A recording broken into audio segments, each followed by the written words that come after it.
Welcome back on in, my potatoes. Make yourself cozy.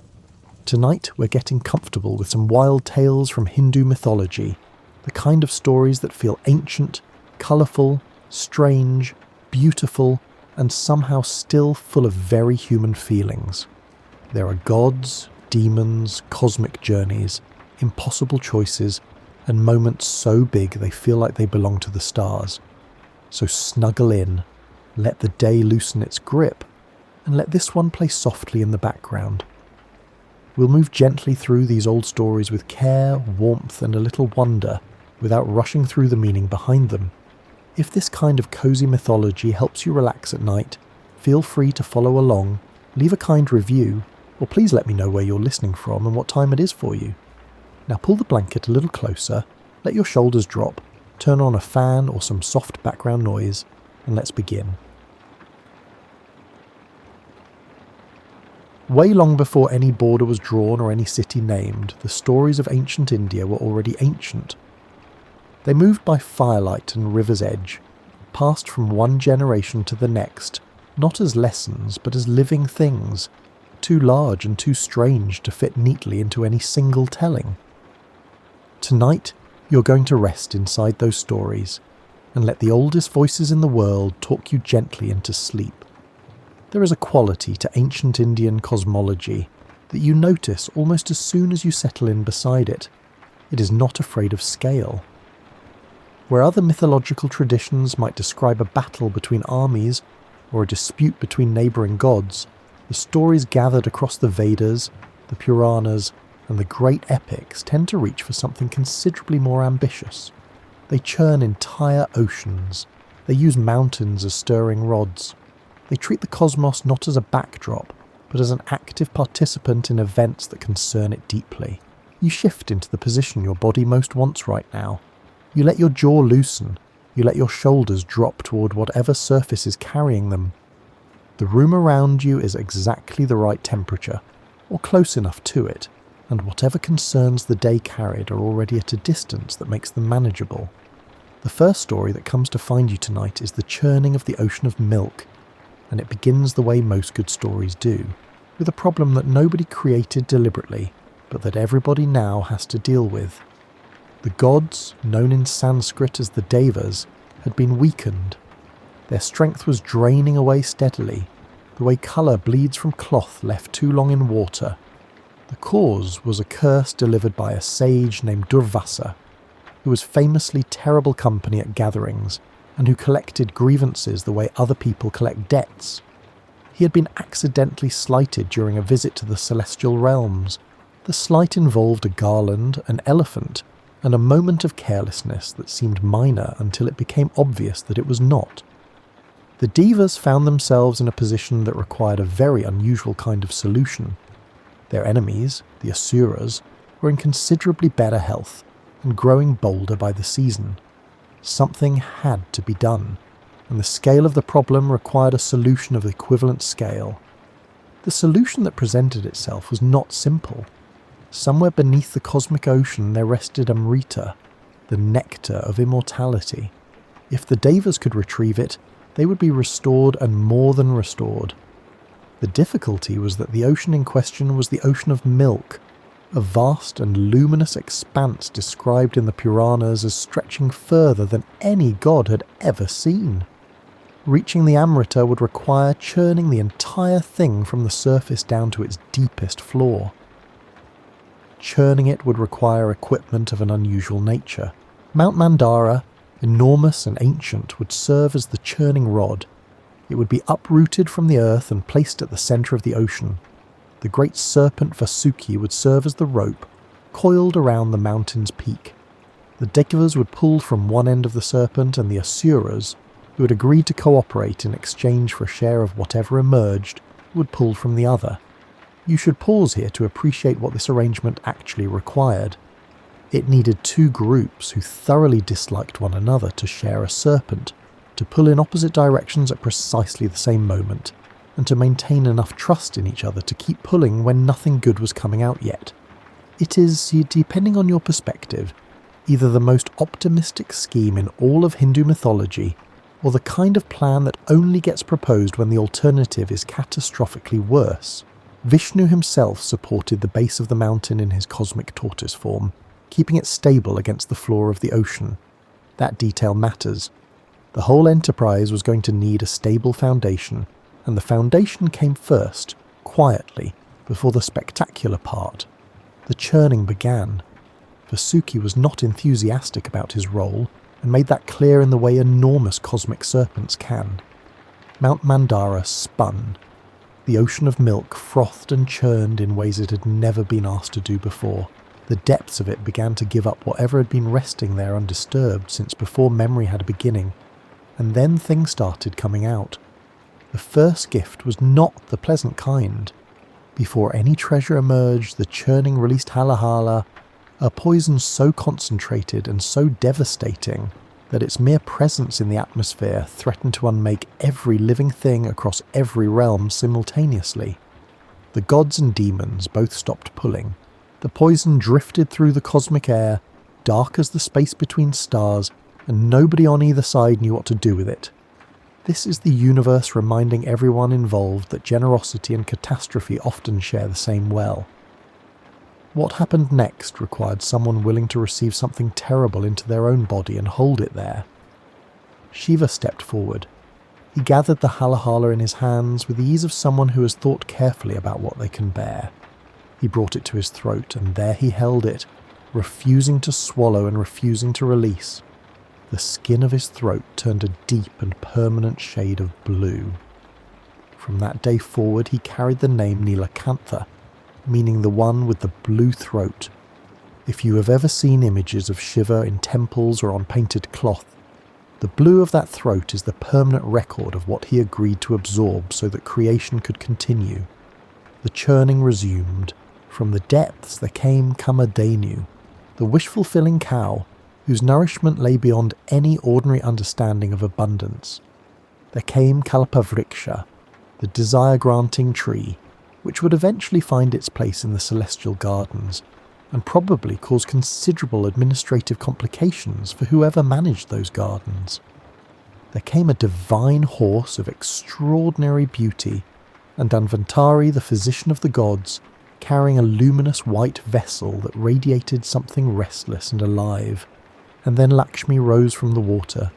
The goddess of prosperity and grace emerged already radiant, a lotus held loosely in each hand, the embodiment of abundance not as accumulation, but as the natural quality of things when they are tended with genuine care. Both gods and demons went quiet when she appeared. Even the ocean seemed to hold its breath, which, given that it had been churning violently for some time, was a significant adjustment. The vessel Dhanvantari carried contained the Amrita. What followed involved Vishnu taking the form of the enchantress Mohini to ensure the Amrita reached the Devas and not the Asuras. The Asuras were outmaneuvered so thoroughly and with such apparent effortlessness that they had to admire the execution even while finding it deeply irritating. There is a particular kind of defeat that contains within it an unwilling appreciation for the quality of the work, and that is what the Asuras experienced.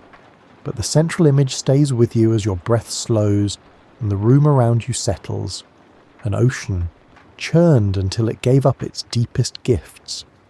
A mountain borrowed from the earth and pressed into a single impossible purpose. A serpent whose patience outlasted the entire scheme. A tortoise who made himself into a foundation without announcement or ceremony. And a god standing with catastrophe held still inside his own blue throat, so that everyone else could continue. The ocean did not resist. It simply offered what it had always contained. There is something worth noticing about the way the Puranas describe the ocean in these passages. It is not resentful of what is being asked of it. The churning is violent and loud and prolonged, and the ocean simply receives it, the way certain deep things receive disturbance, by eventually offering up whatever was resting in the dark below. The ocean is not a victim in this story. It is almost a collaborator. You might also notice that the Asuras never received the Amrita.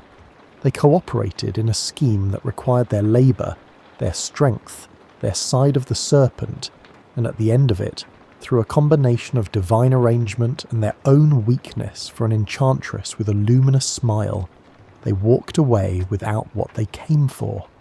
And the tradition does not ask you to feel entirely comfortable with this.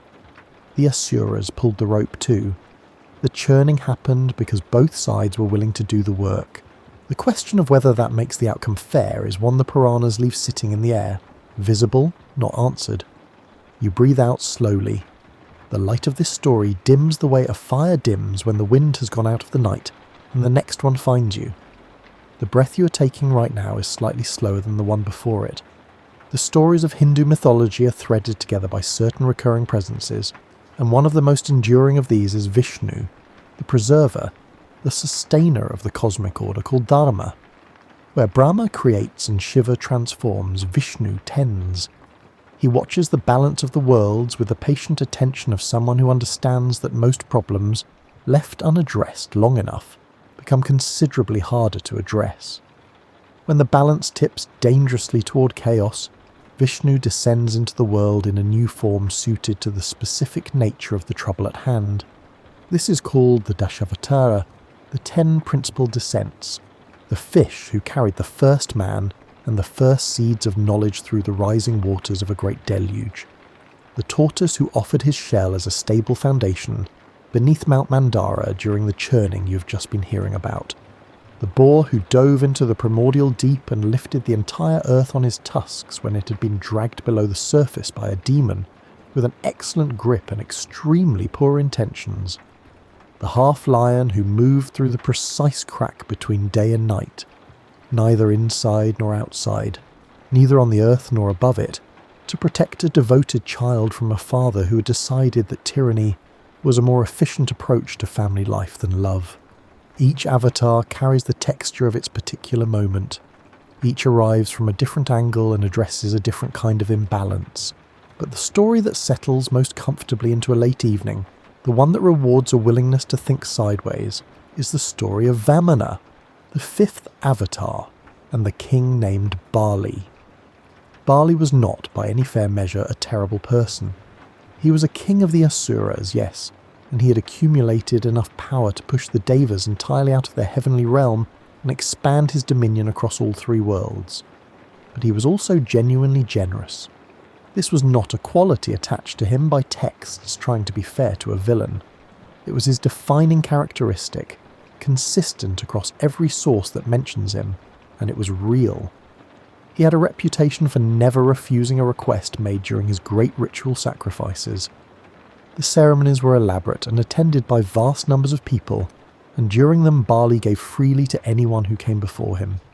This was known everywhere, it was admired, and the gods, who had by this point developed considerable facility with exploiting admirable qualities in others, took careful note. Vishnu descended as Vamana, a Brahmin student of remarkably small stature. He arrived at Bali's ceremony wearing a sacred thread across his chest and carrying a simple wooden staff, looking for all the world like a young scholar who had gotten slightly turned around on his way somewhere more important. He asked Bali for 3 paces of land, just 3 steps, however much ground he could cover in 3 ordinary strides across the earth.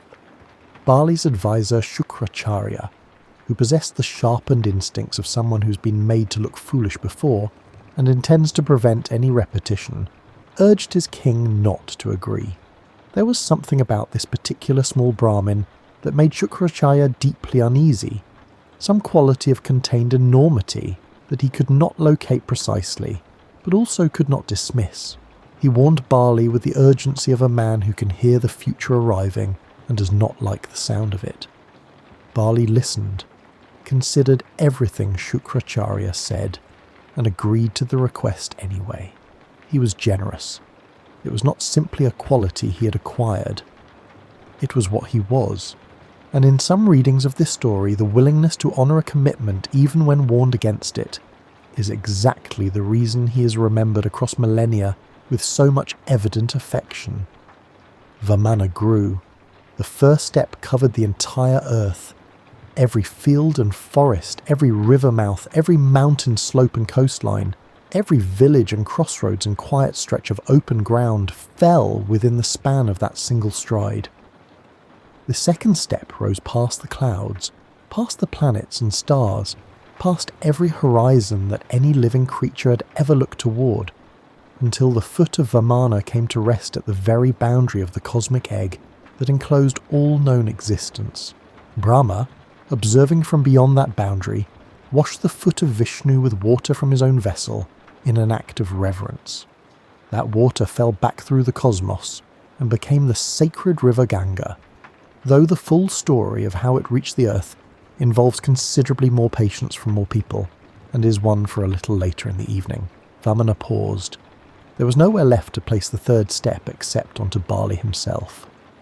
What Bali did in that moment is one of the quieter, remarkable things in this entire tradition. He did not protest. He did not attempt to escape or argue or reinterpret what he had agreed to. He bent forward and offered his own head as the place for the third foot to rest, and in that gesture something happened that was neither surrender nor defeat. It was recognition.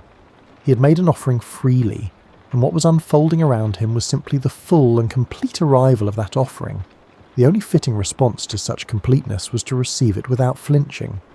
Vishnu pressed him downward, not into destruction. Bali was given sovereignty over the underworld realm, a domain not without its dignities. He was also given something considerably rarer. Vishnu himself agreed to stand as the eternal guardian at the entrance of Bali's kingdom, present there forever, a personal commitment from the preserver of the cosmos to a king who had given away everything and remained himself throughout. There is a festival celebrated across the south of India, particularly in the state of Kerala, called Onam, which honours the annual return of Bali to visit the people who still hold his memory. During those days, homes are cleaned with particular care and decorated with floor-level carpets of fresh flower petals, arranged in patterns so detailed and precise they look like things that took considerably longer to make than they did. Great feasts are prepared.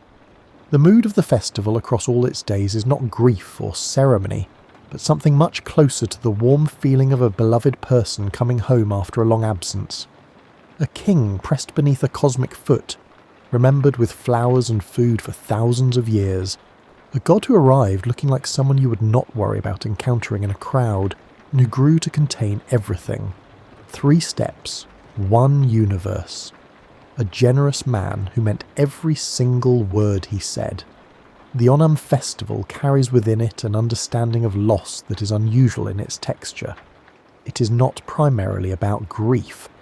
It is about a person who was genuinely good at being who he was, and the annual act of acknowledging that such a person existed and that the world was, in at least some small way, arranged differently because of it.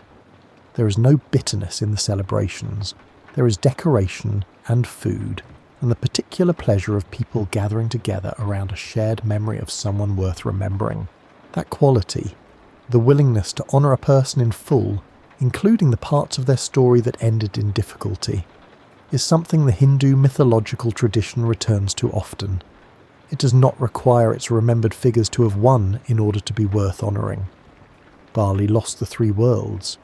He was pressed into the ground by a cosmic foot, and he is remembered with more consistent warmth than many beings who came out considerably better. Your body is heavier now than when the evening began. That is the right direction. Something appears again and again across the Puranas, the Mahabharata, the Ramayana, and the wider current of Hindu mythological tradition. It might be described as the willingness to hold something terrible absolutely still. Not to solve it, not to eliminate it, not to deny its existence, but to take it into your own body and keep it contained there so that the world around you can continue undisturbed. You met this quality once already tonight, in the image of Shiva with the halahala cupped in his hands during the churning of the ocean. It is worth returning to that image, because there is considerably more to it than a single moment of heroism. Shiva is the being most associated in Hindu cosmology with destruction and transformation, and the word destruction in this context does not mean what the English word tends to carry. It is not ruin for its own sake.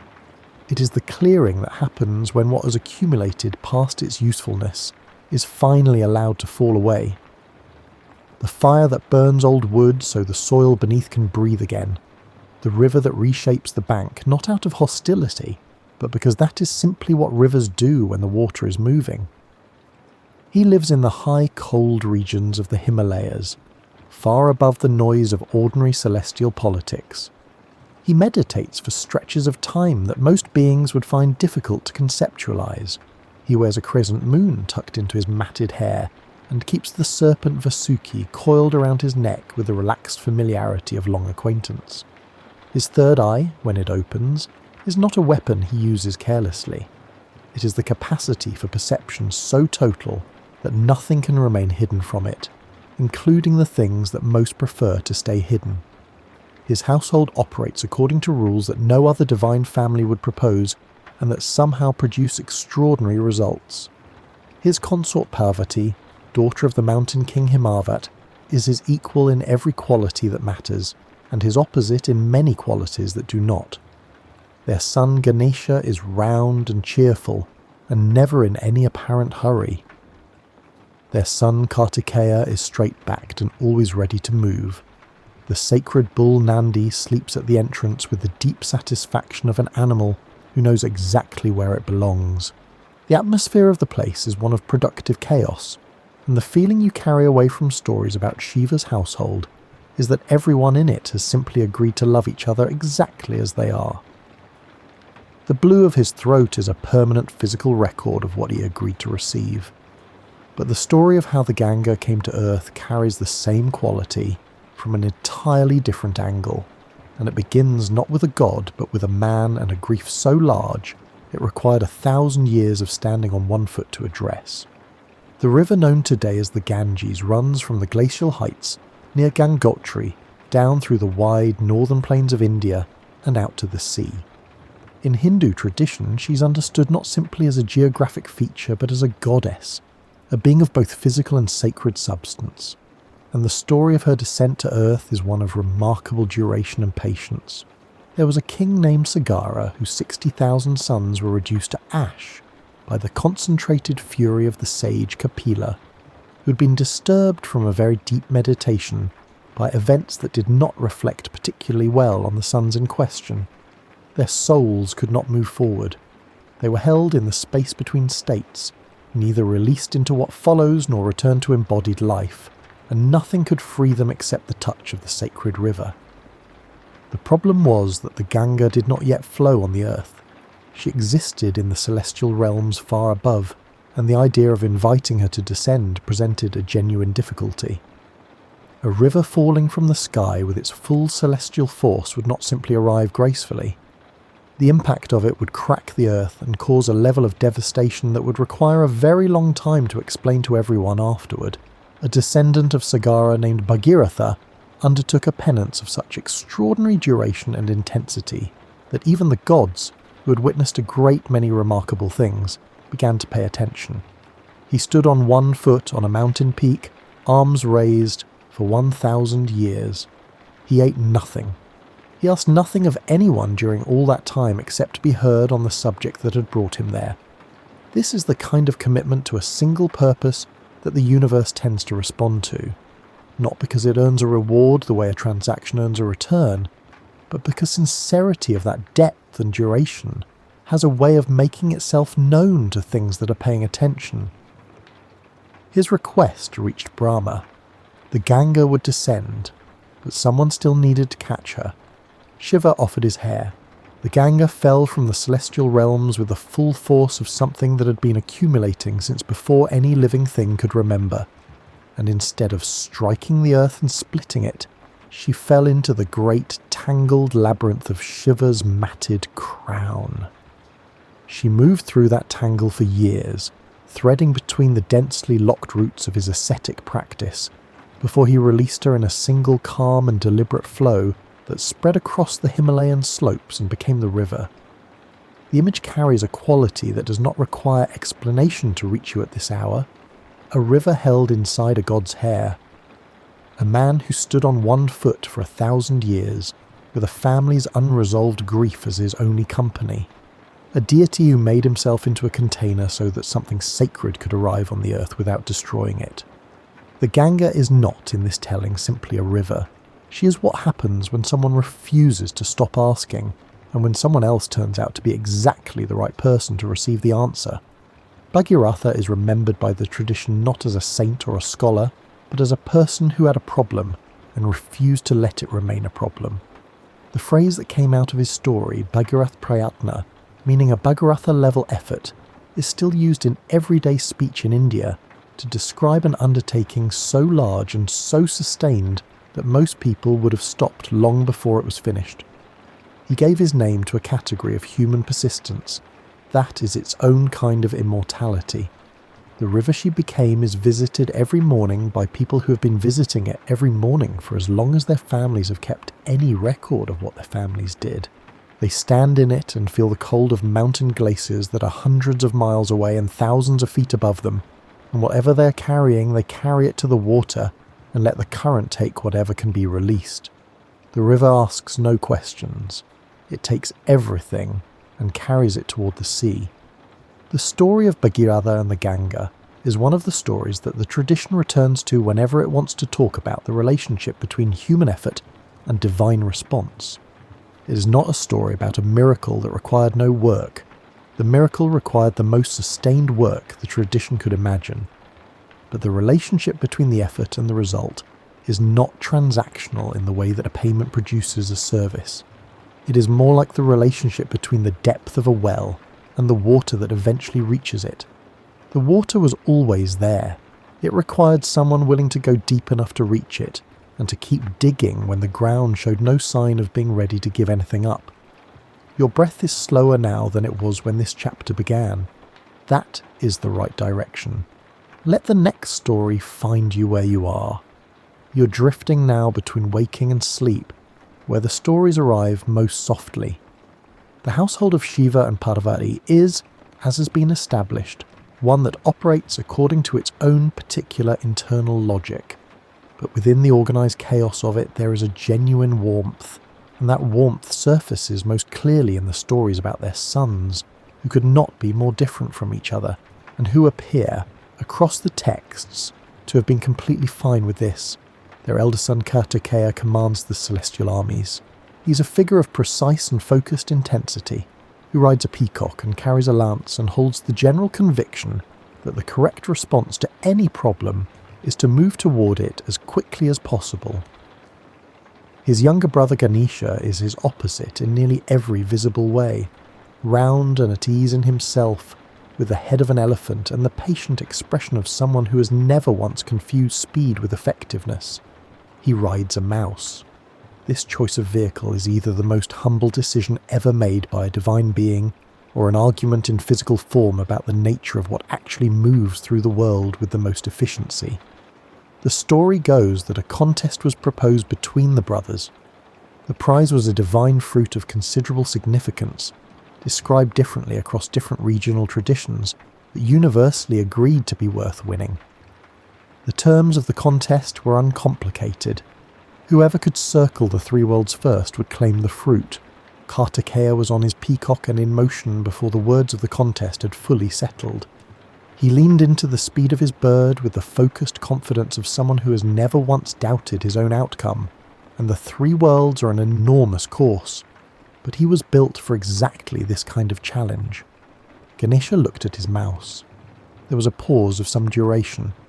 Then Ganesha walked to where his parents were standing together in the courtyard, and he circled them once, then twice, then a third time, with his hands folded and his expression entirely serious, and his enormous ears relaxed.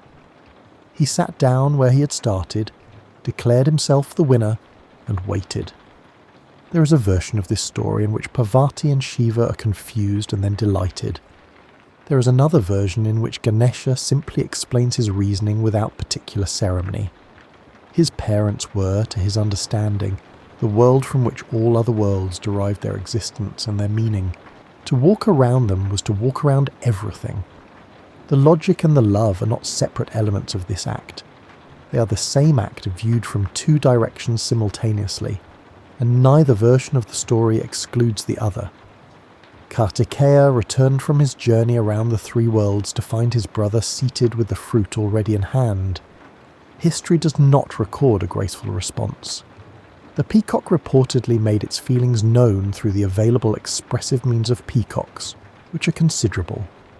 Kartikeya himself is described in different regional traditions, with responses ranging from dignified silence to a decision to reside on a separate mountain for a period of time and reconsider his views on contests.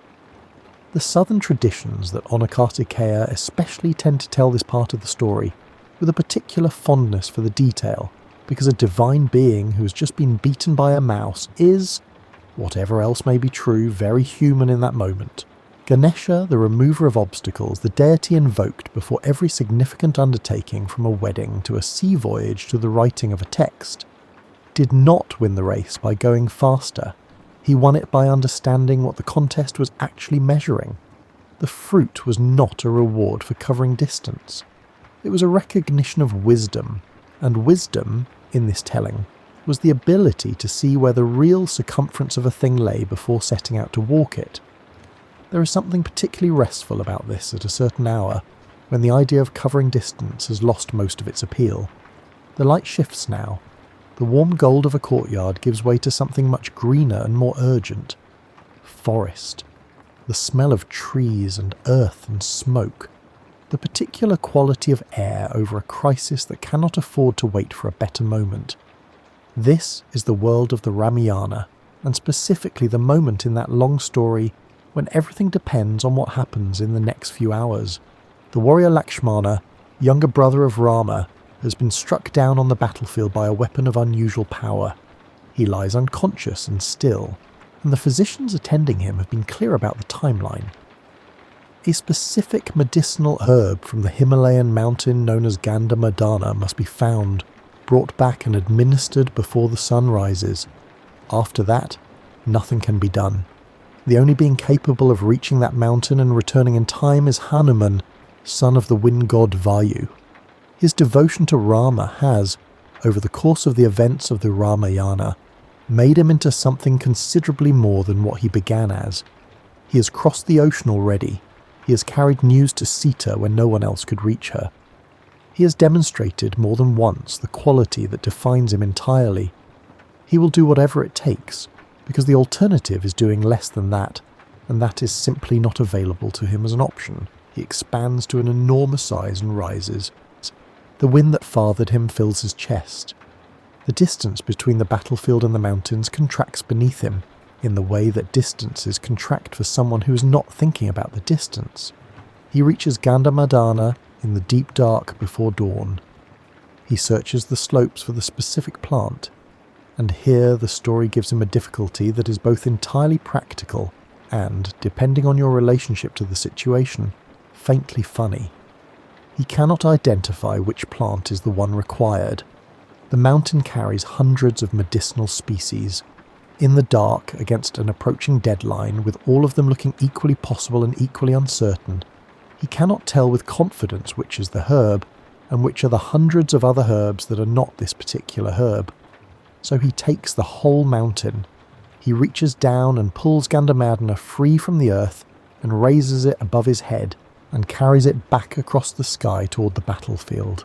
The image of him crossing the dark air with an entire mountain balanced overhead is the kind of image that stays permanently. It is heroic in a manner that is also quietly, generously practical. He could not solve the problem with the precision the situation seemed to call for, so he brought every possible solution back with him and let the physicians do their work. Lakshmana was healed before the sun came up. The mountain was returned. The Ramayana does not dwell on the logistics of this, which is probably the right editorial decision. The story has never been about geography. It is a story about what devotion looks like when the situation is genuinely impossible, and the answer it gives is that genuine devotion does not recognize that category.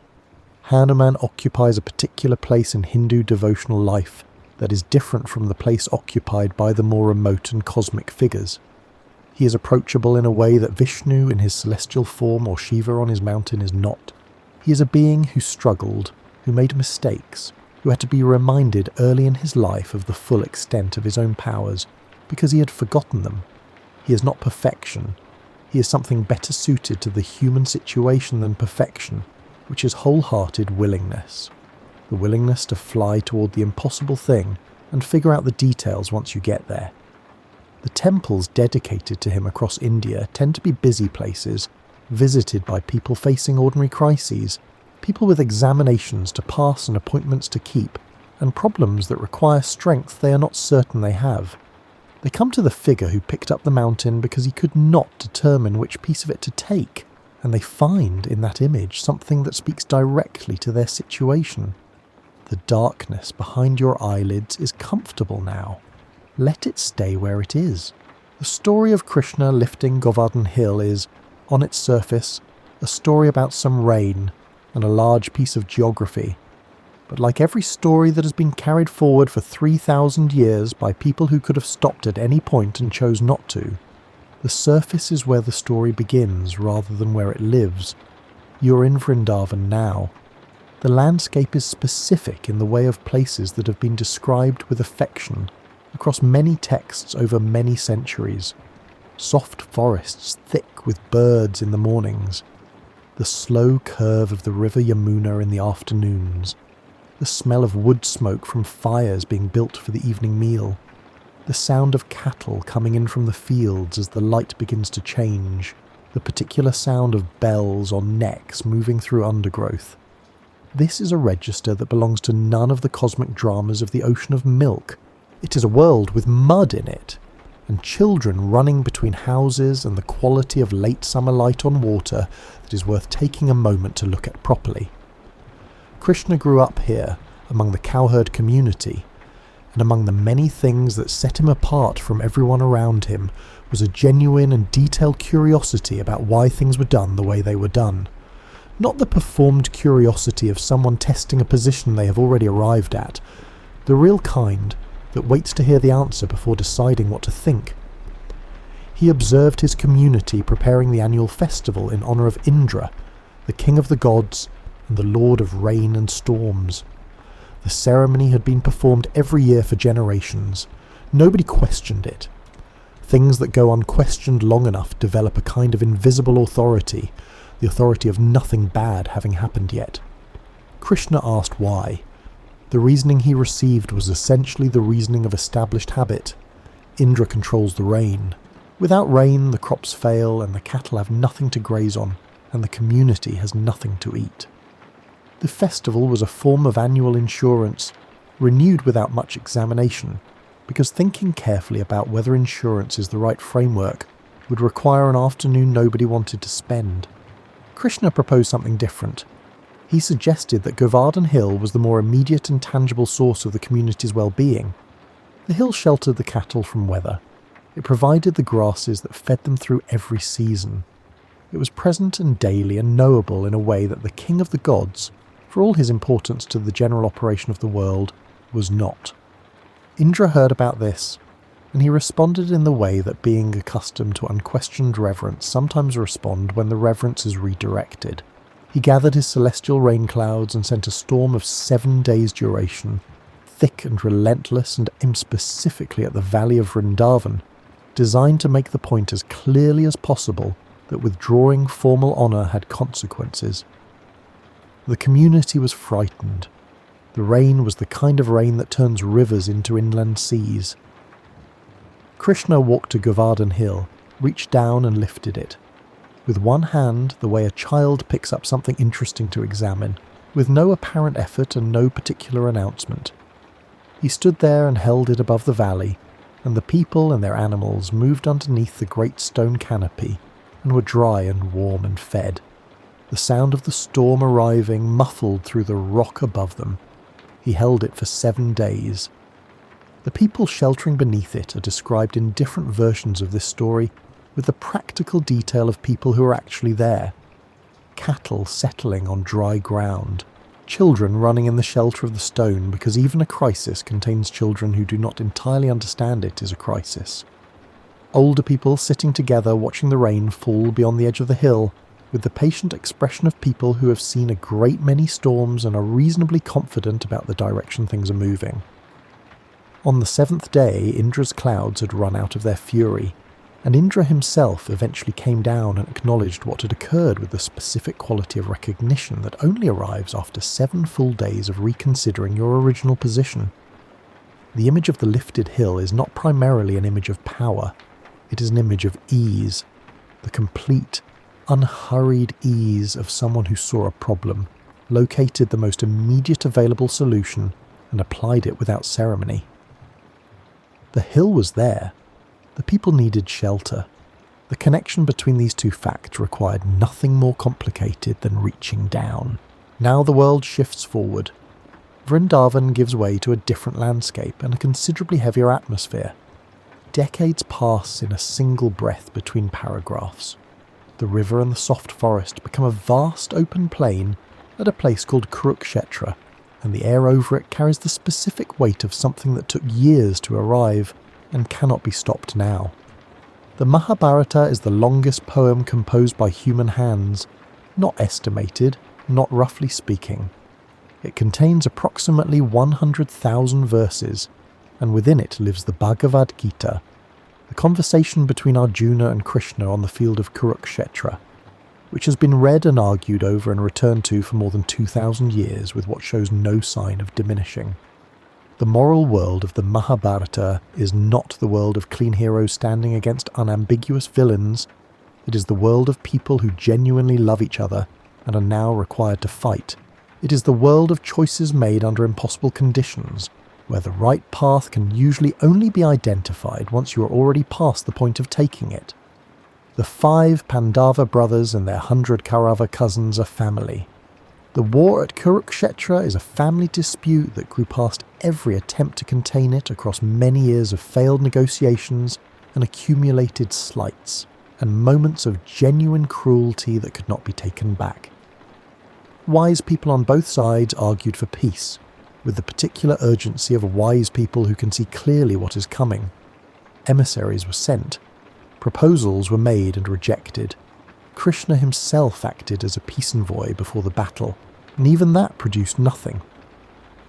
What the Mahabharata refuses its reader is the comfortable position of standing outside the story and judging it clearly. The characters are too complete for that distance. Bhishma, the grandfather, fights on the side the reader is not designed to support, and he is arguably the most honourable person in the entire text. Karna fights for the Kauravas against every instinct that runs through him, and the text mourns his fate with a tenderness that seems to go beyond what the story technically requires.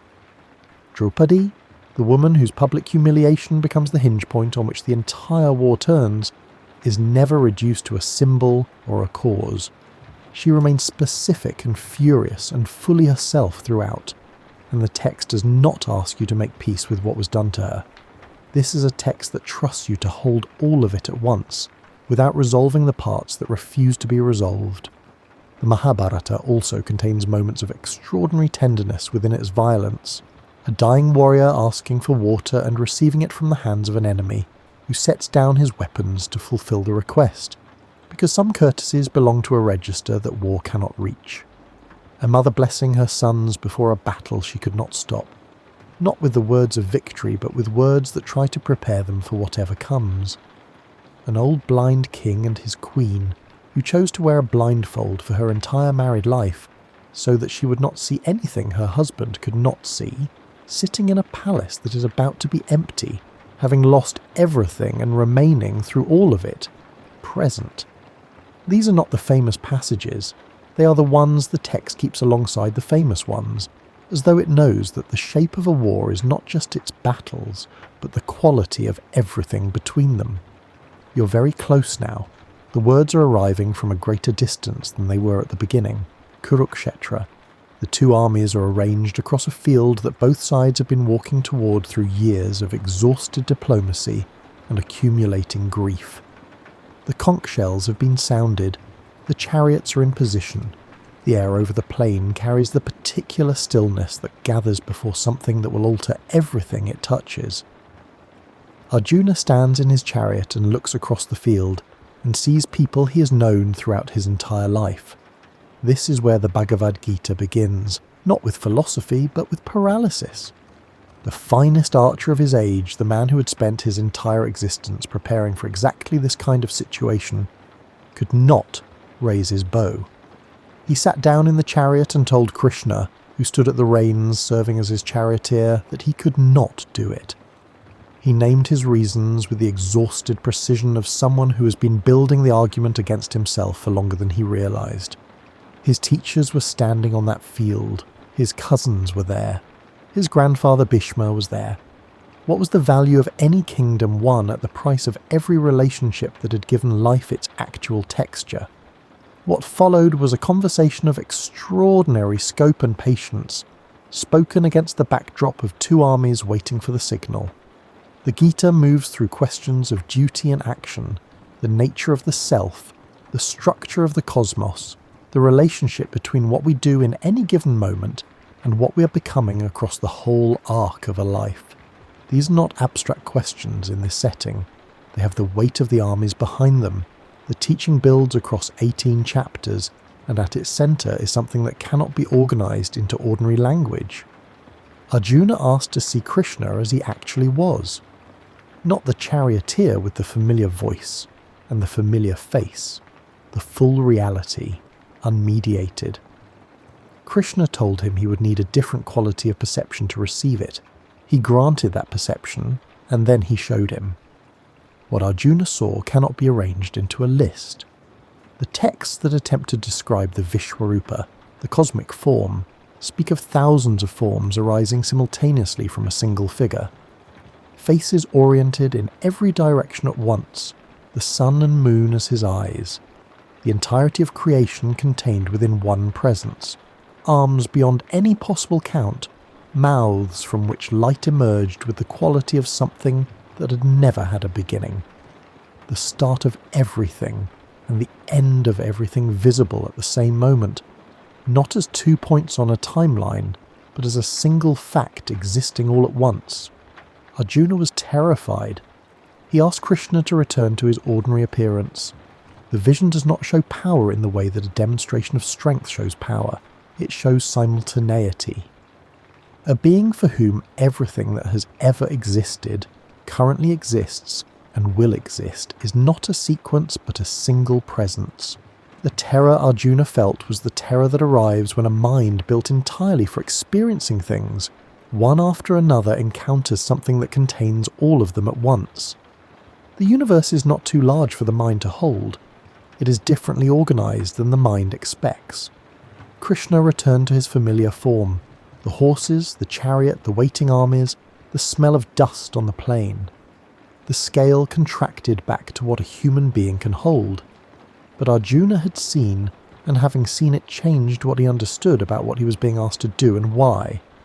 You rest with that image for a moment without forcing anything from it. The universe held inside a single form, and a frightened man asking it to please look smaller again. Both things are true at once, and neither one cancels the other.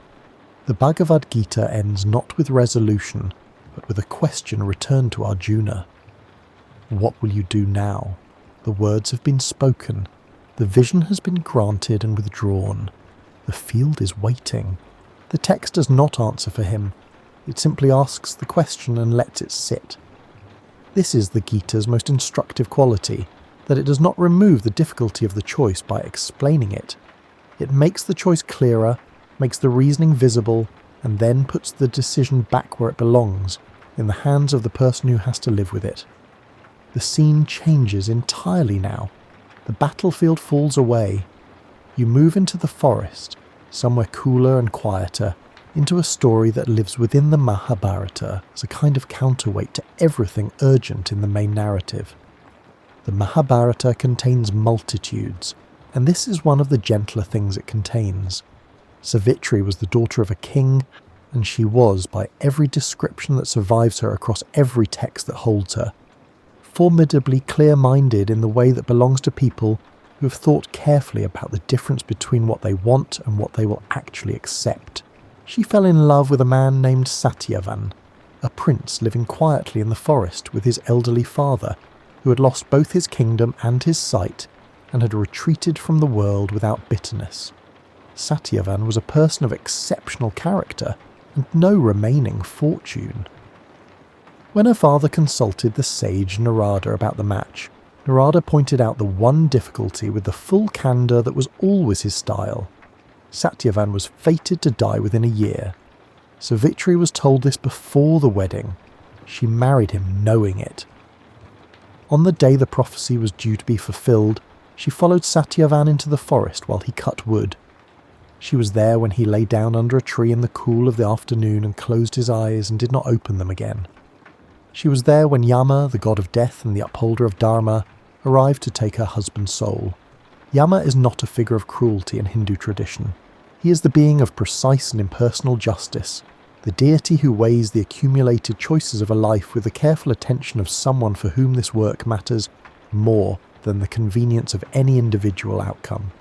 He arrived for Satyavan the way he arrives for everyone, not with malice, but with the particular kind of inevitability that belongs only to things that are simply true. Savitri followed him as he left with her husband's soul. Yama told her she was alive. The living did not go where he was going. She should return. She said with the clarity of someone who has been refining this argument in her mind since the day she understood what was coming, that wherever her husband went, she would go. Yama offered her a boon, anything she asked for except the return of Satyavan. She asked that her father-in-law's sight be restored to him. Done, and she kept walking. Another boon, the same condition. She asked that her father-in-law's lost kingdom be returned. Done, and she kept walking. Third boon. Anything except the life of Satyavan. She asked for sons by Satyavan. There was a pause of recognisable quality. Yama, who had been attending carefully throughout, understood that he had agreed to something that was technically incompatible with Satyavan remaining dead. He stopped. He thought about it with the careful precision of a being who understands the importance of language and who had just encountered someone whose command of language was more precise than his own. He released Satyavan. The story survives not because of the cleverness of the final boon. It survives because of the quality of Savitri's attention from the very beginning. She did not fight Yama. She did not threaten or demand or try to deceive him directly. She simply refused, at every step, to accept any arrangement of the future that did not include her husband, and she was patient and clear enough to keep walking until one became available. Death, in this telling, is not immune to someone who simply will not stop arriving. What the Savitri story carries, and what makes it different from a simple story about cleverness, is the quality of her presence throughout. She was not performing patience. She was not waiting for the right moment to spring the trap. She was simply there, completely there, walking with complete attention in the only direction that mattered to her, and the boons she asked for were genuine. Restoring the sight of an old man who had lost his kingdom and his eyes was not a tactical maneuver. It was the act of someone who understood that caring for people was not something you suspended during a crisis. She wanted her husband back. She also wanted Yama to restore her father-in-law's sight, and she wanted both of these things with the same quality of attention. This is not a small detail.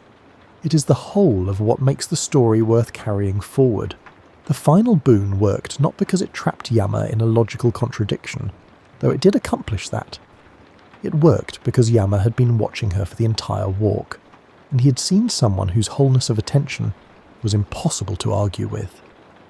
Logic gave him the reason to agree, but he had already, somewhere earlier on that road, understood that he was dealing with someone whose commitment to the people she loved was simply a fact about the world, as unargued with as the direction a river runs.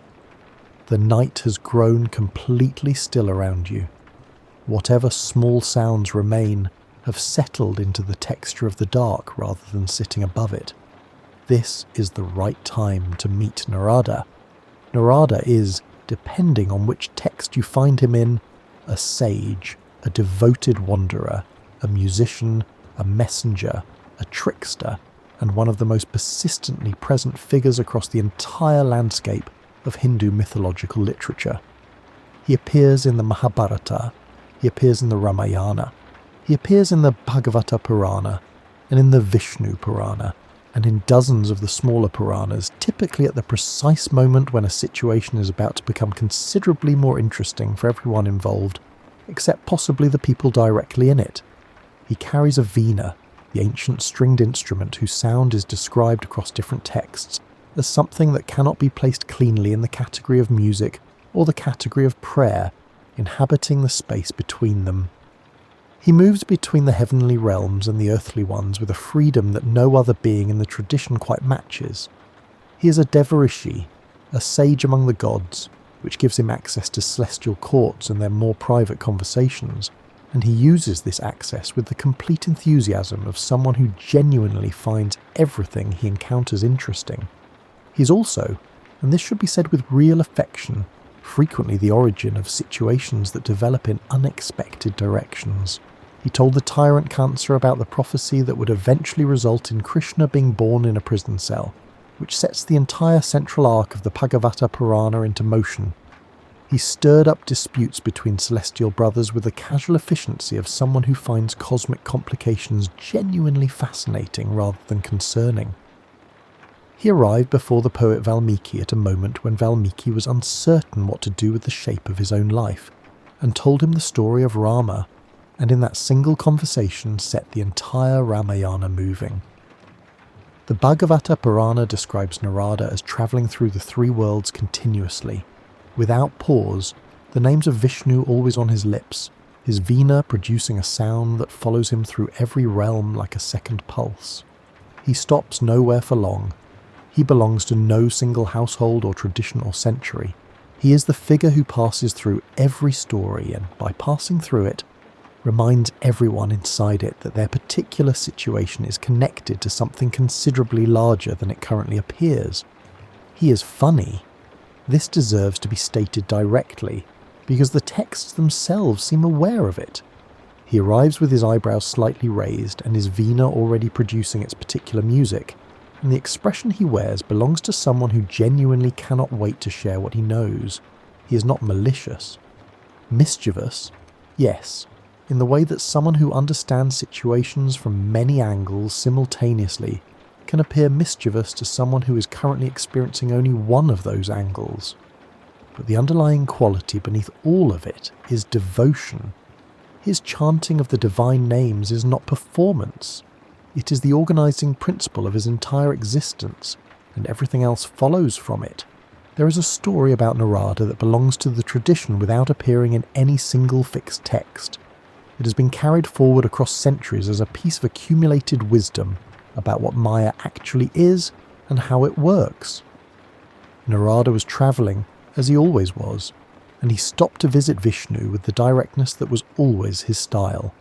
He asked to be shown the power of Maya, the great illusion that shapes how living beings perceive reality. Vishnu agreed and asked Narada to walk to a nearby stream and bring back some water. Narada walked to the stream. He bent down to fill his vessel, and in the way of these stories which understand that genuine transformation tends to arrive not at the obviously dramatic moment, but at a perfectly ordinary one, something changed. He found himself inside a life. He had a name, a family, a village with its particular quality of light in the mornings, children who grew up and had their own children, the slow accumulation of decades, harvests and losses, and the way certain friendships outlast everything you thought would be more permanent. He lived in what seemed to be the full duration of an existence with all of its texture.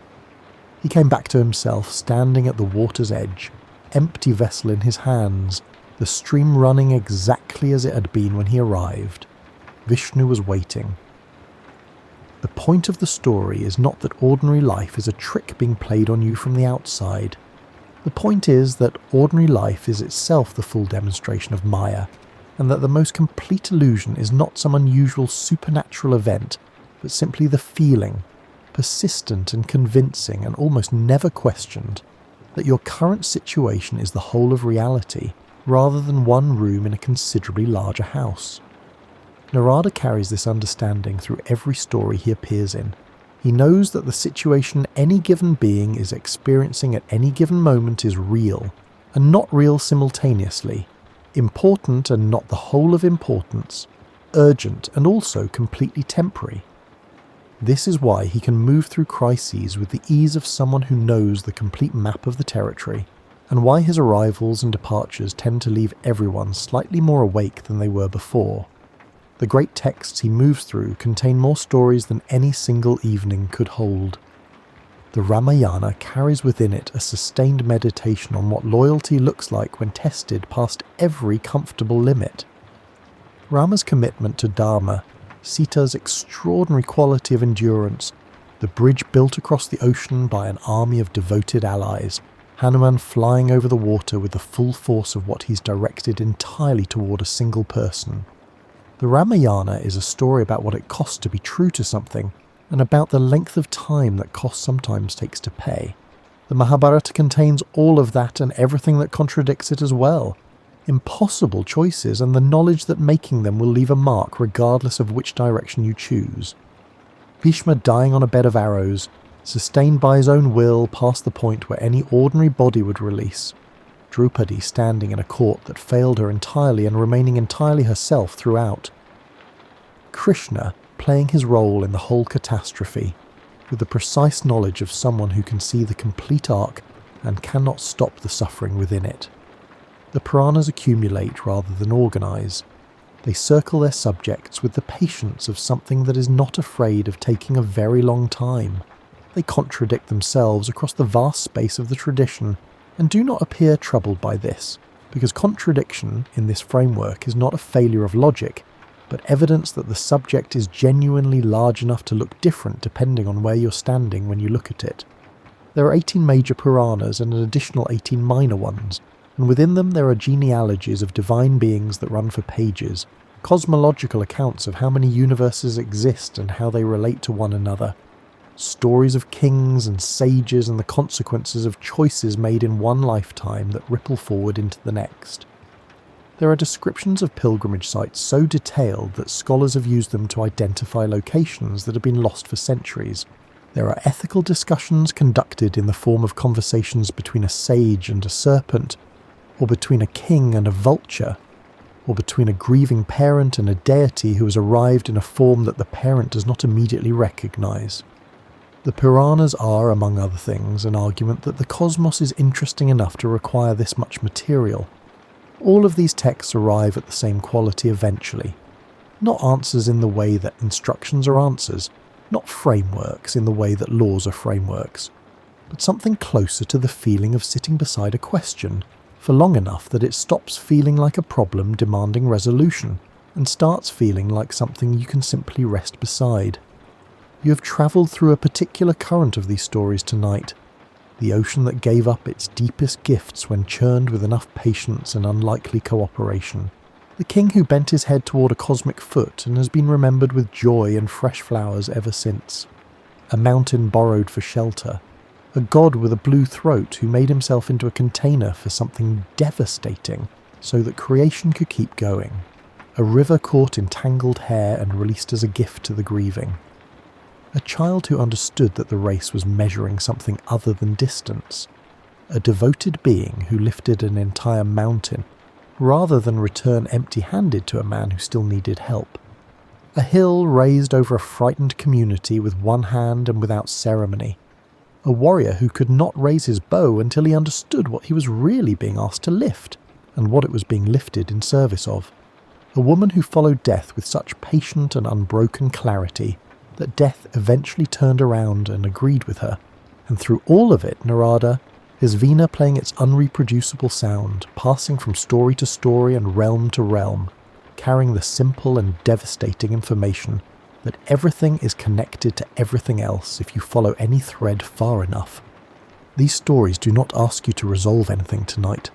They ask only that you rest inside them for a while, the way you might rest inside a landscape that you do not entirely understand but that your body recognizes anyway. Something in the particular quality of the air, something in the silence that follows the last sound. The great texts are still out there. The Ramayana is still telling its story of devotion and distance, and what it takes to actually come home. The Mahabharata is still holding its impossible moral questions open, refusing to close them neatly, trusting that you can bear the weight of things that do not resolve. The Puranas are still circling patiently, with the particular confidence of something that knows it has time. Narada is still walking, his Veena is still playing. The ocean of milk has settled back into its luminous and undisturbed stillness. Shiva is on his mountain, the blue of his throat the exact colour of the sky in the minutes before dawn arrives. Ganesha is somewhere comfortable, doing nothing in particular and doing it with complete contentment. Hanuman is already wherever devotion needs to go next. Savitri is home. The river is running down through the mountains the way it has always run. The hill has been set gently back in its place. Bali is in his kingdom below the world, with Vishnu standing at the gate as promised. Bhagiratha is somewhere in the tradition's long memory, finally at rest, the 1,000 years of standing done, and the family grief resolved and the river running for everyone who came after. Vamana has returned to the shape of himself that fits in a room.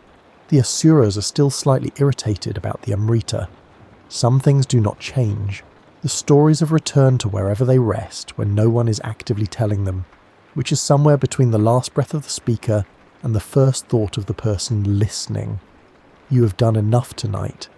You have followed the churning and the growing and the descending and the lifting and the walking and the refusing to stop. You have been in the company of beings who held catastrophe still, and beings who circled the whole world in 3 steps, and beings who simply kept walking behind a god of death until he ran out of reasons to keep going. All of that is enough for one night. Your breath is doing what breath does when sleep has almost arrived. Slower, further apart. The thoughts that are still moving are moving the way water moves over a flat surface, without urgency, covering ground without lifting off it. The great ocean is still and white and luminous in the dark of the cosmos, and whatever it still contains it gently. The mountain is back where it belongs, and the grasses on its slopes are wet with rain that has been and gone and will return in its season. The river is running, always running, from the cold high place where it begins to the warm wide sea where it arrives, carrying everything given to it and releasing it all at the water's end. Let your body settle further into whatever is holding it. Let your breath find its own rhythm without any help from you. The churning is finished for tonight, and whatever the ocean holds, it will hold until morning, and it will still be there when you're ready to go looking again. Sleep well, my tired dumplings.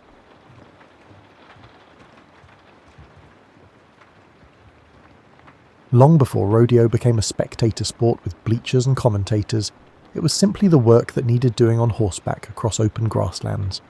You're about to step into a world where skill with a rope meant the difference between eating and going hungry, and where understanding your horse was as essential as understanding the weather. The sky is barely grey when you wake in your bedroll on the hard ground. The stars are still visible but fading as dawn approaches from the east. You have slept in your clothes because the morning air is cold enough to see your breath. Your boots stood upright beside your head all night to keep scorpions from taking shelter inside them. You shake out each boot anyway before pulling it on. An older vaquero taught you this habit after he once found a small snake coiled in his left boot. He never skipped the shaking ritual after that morning. Neither do you. The campfire from last night is now just white ash and a few glowing embers. You add kindling and blow gently until small flames appear. The fire grows as you feed it larger sticks.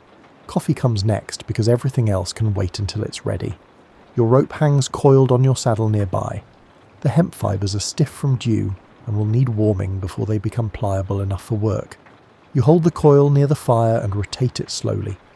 The rope was made by hand in a village south of here, where they still follow the old methods. You visited that village once and watched the craftsmen work. Their hands moved with practiced efficiency that made complex tasks appear simple.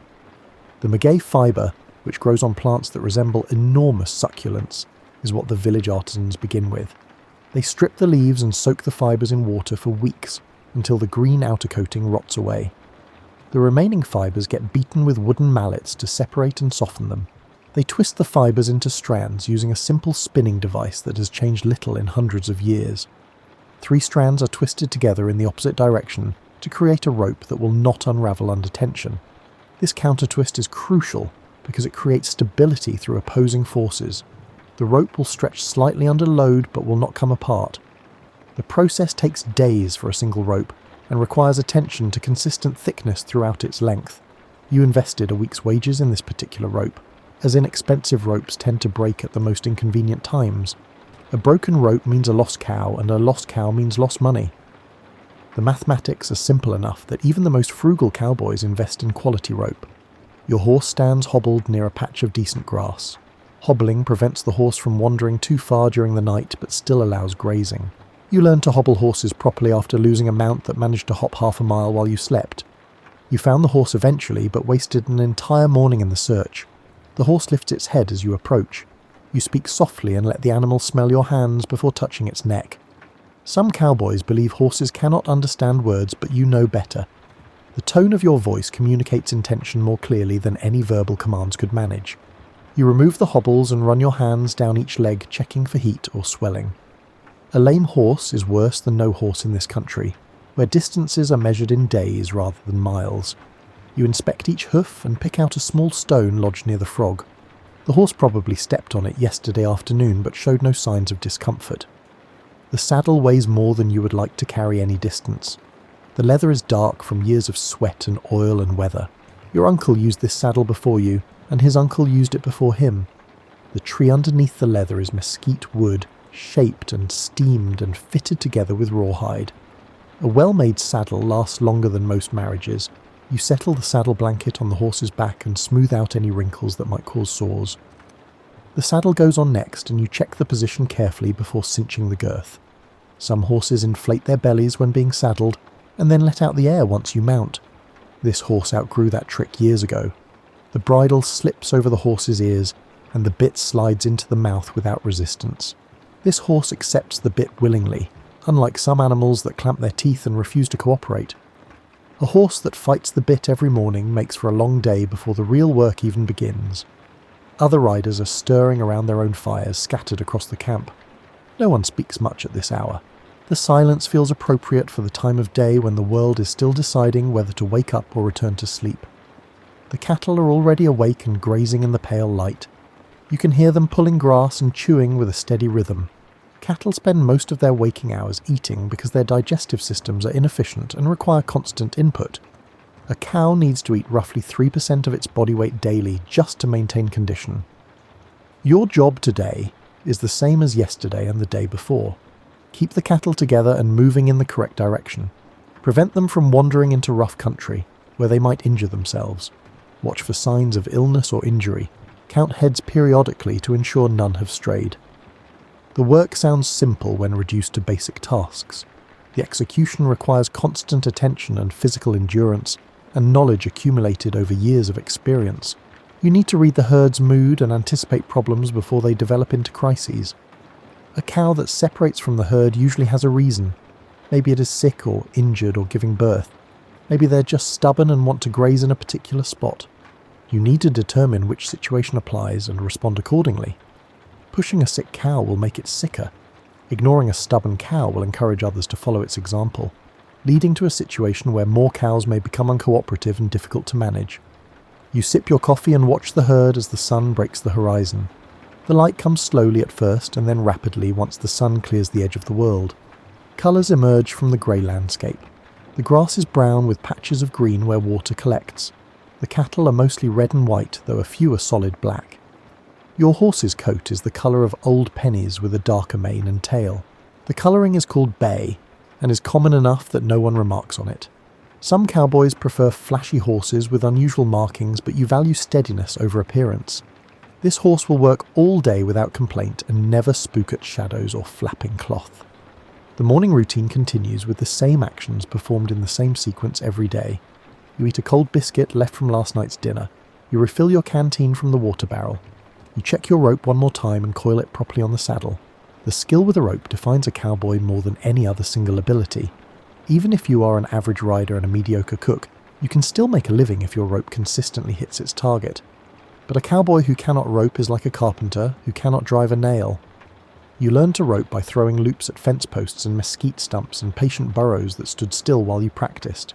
Your early attempts were often embarrassing failures, as the loop either collapsed before leaving your hand or sailed past the target in completely incorrect directions. Muscle memory develops slowly through endless repetition. The motion of throwing a rope involves your entire body rather than just your arm. Your legs provide the foundation, your hips generate rotation, your shoulder and arm direct the energy, your wrist provides the final snap that opens the loop. All these elements must work together with precise timing or the rope will not fly true. Your first successful catch came after 3 months of daily practice. A calf stood in a pen and you managed to drop a loop around its neck on the 14th attempt. The feeling of the rope pulling tight and the weight of the calf on the other end felt like the most significant achievement of your young life at that moment. Now you can rope a moving target at 30 feet without conscious thought. Your hands know what to do before your mind finishes processing what your eyes are seeing. This automatic response only comes after throwing thousands of loops in every possible condition. The vaqueros in Mexico developed these roping techniques over centuries of working with cattle and horses in rough country. They needed methods that worked quickly and efficiently because their livelihood depended on speed and accuracy. A vaquero who could not rope was unemployed. The word vaquero comes from vaca, which means cow in Spanish. The English word buckaroo is a corruption of vaquero that appeared when American cowboys tried to pronounce the Spanish term.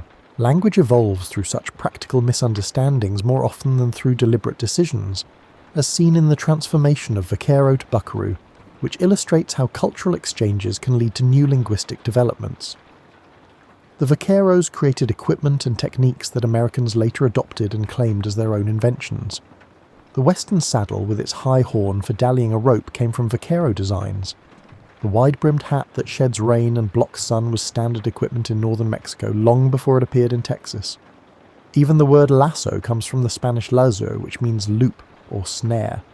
Most cowboy terminology has Spanish roots because the Americans learned the trade from Mexican horsemen who had perfected it over generations.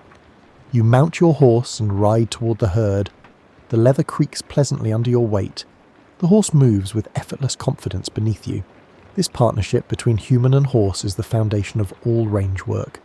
A horse that trusts its rider will go places and do things that seem unreasonable to an outside observer. It will chase a cow through cactus and rocks. It will hold steady while you rope an angry bull. It will work until exhausted without complaint. This trust must be earned through consistent fair treatment. You never strike your horse in anger or jerk the reins unnecessarily. You never ask the animal to do anything beyond its physical capability.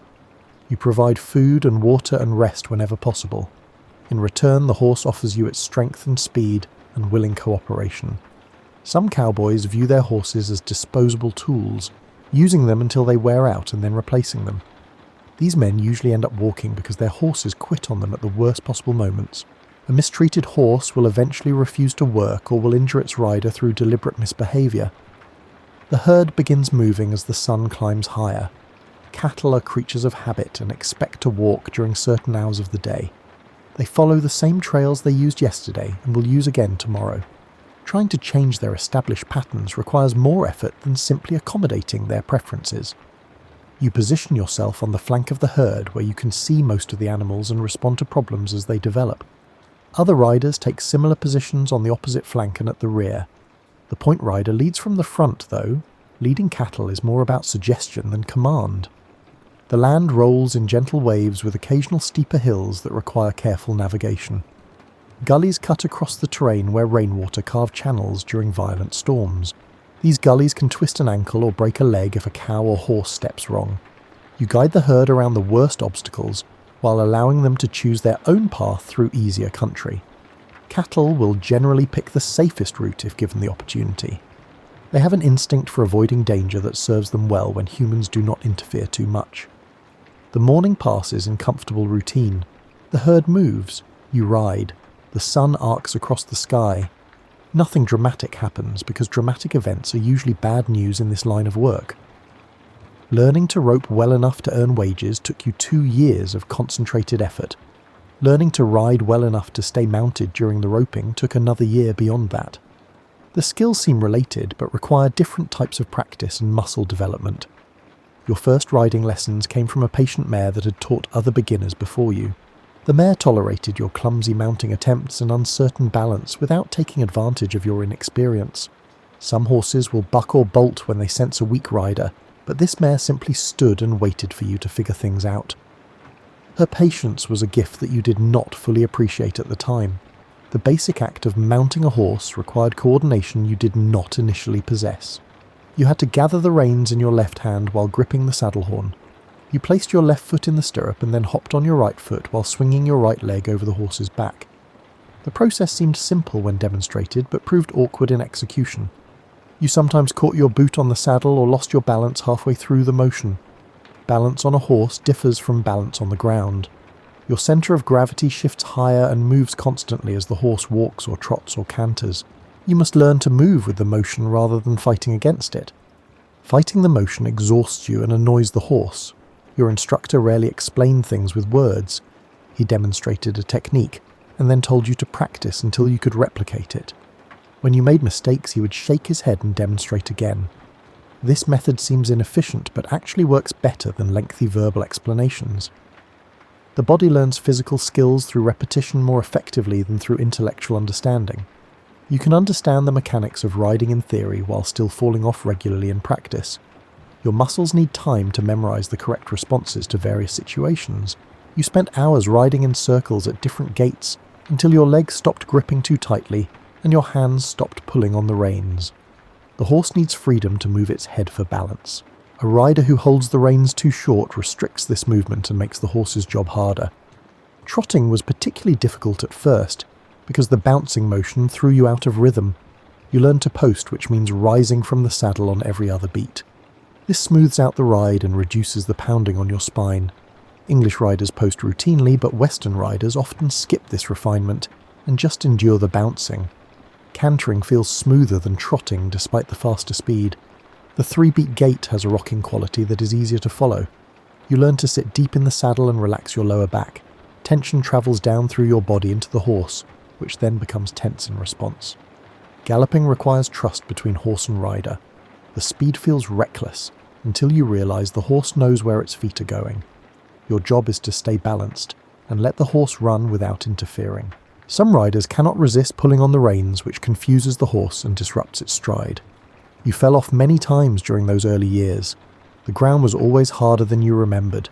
You learned to roll away from the horse's hooves and to check for injuries before standing up. Pride gets bruised more often than bones, but both hurt in their own ways. The worst fall came when a rabbit jumped up under your horse's nose and the horse shied sideways violently. You went left while the horse went right. You landed on your shoulder and could not lift your arm for a week. The shoulder still aches sometimes when cold weather moves in. After you could stay mounted during normal riding, your instructor began teaching you to rope from horseback. This added a new layer of complexity because now you had to control the horse, while also managing the rope and tracking a moving target. Your horse needed training too. A good rope horse understands its job and performs without constant direction from the rider. When you throw the loop, the horse should stop or brace automatically. When you catch something, the horse should keep tension on the rope. These behaviours require patient training. Some horses have natural aptitude for rope work and learn quickly.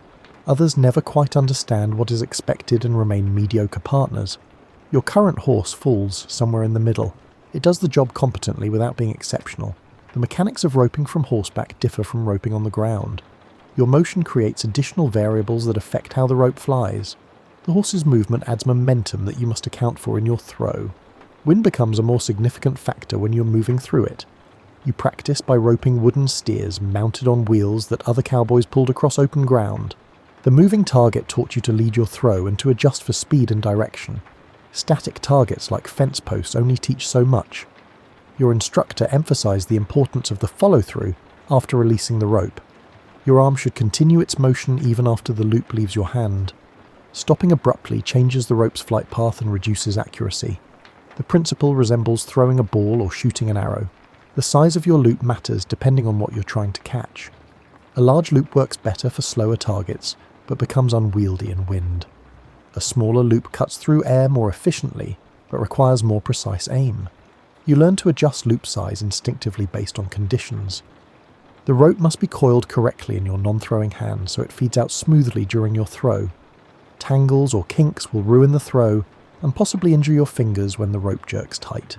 You developed calluses on specific fingers from rope burns before learning to manage the coils properly. Building a loop involves several distinct motions that must flow together seamlessly.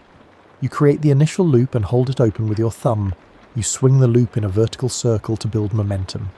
You calculate the release point based on target position and speed. You let the loop fly while maintaining your follow-through. Different roping styles exist for different purposes. The overhand throw works well for most situations and provides good accuracy. The underhand throw can slip around obstacles but offers less control. The hoolie-hand throw creates a loop that opens horizontally and can catch targets other methods would miss. You learned the hoolie hand late in your training after mastering the basic overhand technique. The motion feels counterintuitive at first because you flip your wrist in an unusual way. The loop appears to materialize in front of the target rather than dropping down from above. Roping both front feet of a running horse or cow requires exceptional timing. The loop must reach ground level exactly when both front legs are extended forward in mid-stride. Miss the timing by a fraction of a second, and you catch nothing or snag only one leg, which creates a different problem. You caught your first running horse by both front feet on a dusty afternoon when the wind was calm and your throw happened to be perfect. The horse went down hard in a controlled tumble that looked more violent than it actually was. Horses are surprisingly resilient when they understand what is happening. Roping back feet is considered more difficult than roping front feet because the target window is smaller. The back legs do not extend as far forward during the stride. You must place your loop precisely in the narrow space where the hooves will be a moment later. The development of these skills happened gradually over seasons and years. Each small improvement built on previous improvements until complex actions became automatic responses.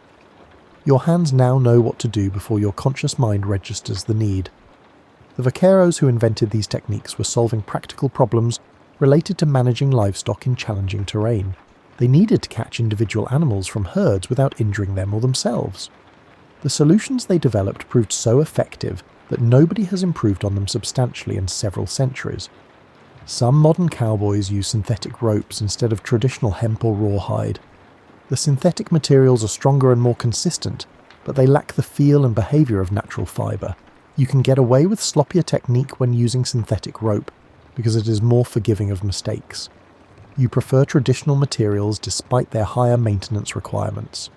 The rope in your hands connects you to generations of horsemen who use similar tools for similar purposes. This continuity matters even though you cannot fully explain why. Your saddle represents another link to tradition. The design evolved through practical experience rather than theoretical engineering. Every element serves a specific purpose developed through trial and error over generations. The horn provides an anchor point for securing your rope after making a catch.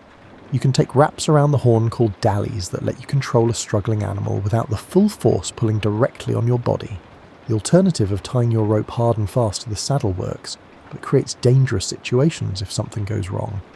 The high cantle at the back of the saddle prevents you from sliding off backward when the horse stops suddenly. The front swells keep your legs from sliding forward. The stirrups hang at angles that allow your feet to slip free if you fall rather than trapping you and dragging you. Every piece of equipment evolved to solve specific problems that arose during real work. The spurs you wear are blunt and used mainly for communication rather than punishment.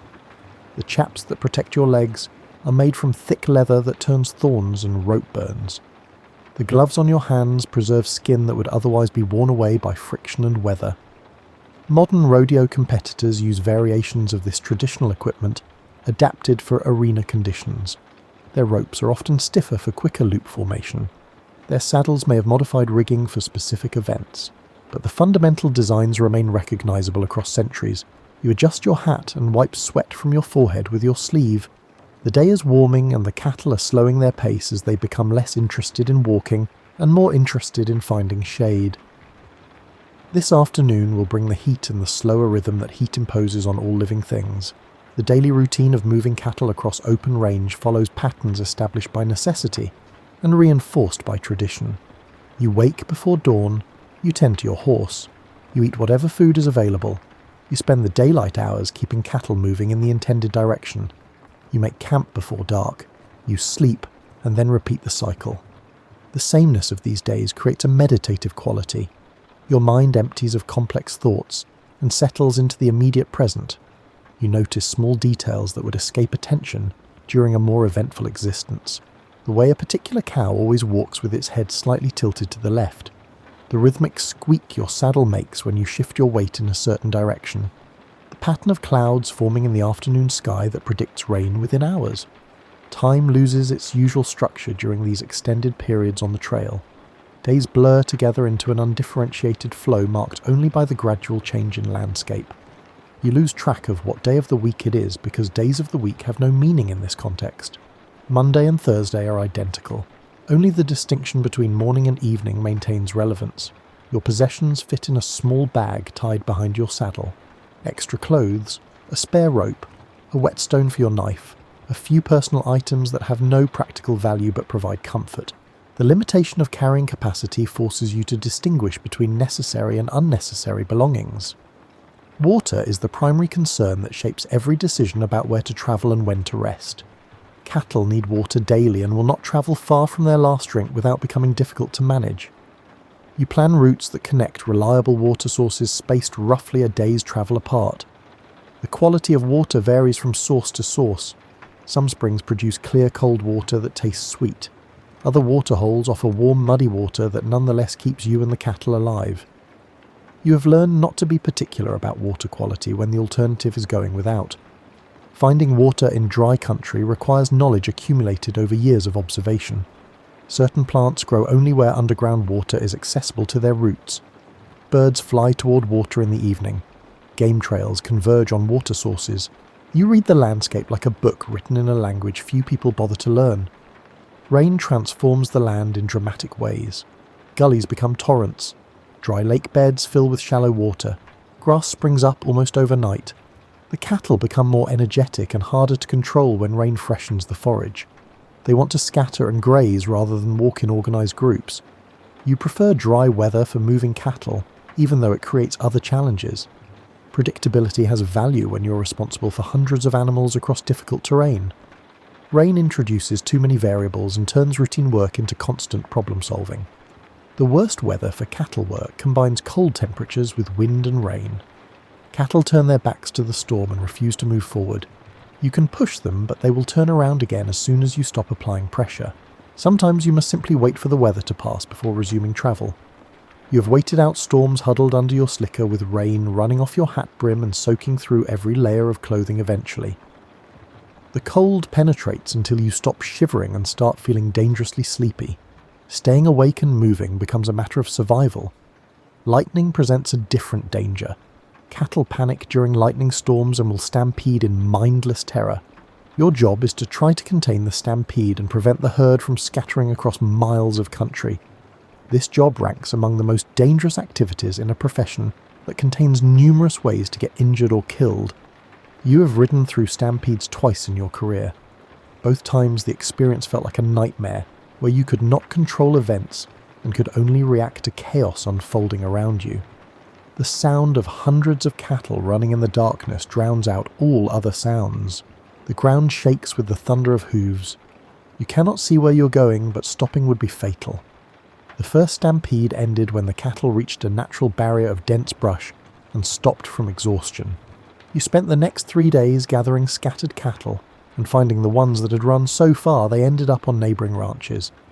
The second stampede was shorter and less destructive, but felt equally terrifying while it was happening. Most days pass without dramatic incidents. The work is hard, but not particularly dangerous when approached with appropriate caution. Cattle are large and strong, but not naturally aggressive toward humans. They will generally try to avoid conflict if given the opportunity. The exception to this rule is a cow with a new calf. Maternal instinct makes cows aggressive in defense of their offspring. A cow that would normally move away from you will charge if she believes you threaten her calf. You have learned to give new mothers extra space and to approach them carefully. Bulls require different handling than cows. A mature bull can weigh more than a horse and possesses strength sufficient to kill a person without particular effort. Most bulls are relatively calm unless challenged or competing with other bulls. Treating them with respect and avoiding situations that trigger aggressive responses prevents most problems. Your rope is your primary tool for managing individual animals that need special attention. A sick cow must be separated from the herd and examined. A calf that has become separated from its mother needs to be reunited with her. A steer that keeps trying to wander away needs to be brought back repeatedly until it accepts its place in the herd. Roping an animal in the open country differs from roping in a pen or arena. The ground is rougher and includes holes and rocks that can trip your horse. The animal has more room to run and can build up substantial speed before you catch it. You must pay attention to your surroundings while also focusing on your target. After you catch an animal with your rope, your horse must hold it while you dismount and approach on foot. Some horses excel at this task and will keep perfect tension on the rope no matter what the caught animal does. Other horses become nervous and either pull too hard or allow too much slack. Approaching a roped animal requires care because they are frightened and may try to kick or strike with their horns. You move steadily and speak in calm tones while working your way along the rope toward the animal's head. Once you can grab the head, you have control over the animal's movement. Throwing cattle means forcing them to the ground so you can perform whatever task requires a stationary animal. A skilled person can throw a full-grown cow by hand using leverage and technique. Less skilled people need help from additional workers or must resort to other methods. The technique for throwing involves twisting the animal's head to the side while simultaneously pulling one front leg forward. This disrupts the animal's balance and causes it to fall in a controlled manner. You must move quickly once the animal is down because they will struggle to stand again immediately. Branding cattle creates a permanent mark of ownership. The process involves heating a metal brand until it glows red and then pressing it against the animal's hide for several seconds. The burned hair and skin leave a scar that remains visible for the animal's entire life. You have branded thousands of cattle over the years. The smell of burning hair and flesh no longer bothers you, though you remember finding it nauseating during your first branding session.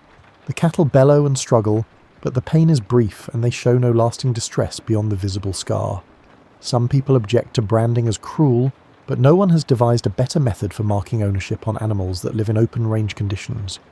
Ear tags can be torn out. Paint washes off. Brands are permanent and visible from a distance. Castrating bull calves is another routine task that seems brutal to outsiders, but serves important purposes. Bulls that are not intended for breeding become more manageable after castration. They gain weight more efficiently. They produce better quality beef. The procedure is quick, and the calves recover within days. These harsh aspects of cattle work are balanced by quieter moments of simple satisfaction. Watching a healthy herd graze peacefully, seeing new calves gain strength and coordination, successfully delivering the cattle to their destination without losses or injuries. These victories are small but meaningful in the context of the work. Your relationship with the land becomes intimate through daily exposure to its moods and features. You recognize individual hills and rock formations. You know which draws hold water longest after rain.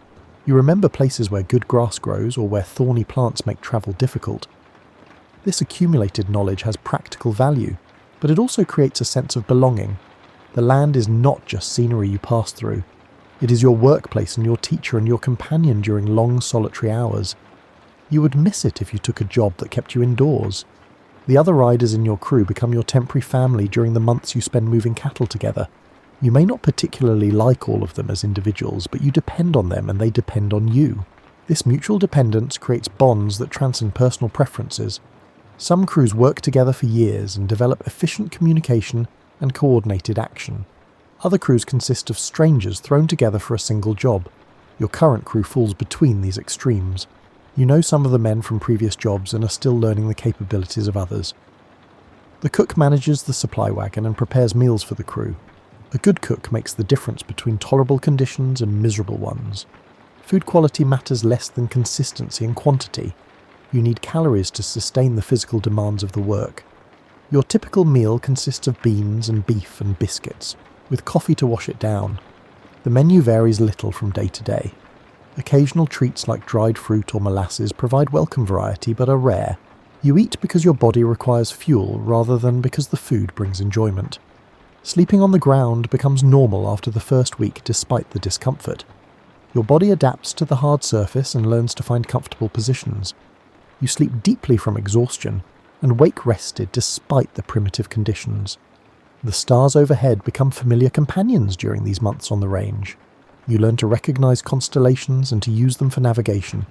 The moon's phases mark the passage of time. The sky reveals patterns that connect you to travelers and herders throughout history who looked up and saw the same lights. The Chisholm Trail stretched from Texas to Kansas and carried millions of cattle northward during the decades after the Civil War. You have walked portions of this trail and heard stories about its peak years from older cowboys who made those long drives in their youth. The trail followed a route that connected water sources and avoided the worst terrain. Previous travelers established this route through practical experience. They learned which river crossings were safest and which areas contained hostile populations. Later travelers benefited from this accumulated knowledge. A typical drive on the Chisholm Trail took 3 to 4 months to move cattle from southern Texas to the railheads in Kansas. The distance covered roughly 800 miles through country that varied from flat coastal plains to rolling hills to wide open prairies. You imagine yourself on one of these classic cattle drives. The herd contains 2,000 head and requires a crew of 12 riders plus the cook and wrangler. You own nothing except your horse and your gear. Your wages will be paid at the end of the drive if you complete the journey successfully. The early days of the drive are the most difficult. The cattle are unfamiliar with travelling and resist leaving their home range. They try to turn back constantly. They attempt to break away and return to familiar territory. Keeping them moving forward requires constant pressure from all the riders. After a week or two, the cattle accept their situation and settle into a routine. They string out in a line that may extend for a mile. The stronger cattle naturally move toward the front, while the weaker animals fall toward the rear. This sorting happens without human intervention. The point riders lead the herd from the front positions. These are usually the most experienced cowboys because the point position sets the pace and chooses the path. The cattle follow the point riders with herd instinct rather than through forced compliance. The swing riders work along the sides of the herd about 1/3 of the way back from the front. They keep the cattle from wandering too far left or right. They fill gaps that might encourage cattle to break away. Their position allows them to see most of the herd and respond to developing problems. The flank riders cover the sides further back in the herd. They perform similar functions to swing riders but deal with different cattle that tend to be slower and less cooperative. The drag riders bring up the rear. This is the least desirable position because you eat dust from 2,000 cattle all day long. The dust coats your clothes and skin and gets into your nose and mouth. You breathe it constantly and taste it in your food. New or less skilled cowboys usually get assigned to drag until they prove themselves worthy of better positions. You have ridden drag and remember the peculiar misery it creates. Your bandana covers your nose and mouth, but the fine dust penetrates cloth easily. Your eyes water and burn. Sneezing provides brief relief, but then the dust accumulation begins again immediately. The wrangler manages the extra horses that travel alongside the herd. Each rider needs multiple horses because no single animal can work every day for months. The horses rotate with fresh mounts provided every few days. The wrangler's job requires skill in handling horses and preventing them from straying. River crossings present the most dangerous and difficult challenges on a cattle drive. Cattle are reluctant to enter water and may refuse to cross despite hours of persuasion. Some rivers flow too deep or too fast for safe crossing. The wrong choice of crossing location can result in drowned cattle or injured riders. You approach each river with careful assessment. The water's speed and depth, the firmness of the banks, the presence of quicksand or underwater obstacles. These factors determine whether crossing is possible and where to attempt it. The point riders enter the water first to demonstrate that crossing is safe. The cattle follow reluctantly at first. Once the first few animals commit to crossing, the rest usually follow. The herd instinct that sometimes creates problems becomes helpful during river crossings. The middle of the crossing is when disaster most often strikes. Cattle begin swimming in deep water and some may panic. They climb on top of each other trying to stay above the surface. Weaker animals get pushed underwater and drown. The massive bodies can create a jam that stops the crossing entirely. You have witnessed crossings that went smoothly and others that turned chaotic. The difference often depends on factors beyond human control. A sudden noise might spook the lead cattle. A particularly swift current might push animals off course. The cattle's mood on that particular day might make them more or less cooperative. After a successful crossing, you count heads to ensure no animals were lost. You check the riders to confirm everyone made it across safely. Cattle that got swept downstream must be located and retrieved. The process takes hours even when nothing goes wrong. The native populations whose lands the trails crossed had complicated relationships with the cattle drives. Some tribes demanded payment for crossing their territory. Others simply took cattle they needed for food. Occasional violence occurred, but many drives passed through without conflict. You understand both perspectives. The tribes were watching vast herds consume grass and water that belonged to buffalo and the people who depended on them. The trail bosses were trying to move cattle to market and could not easily change routes that might take them through even more dangerous country. The railroads ended the era of long cattle drives by pushing tracks deeper into Texas. Cattle could be loaded near their home ranges and shipped north in days rather than months. The economics of railroads made drives obsolete except in special circumstances. You feel some regret that you never experienced those peak years of the trail drives. The stories make them sound both harder and more adventurous than modern cattle work, but perhaps every generation believes the previous generation had the real experience while they arrived too late. The physical demands of a 3-month cattle drive exceeded what most modern people would consider reasonable. You spend 12 to 16 hours in the saddle daily. You sleep on the ground in all weather. You eat monotonous food prepared under primitive conditions. You endure injuries and illnesses without access to medical care. The financial rewards barely justified the hardships. Your wages for 3 months might equal what a skilled tradesman earned in a month. But you took the job because alternatives were limited, and because the work appealed to something in your nature that valued independence and outdoor living. The social dynamics of a trail crew could make the difference between a tolerable drive and a miserable one. Compatible personalities and shared work ethic created smooth operations. Conflict and resentment made everything harder. The trail boss set the tone through his management style and his fairness in dealing with the crew. Some trail bosses were tyrants who ruled through intimidation. Others were natural leaders who inspired loyalty through example and consistent treatment. You preferred working for the latter type even when the work itself was equally hard. The relationships formed during these drives sometimes lasted beyond the immediate job. Men who worked well together would seek each other out for future employment. Reputations developed based on reliability and skill. Your name became associated with quality work or with problems depending on how you conducted yourself. The evolution of cattle handling techniques reflects changing circumstances and available technology. The vaqueros developed their methods for working in open country with minimal infrastructure. American cowboys adapted these techniques for different terrain and different economic pressures. The basic skills remained constant across these transitions. You still needed to ride well and rope accurately and read cattle behaviour, but the applications of these skills shifted as the industry changed around them. The invention of barbed wire transformed Western ranching by making it economical to enclose large areas. Suddenly, cattle could be contained within defined boundaries. This reduced the need for constant monitoring and allowed more efficient land use, but it also reduced the independence that open range work had offered. You have mixed feelings about barbed wire. It makes some aspects of cattle work easier by limiting how far animals can wander. It also creates new problems when cattle get tangled in the wire and injure themselves. And it represents the taming of wild country into something more controlled and domesticated. Fences changed the nature of cowboy work from ranging across open country to maintaining infrastructure and managing contained herds. The romantic image of the lone rider on the open range became less relevant as ranchers divided land into pastures and pens. Branding techniques became more systematic as ranches grew larger and needed to process more cattle efficiently. Branding crews developed coordinated actions where each person had a specific role. The efficiency allowed hundreds of calves to be branded in a day rather than dozens. You participate in these modern branding operations when seasonal work is available. The work resembles an assembly line more than the individualized craft of earlier years. Calves move through a chute and get roped, thrown, branded, vaccinated and released in continuous succession. The social aspects of branding time provide compensation for the repetitive nature of the work. Neighbours gather to help each other with large jobs. Food and drink flow freely. The work becomes a community event rather than purely commercial activity. These gatherings preserve some of the social connections that were common when populations were smaller and more interdependent. The development of better veterinary knowledge improved cattle health and reduced losses from disease.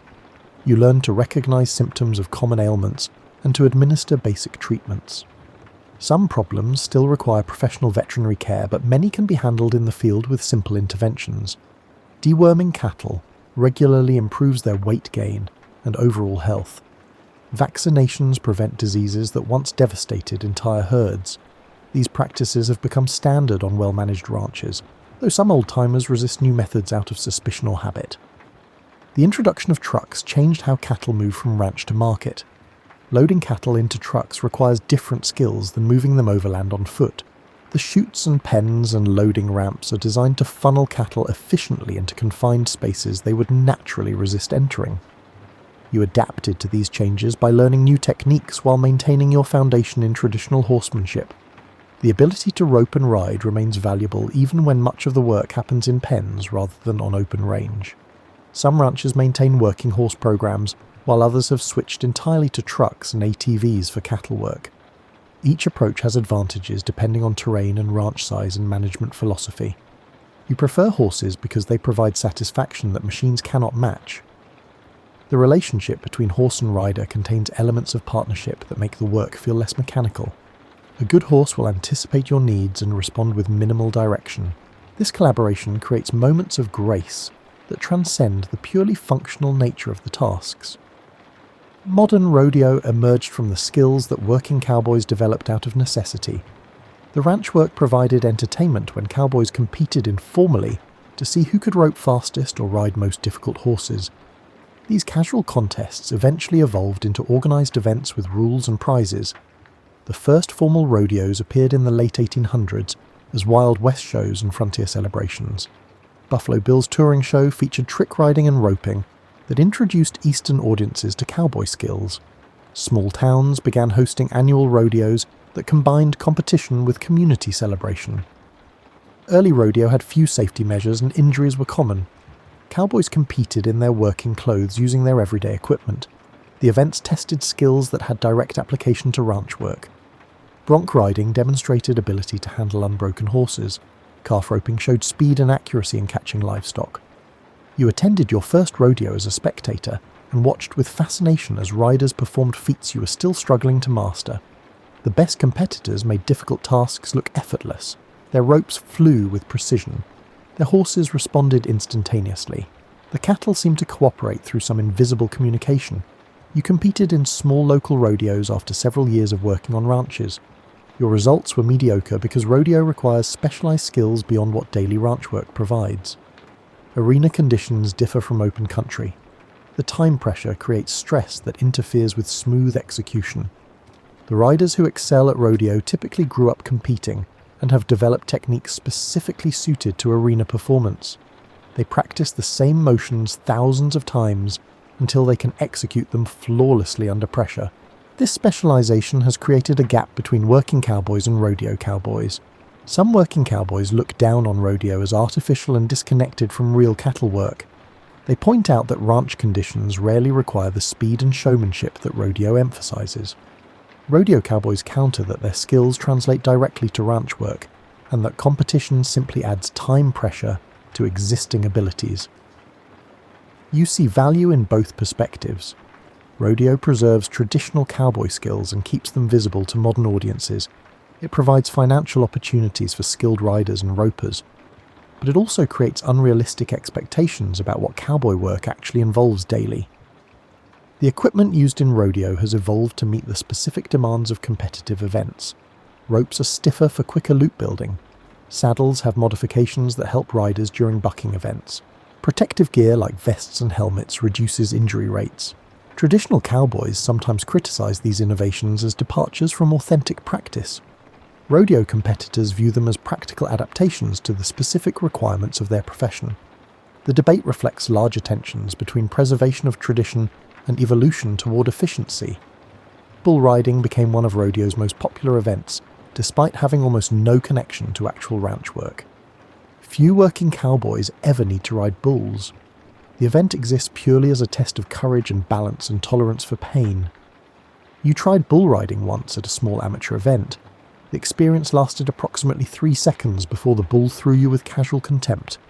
You landed hard enough that everything hurt for days afterward.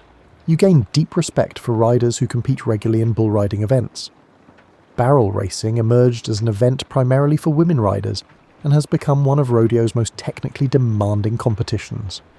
The rider must navigate a cloverleaf pattern around 3 barrels at maximum speed without knocking any over. The combination of speed and precision makes it spectacular to watch. Team roping requires 2 riders working together to catch a steer. One rider ropes the head while the other ropes the back legs. The coordination and timing required make it one of the more challenging events. Successful teams often practice together for years, developing the precise communication their partnership requires. Saddle bronc riding tests a rider's ability to stay mounted on a bucking horse while maintaining specific form. Judges score both the horse's bucking and the rider's technique. The rider must hold a rein with one hand while keeping the other hand free. Spurring in rhythm with the horse's bucking adds points. Bareback bronc riding may be rodeo's most physically punishing event. The rider holds a rigging attached to the horse's back with nothing else for support. The violent bucking slams the rider's body repeatedly. 8 seconds feels like an eternity under these conditions. Steer wrestling involves jumping from a running horse onto a running steer, and then using strength and leverage to throw the steer to the ground. The event tests pure athleticism combined with precise timing. Injuries are common when the timing is slightly off. These modern rodeo events grew from practical skills into specialized competitions that require dedication and training beyond what working ranch life provides. The best rodeo competitors are athletes who happen to use traditional cowboy tools and techniques, rather than cowboys who occasionally compete. You respect their abilities while recognizing that your own interests lie more in the practical application of these skills on working ranches. The satisfaction you derive from successful cattle work differs from the satisfaction of competitive achievement. The transformation of functional skills into sport reflects broader cultural changes in how people relate to the Western landscape and the ranching tradition. Rodeo allows urban audiences to experience a sanitized version of cowboy culture without the hardship and tedium that characterize actual ranch work. The arenas where rodeos occur bear little resemblance to the open country where these skills developed. The dirt is groomed and watered, the fences are straight and sturdy, the livestock gets specially selected and managed to create dramatic performances. These controlled conditions produce consistent entertainment but sacrifice authenticity. You appreciate rodeo's role in keeping traditional skills visible and relevant in a culture that has mostly moved beyond agrarian life. Without rodeo, roping and riding might become purely historical curiosities. The competitive structure maintains communities of practice that preserve knowledge across generations. The economics of rodeo create a professional class of competitors who earn their living through prize money and sponsorships. The top competitors in each event can make substantial incomes, though the vast majority of rodeo participants barely cover their expenses. The economic structure resembles other individual sports where a few stars capture most of the rewards. The rodeo circuit follows a seasonal pattern with major events in summer and fall. Competitors travel constantly from one event to the next, accumulating points and prize money. This lifestyle appeals to people who value independence and competition, but it provides little stability or security. Some competitors transition from rodeo to other careers as their bodies break down from accumulated injuries. Others become stock contractors who provide animals for rodeo events, or work as judges and officials. The rodeo community provides opportunities beyond riding and roping, though they tend to be limited. The animals used in rodeo receive attention from animal welfare advocates who question whether forcing livestock to buck or wrestle is ethical. Rodeo organizations have implemented rules designed to protect animal welfare, including veterinary oversight and restrictions on equipment that might cause unnecessary stress or pain. You have opinions on both sides of this debate. The animals are livestock rather than pets, and most receive better care than cattle destined for slaughter. But some events do seem to create stress without serving purposes beyond entertainment. The question of where to draw ethical lines remains complicated. The bucking horses and bulls used in rodeo are often specifically bred for their tendency to buck. These animals are athletic specimens that perform behavior they would naturally engage in when humans attempt to ride them. The debate centers on whether encouraging this behavior for entertainment is fundamentally different from using animals for agricultural work. The physical dangers of rodeo are undeniable. Riders get thrown and stepped on and kicked regularly. Serious injuries including broken bones and concussions are common. A few riders die every year from rodeo-related trauma. The participants accept these risks in exchange for the opportunity to compete. You understand the appeal of testing yourself against dangerous challenges. The adrenaline and focus required during brief, intense competition creates feelings that normal life rarely provides, but you prefer the sustained challenge of long-term ranch work to the concentrated drama of rodeo events. The cultural significance of rodeo extends beyond the actual competitions. The clothing and music and social atmosphere create a distinctive subculture.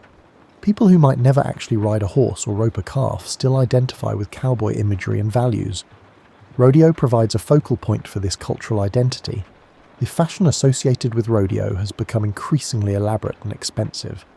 Pearl snap shirts and fancy boots and ornate belt buckles signal participation in the culture, even when worn by people whose connection to actual ranching is minimal.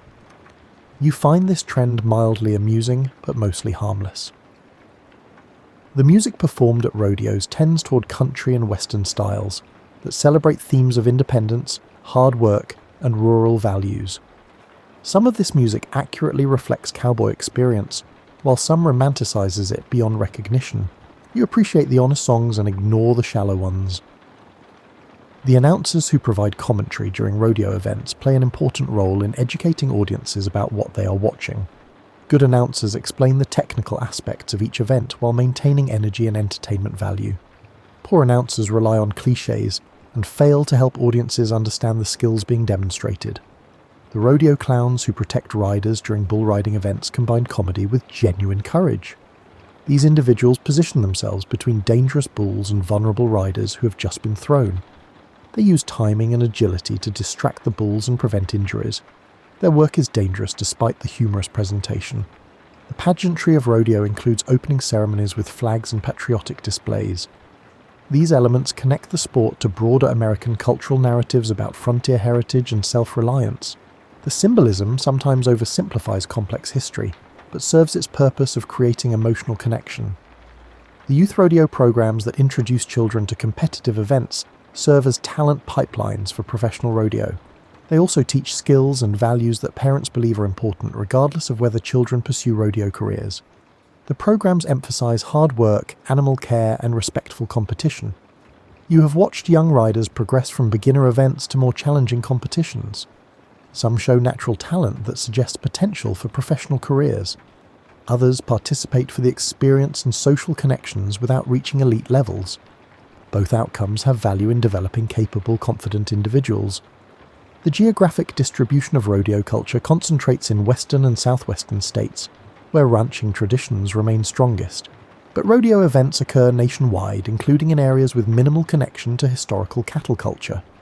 This spread reflects rodeo's evolution from regional tradition to commercial entertainment. The professional rodeo organizations that govern major competitions maintain rules and safety standards while marketing the sport to sponsors and television audiences. These organizations balance competing interests between preserving tradition, maximizing entertainment value, and ensuring animal and human welfare. The sponsorships that support professional rodeo come from companies selling products related to Western lifestyle. Boot manufacturers, feed companies, truck manufacturers, and Western wear retailers see rodeo audiences as prime consumers for their products. This commercial structure sustains rodeo as entertainment while changing its character in subtle ways. The television coverage of major rodeo events brings the sport to audiences who might never attend in person. The camera work and editing create a version of rodeo that emphasizes drama and spectacular moments while downplaying the routine aspects and slower periods. This version of rodeo shapes public perception more than actual attendance does. You sit on your horse and watch the sunset paint the western sky in shades of orange and purple. The cattle are bedded down for the night and your work is finished until tomorrow's dawn. This moment of quiet satisfaction makes the day's effort worthwhile. The skills you practice daily connect you to a tradition that stretches back through generations of horsemen who worked livestock across open country. The specific techniques may have evolved, but the fundamental relationship between human and horse and cattle remains recognizable across centuries. You wonder sometimes about the future of this work and whether it will continue in recognizable form. Technology changes how cattle are managed and markets drive efficiency that may eliminate traditional methods. But as long as cattle exist and grass grows, and some people prefer working outdoors on horseback, these skills will likely persist. The younger generation shows less interest in cowboy work than previous generations did. The pay is low relative to what can be earned in less physically demanding jobs. The lifestyle lacks the comfort and security that modern culture values. Yet some young people still choose this path drawn by factors that resist easy explanation. You recognize in them the same impulses that led you to this work: the appeal of outdoor life, the satisfaction of physical competence, the connection to animals and land. These motivations matter even in a world that increasingly dismisses them as outdated or impractical. The ranches that still employ traditional cowboy methods do so partly from practical necessity, and partly from commitment to preserving heritage. Some terrain remains inaccessible to vehicles and requires horse-mounted workers. Some owners value the cultural continuity that traditional methods represent. You feel grateful to have found work that suits your temperament and abilities. Not everyone discovers a profession that feels like a natural expression of who they are. The physical challenges and modest financial rewards seem acceptable prices for daily engagement with work that matters to you. The modern rodeo circuit preserves aspects of cowboy culture while adapting them for contemporary audiences. This transformation serves purposes beyond mere entertainment. It keeps traditional skills visible and valued. It provides economic incentive for people to maintain competence in activities that might otherwise fade into history. You have complicated feelings about rodeo's relationship to working cowboy culture. The sport both honors and distorts the traditions it claims to represent. The best rodeo competitors possess genuine skill worthy of respect. The commercialization and spectacle sometimes obscure the practical origins of the events. The debate about authenticity seems less important than the fact that young people continue learning to rope and ride. Whether they apply these skills on ranches or in arenas matters less than the preservation of knowledge and technique. Both paths have legitimacy. Your own identity incorporates both working cowboy and occasional rodeo competitor, though you excel at neither. You take satisfaction from steady competence rather than exceptional performance. This approach suits you better than striving for recognition or achievement beyond your natural abilities. The community of people who share your interests remains small but widely distributed. You encounter them at brandings and rodeos, and occasionally on the ranches where you find work. These connections provide social belonging without requiring the constant interaction that might feel suffocating. The solitary aspects of cowboy work appeal to you as much as the social connections. Hours spent alone with your thoughts and your horse and the landscape offer a kind of meditation. The repetitive nature of the work allows your mind to wander, while your body executes familiar patterns. You think about the vaqueros who developed these techniques centuries ago in Mexico. They could not have imagined that their practical solutions to livestock management would evolve into professional sport and cultural symbol. Yet here you sit using their methods and honouring their legacy through continued practice. The rope in your hands was made using techniques they would recognise. Your saddle follows design principles they established. The skills you employ daily grew from their innovations. This continuity across time and culture seems remarkable when you pause to consider it. The horse beneath you descends from Spanish horses brought to the Americas hundreds of years ago. These horses escaped or were released and formed wild herds that adapted to the landscape. Cowboys captured and trained them, creating bloodlines that still produce capable working horses. Your particular horse has ancestors from multiple continents and centuries of selective breeding. Yet it performs tasks that differ little from what its distant relatives did generations ago.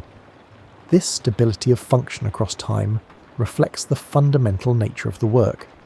The cattle industry that employs you operates on global markets influenced by economics and politics you barely understand. Yet your daily work remains unchanged by these abstractions. You ride and rope and move cattle according to principles that ignore market forces. This disconnect between your immediate experience and the larger systems you participate in creates a sense of existing outside normal time. Your days follow rhythms set by sun and season and animal behaviour rather than clocks and calendars. The industrial world seems distant and mostly irrelevant. You finish checking the herd and ride back toward camp. The stars are emerging as darkness deepens. You can identify the constellations that cowboys have used for navigation throughout the history of the profession. The Big Dipper points toward the North Star. Orion rises in the east. Your horse knows the way back to camp and needs no direction from you. You relax in the saddle and let the animal set its own pace.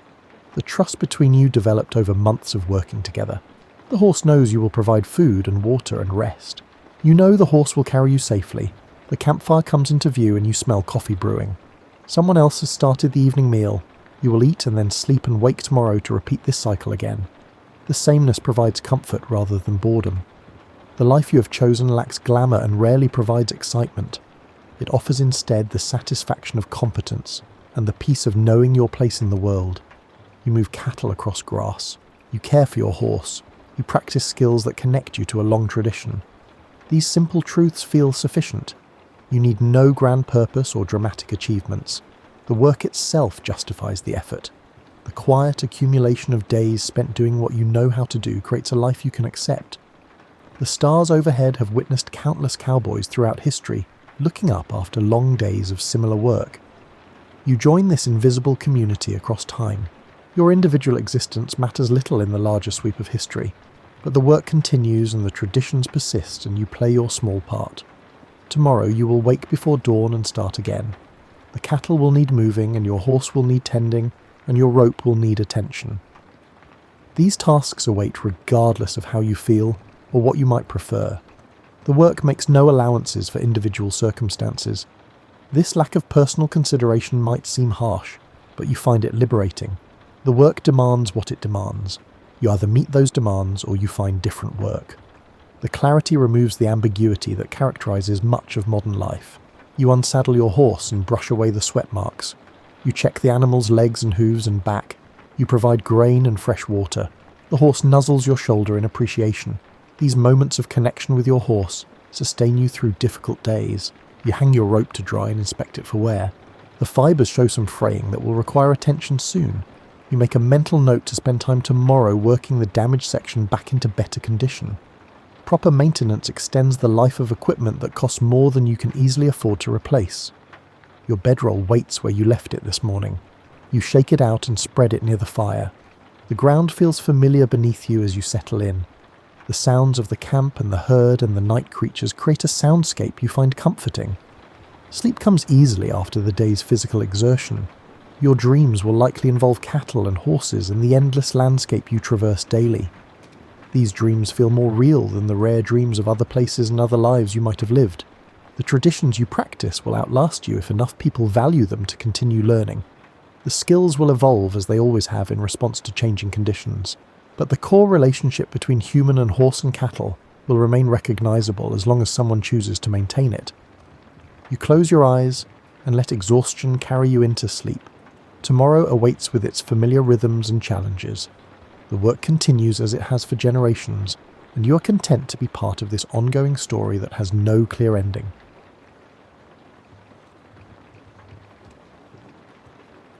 The Greeks were, in many respects, a practical people. They farmed thin soils on limestone hillsides and traded across rough water in boats that required constant maintenance. They built their cities on rocky outcroppings, where rainfall was unpredictable and shade was always negotiated. They were not by nature given to vague spiritual gestures. When they imagined where their gods lived, they pointed at something they could see from the road. They pointed at a mountain called Olympus. You can find it today, standing on the northern boundary of what is now the Thessaly region, its highest summit rising just under 3,000 metres above the Aegean plain. On most days, the peak vanishes into a cloud layer that the wind rearranges without ever fully clearing. The ancient Greeks observed this pattern. They noticed that the snow at the highest altitudes never quite melted in summer. They observed that shepherds who climbed toward the upper tree line came back looking somehow smaller than they had gone up, quieter, unwilling to describe precisely what they had seen from high ground. This suited the Olympian gods perfectly. Homer describes Olympus in the Iliad and the Odyssey not quite as an ordinary mountain, but as a layered vertical world. At its base it was stone and snow, and the resinous breath of pine forests. As you moved upward, the material qualities of the lower world gradually dissolved. The weather stopped. Wind, which everywhere else in Greece was capricious and argumentative, and never asked permission before rearranging your belongings, went silent at a certain altitude and simply ceased to function. What replaced it was something the ancient texts approach with care, a kind of sustained luminous calm. as if the air at that height had been recently cleaned and then set aside to rest undisturbed. Hesiod, working in roughly the 8th century before the Common Era, described this upper zone in his Theogony as a place where no harsh wind cuts through, where no rain falls, and where no snow ever troubles the surface. He meant this not as poetry reaching beyond its evidence, but as genuine architectural specification. The home of the gods sat above all weather systems, above the agricultural seasons that governed mortal life, in a zone of unvarying mild radiance that felt, to the Greek imagination, like the correct and natural condition of divinity. When you stand at the actual foot of a Greek mountain and watch storm clouds move across its upper ridges, this becomes surprisingly easy to believe. There is a visual effect familiar to anyone who has watched weather travel across high ground, where the ridges above the cloud line appear to inhabit a different atmosphere entirely. The clouds churn below and the summit floats above them, composed and indifferent and bathed in a quality of light that the valley does not receive in the same way. The Greeks took this ordinary observation, which any farmer or shepherd could confirm, and architecturalized it. What existed beyond the cloud layer, in the Greek imagination, was not empty altitude but an inhabited compound, something between a city and a private estate, structured around the needs of 12 principal gods and attended by a larger population of minor deities, divine servants, and personified forces too numerous to catalogue without losing the thread entirely. The entrance to all of this was guarded by gates. Homer specifies golden gates, and this detail carries more weight than it might initially seem. Gold in the ancient world was not merely an expensive construction material. It was the substance considered closest to permanence itself. Gold did not corrode. It did not pit or cloud or require maintenance at regular intervals.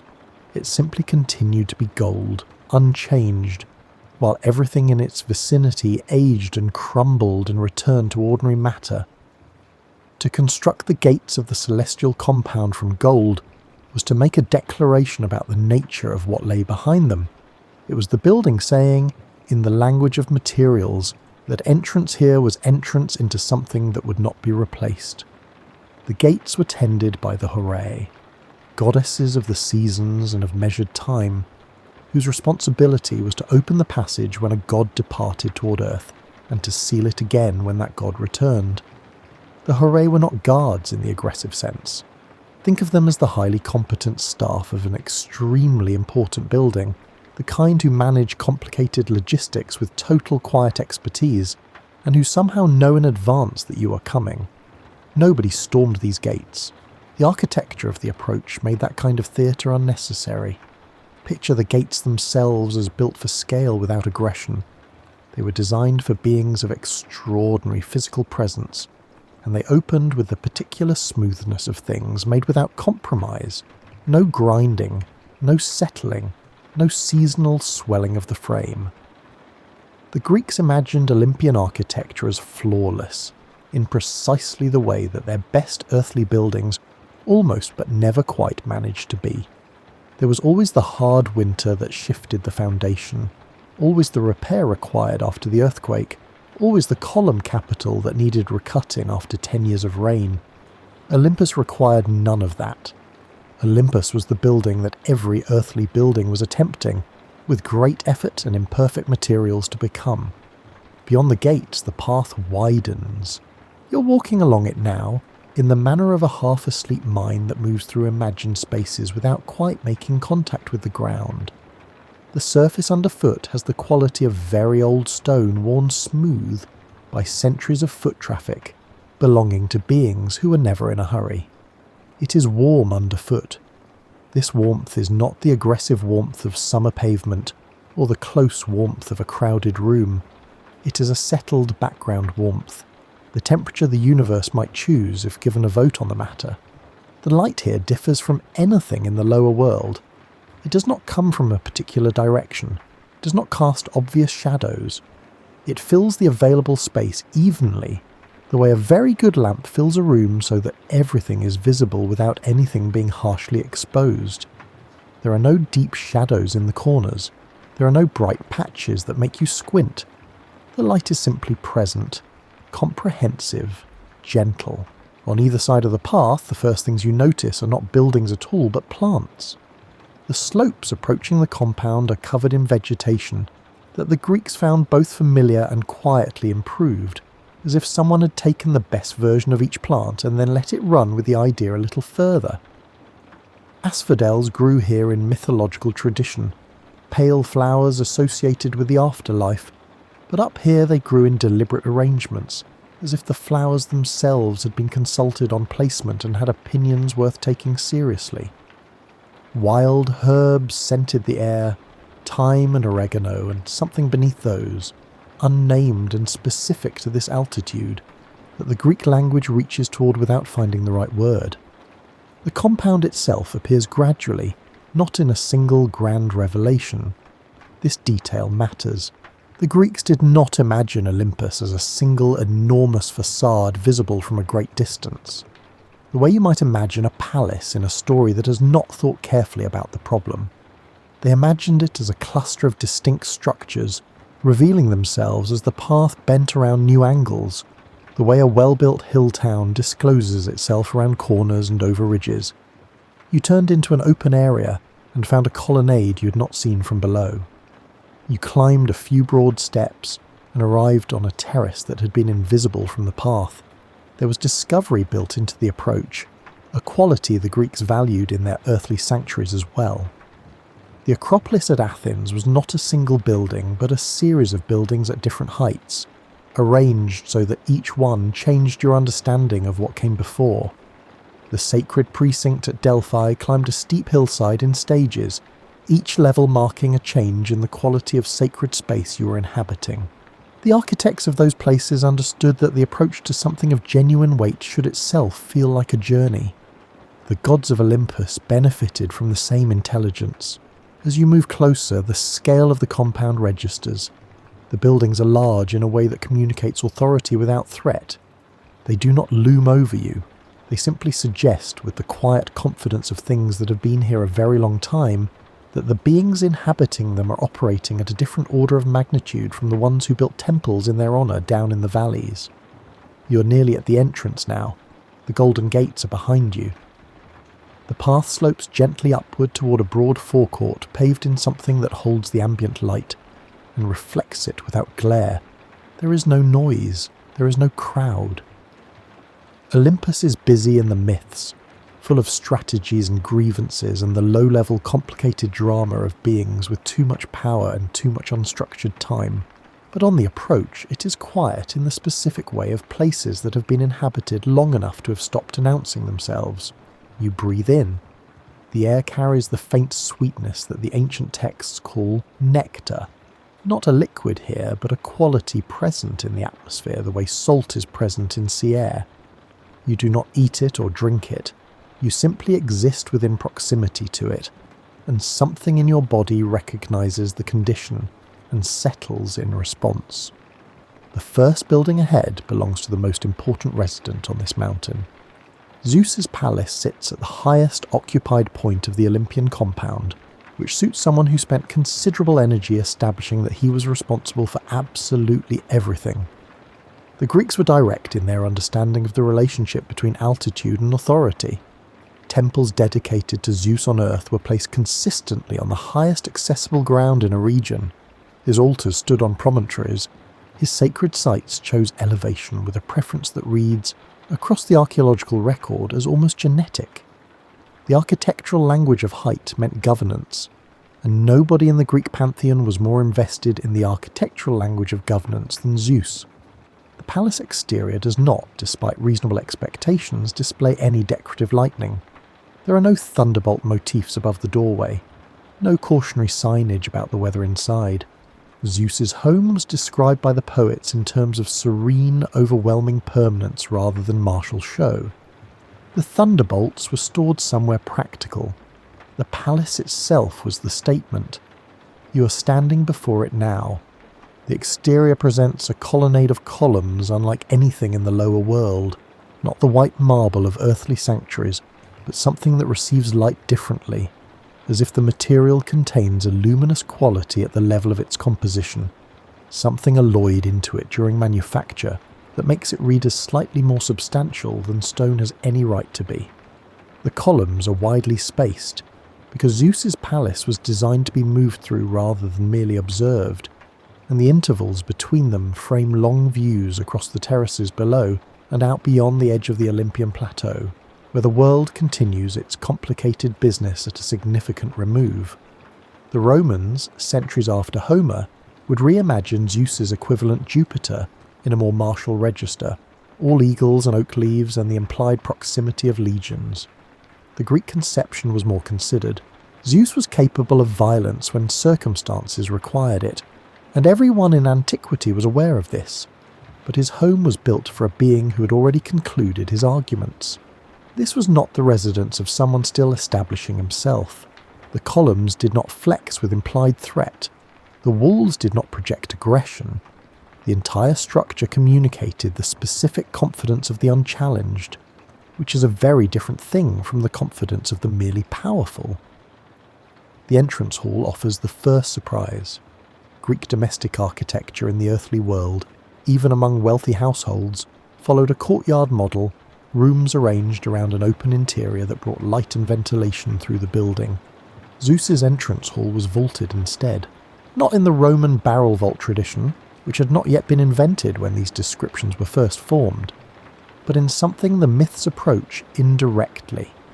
A ceiling that was simply much further away than ceiling had any structural obligation to be. It shimmered with the same sourceless light present throughout Olympus.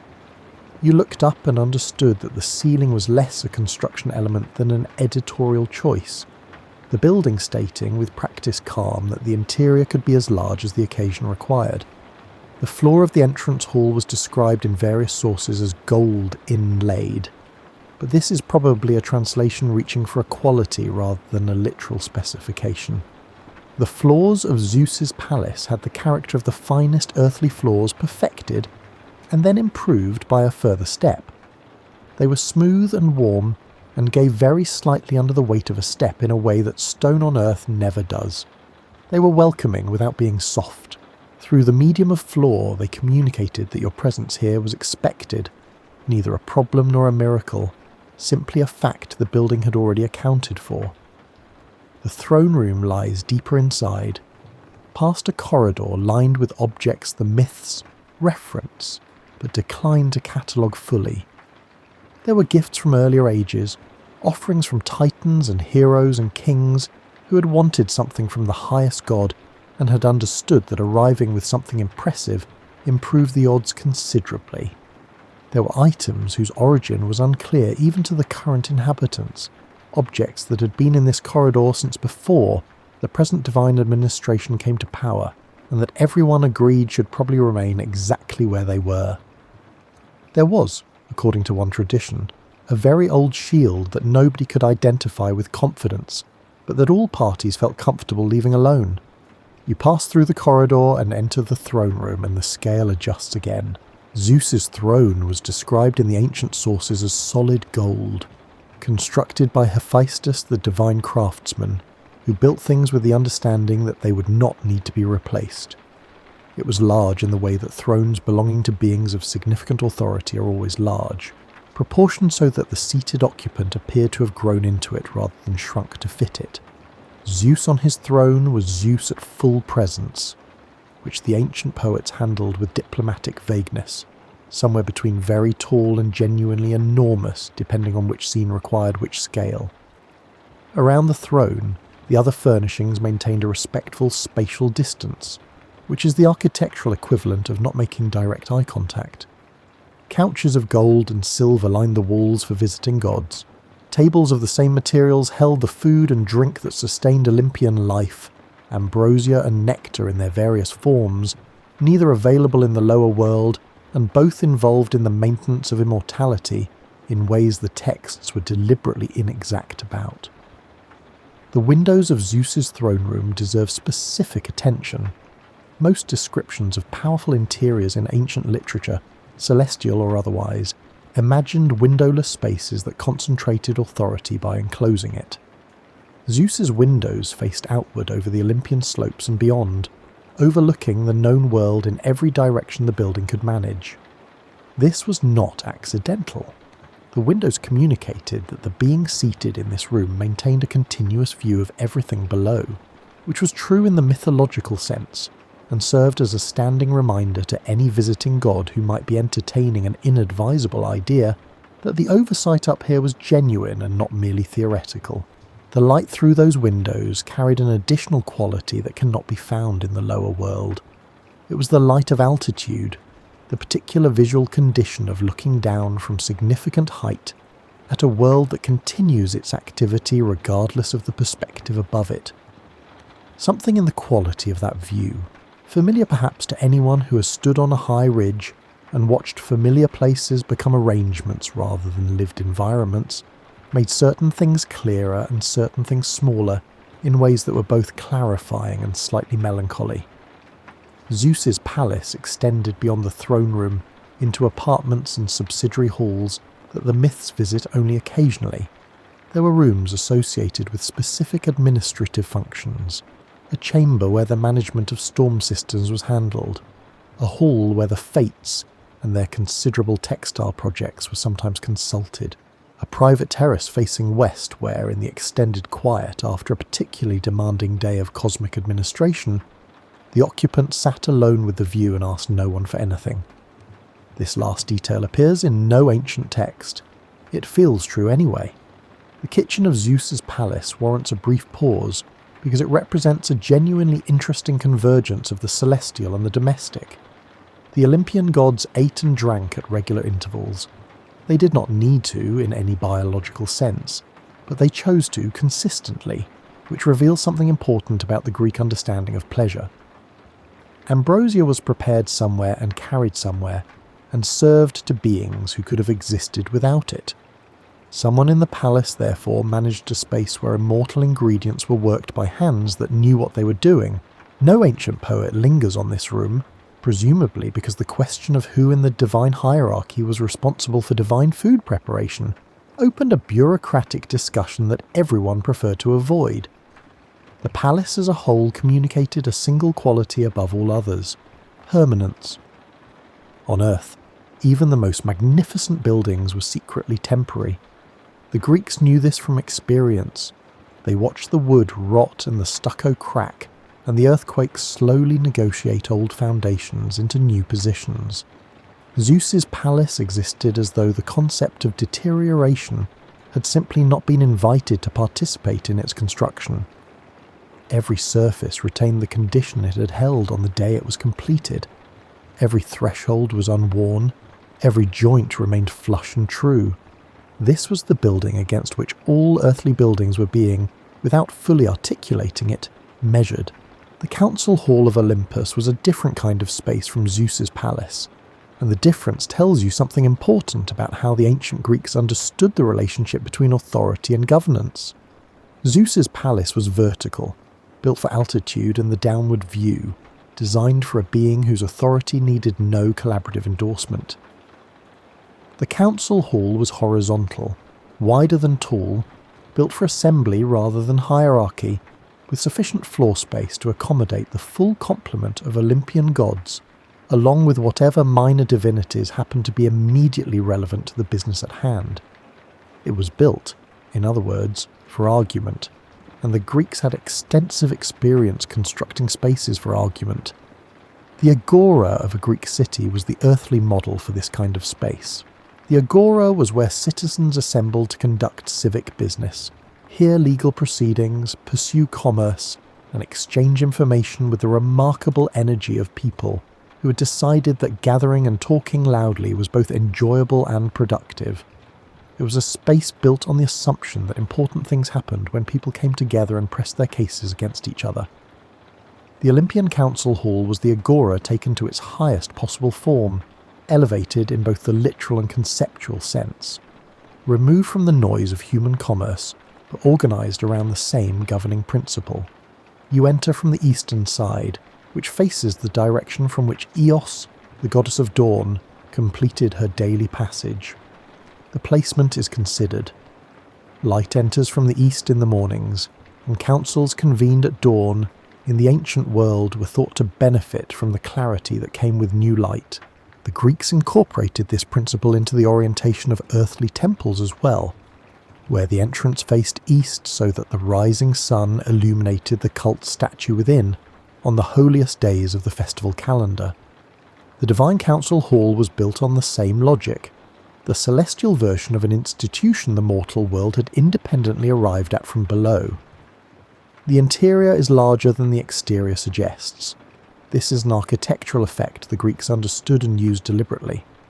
The Parthenon on the Athenian Acropolis presents itself at a distance as a straightforward rectangular structure, but once you climb the steps and stand within the colonnade, the proportions shift in a way that functions almost as a visual renegotiation. The ancient architects used barely perceptible curves in the horizontal lines, subtle variations in column spacing, faint upward bowing of the floor plane, to produce the impression that the building was more expansive than its measurements would indicate. Standing inside, the building seemed to breathe outward slightly. The council hall uses the same device, with considerably more room to work with. The seating inside was arranged in a long, shallow curve rather than a straight line, so that every occupant could observe every other occupant without uncomfortable neck rotation. This sounds like a minor practical consideration, but it was a significant political fact. Curved seating distributes visibility equally around the assembly. Every god in that hall could watch every other god across its width, which was useful information in an assembly where the politics were complicated by several thousand years of accumulated grievances. Each seat was distinct in material and character, reflecting the personality of its occupant in the way that a person's home eventually begins to reflect them, even without deliberate intention. Poseidon's seat had the quality of dark, polished stone carrying the suggestion of ocean depth, cool to approach and solid in a way that ordinary stone is not quite solid. Ares occupied something angular and iron adjacent, assembled with more emphasis on structural integrity than comfort, the seat of someone who considered comfort beside the point. Aphrodite's chair was the only one in the hall that produced a perceptible fragrance, a faint compound of rose and something warmer underneath that everyone in the immediate vicinity found either entirely wonderful or mildly inconvenient depending on their current relationship with that particular deity. Apollo's seat caught and redistributed the ambient light in a way that made it visually prominent without announcing itself, which was consistent with Apollo's approach to presence generally. Artemis sat opposite her twin, and her seat was simpler and more purposeful than his, less ornamented, more clearly designed for use, like a well-made hunting tool translated into furniture, and not embarrassed about it. Demeter's position in the curved arc sat at a slight remove from the immediate centre of activity, not excluded, not marginal, but positioned in the manner of someone with long experience in these assemblies who is determined that a small distance from the main intensity improves the quality of attention available for everything else. Demeter in the mythological tradition is consistently a deity, with her attentiveness oriented toward the earth, toward the growing season, toward the agricultural calendar that governed mortal life far below. Her position in the hall reflected this orientation, the angle of someone keeping one ear on the assembly and the other on the sound of grain growing in the Thessalian plain at a considerable remove. The acoustics of the council hall rewarded attention. The ancient Greeks were careful students of how sound moved through enclosed spaces, and they built this knowledge into their theatres. The theatre at Epidaurus can carry an unamplified whisper from its central performance area to the highest row of seats through geometry alone, without any other acoustic assistance. Modern engineers still study the structure to understand how it achieves this. The Olympian Council Hall presumably operated on comparable principles, though with the additional variable that some of its occupants, under sufficiently provoked circumstances, produced voices at a volume the theatre at Epidaurus had not been designed to test. In ordinary sessions, the voices in this hall were modulated. The gods on the whole preferred to resolve their differences through sustained rhetorical pressure, through the kind of patient argument that the Greeks admired intensely in human speakers and attributed to their gods in proportionately amplified form. When eloquence reached its limits, they referred the matter to Zeus, whose presence in the room functioned as a structural element in itself, a load-bearing authority around which all other Olympian activity arranged itself by long habit. The walls of the hall remained undecorated. This was deliberate, and it distinguished the space clearly from the more personal rooms of the individual gods, which carried the particular character of their occupants in every surface choice. The council hall belonged to all of them, and to none of them specifically, and its walls were bare in the manner of spaces that know their content is always the people within them, rather than the surfaces around them. The ceiling was the exception. Above the floor level, the ceiling of the council hall was described in mythological tradition as displaying the sky, not a painted representation but a current view, updated continuously to reflect the actual condition of the heavens above. When a storm was building over the Aegean, the ceiling showed it gathering. When the summer stars wheeled into their seasonal positions above the Mediterranean, the ceiling moved with them. It was the most comprehensive observational instrument in the ancient world, and it carried a secondary function that the Greeks seemed to have considered at least as important as the practical information it provided. It reminded everyone in the room what they were actually there for. The gods were not supposed to be distant or uninvolved. They were supposed to be attentive, responsive to the continuous unfolding of earthly events, present to the prayers and the needs, and the occasional catastrophic misjudgments of the human beings operating below. A ceiling that showed the world was a ceiling that reminded its assembly of their responsibilities in real time. It was governance architecture, built with a specific understanding of the relationship between accountability and attention. The meetings held in this hall addressed the full range of celestial concern. Which heroes would receive support and which would be left to manage the consequences of their own decisions? Which kingdoms would flourish in the coming season and which had run out of Olympian goodwill? Whether Odysseus had at this point suffered sufficiently for Poseidon's satisfaction, which was a question raised at several consecutive sessions spanning approximately 10 years, and which generated a volume of passionate opinion on both sides that the Odyssey captures only in summary. Whether the Trojan conflict was proceeding according to any plan that any god could honestly defend, which it arguably was not, and which created the kind of awkward meeting energy that no celestial ceiling could quite absorb. There were quieter administrative matters as well, the regulation of seasonal transitions, the assignment of domain disputes between rivers and weather systems and mountain territories, whose borders were perennially contested, the management of the divine calendar, which was more elaborate than the mortal version and required genuine oversight rather than the annual minor correction. You have been standing against the outer wall of this hall for some time, and the quality of light in the ceiling above you has shifted toward a late afternoon sky, the deep autumn blue that settles over the Aegean after a morning rain has cleared. Someone across the assembly said something quietly witty a few moments ago, and the gods nearest to that seat are still showing traces of it, the unhurried smiles of beings who do not need to rush their responses to anything. There is something unexpectedly comfortable about observing this from the perimeter.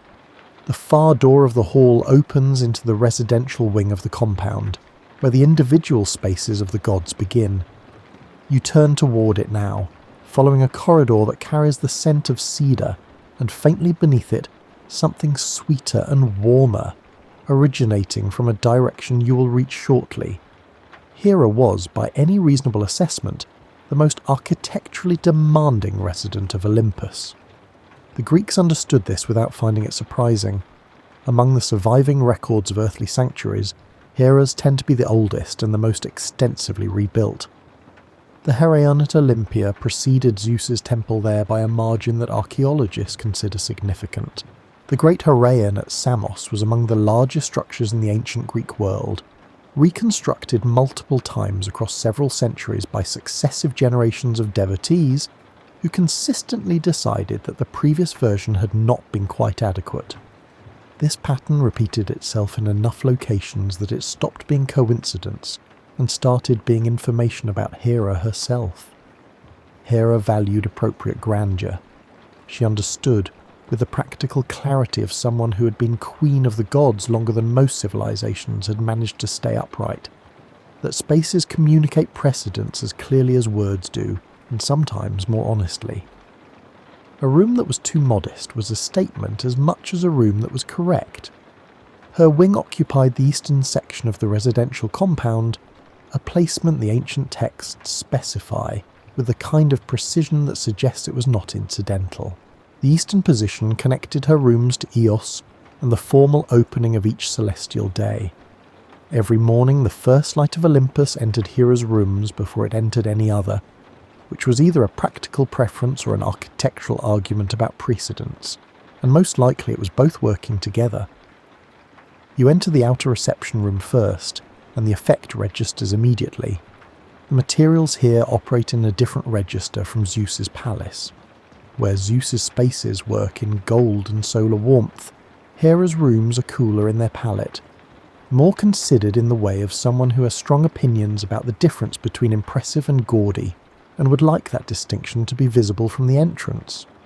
The walls hold a tone that shifts between ivory and the pale silver green of olive leaves in early morning, depending on where the light falls. The floors are polished to a depth that makes them appear wet from a distance without being reflective in the ordinary way.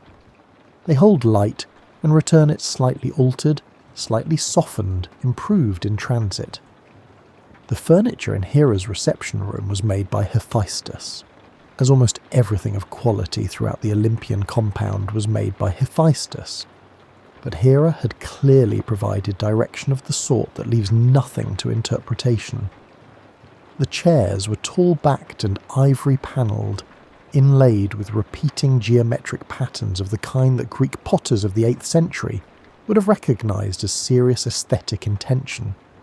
Hera had views on patterns. She had views on proportions, on the relationship between a room and its contents, on the exact degree of formality appropriate to a space of this particular purpose. She managed all of it with an authority that made the word particular seem too small. The peacocks were real. This is worth stating early, because the peacock appears in Greek mythology as Hera's sacred animal and might otherwise seem like decorative embellishment rather than an actual feature of the space. The ancient sources are consistent. Hera's section of the compound included peacocks, in the way that the residence of a queen includes peacocks, which is to say with full awareness of the visual effect and no apologies about it. They moved through the outer terrace with the self-possession of animals that have understood their own visual impact and decided to treat this understanding as a full-time occupation. Their tails were extended roughly 40% of the time, not in courtship display, but in what could only be described as ambient decoration, as if they had received a briefing on their responsibilities and were taking them seriously. Anyone visiting Hera's wing who had not been expecting peacocks left with a clear memory of peacocks. This was the intended effect. The private inner chambers of Hera's wing were described in ancient sources only partially, as if the poets sensed that there were limits to how specifically you should describe the interior rooms of a being known to hold grudges at geological timescales. What the sources do establish is that Hera's inner rooms were built for genuine privacy, which most of Olympus was not. The gods generally existed in a condition of partial mutual awareness, conscious of each other's movements in the way that members of a large, complicated household are always peripherally informed. Hera's inner chambers held their own atmosphere against this general circulation, bounded by something the myths describe as a quality of sealed air, like the interior of a new vessel before it has first been opened. The dressing chamber is the room that receives the most specific ancient attention, partly because the preparations of goddesses were considered genuinely interesting subject matter, and partly because Homer in the Iliad describes Hera's preparation there in a passage of unusually specific sensory attention. She anoints herself with a particular ambrosial oil. She arranges her hair with deliberate care. She clothes herself in robes that Athena had woven, a detail suggesting a collegial relationship between the two goddesses that the rest of the mythological tradition sometimes obscures. The dressing chamber was organised around a bronze mirror of Olympian quality, large enough to show a goddess at full standing scale, which meant it was considerably larger than anything a mortal woman would have had access to in the same period. The frame was worked with lotus and palmette patterns in gold, and the mirror surface itself returned images with a fidelity that ordinary polished bronze could not match, as if the reflection it showed were the authoritative version, and the original were a working approximation. Along one wall ran a series of cedar storage containers holding textiles, oils, and items whose specific nature the ancient sources declined to specify. The cedar saturated the room in a way that was pleasant without being insistent, the olfactory equivalent of good furniture in a well-kept house. There was a bath chamber adjoining the dressing room, fed by water that was neither purely Olympian nor purely terrestrial, but something occupying a useful middle position, warm at all times without any visible source of heat, perfectly clear, soft in the mineral way of spring water that has taken a long route through limestone. The bath chamber had a single window facing west over the gardens of the compound, and on the long Olympian evenings, in the settled golden light of that altitude, this window framed a view of such composed stillness that Hera kept a low seat beside it for the express purpose of sitting there at the end of the day and looking out at something that required nothing from her. The gardens visible from that window were tended by a household staff whose specific identity the myths are vague about, but whose competence was evident in the results. Hera's garden section included things that did not exist in the lower world, flowering varieties with no earthly counterpart and no recorded name outside the mythological tradition. They bloomed continuously, which was botanically implausible, but the garden on Olympus was not especially committed to plant biology. At the innermost point of Hera's wing, past the private chambers and the cedar-scented boxes in the westward window, was the thalamus, the marriage chamber. On Earth, the thalamus was the innermost room of a Greek house, the most secured and private space in any dwelling. The room where the foundational relationships of a household were concentrated and protected. On Olympus, this room was built according to the same principle, but at the scale appropriate to its occupants. Hephaestus had constructed it with locks that no other god could open, which the ancient texts record as a fact without appearing to notice the considerable irony embedded in that statement. Hephaestus himself had once used his own craftsmanship to secure Hera in a golden throne, until a somewhat awkward celestial negotiation produced a resolution. That the same craftsman later built the most secure private room on Olympus for that same deity was exactly the kind of complicated domestic history that the Greek myths handled by simply moving forward and not dwelling on the specifics. The room stood, the locks held. Hera's thalamus remained the most genuinely private space on the mountain. You have been standing in the outer reception room throughout this description, which is as far as the arrangement of things permits you to go. Hera's inner rooms belong to Hera. Her feelings on the subject of uninvited visitors are extensively documented in the mythological record and do not require testing. You turn back toward the main corridor. The sound further down that passage has been present since you entered this wing, familiar enough by now that you have stopped fully registering it. Rhythmic, purposeful, continuous, a hammering that carries within it a strange harmonic undertone, something melodic woven into the percussion, as if the person producing the noise is accompanied by voices that find the work worth singing about. You follow it. The workshop of Hephaestus occupied a section of the Olympian compound that was architecturally unlike everything around it. Every other space on the mountain had been designed for aesthetic perfection, for the presentation of Olympian composure and beauty, and the kind of environmental quality that made ordinary matter feel like a rough draft. Hephaestus's workshop was designed for work, specifically for work involving sustained heat and metal, and the patient application of uncommon skill to materials that required it. It looked, accordingly, like a space where serious things had been happening for a very long time. The exterior of the forge was darker than the surrounding architecture, not neglected, not gloomy, but stained with the warm, oxidized darkness that comes from years of smoke and heat, moving through and around a structure. The stone of its walls had absorbed this history and was holding it, the way old cooking stones retain the memory of every fire that has touched them. The building communicated in the language of material weathering, that important things had been produced here, across a span of time longer than most civilizations had managed to stay organised. The entrance was simply open. This was unusual for Olympus. Most celestial spaces were gated or bounded or structured, so that entry required some acknowledgement of the space's significance.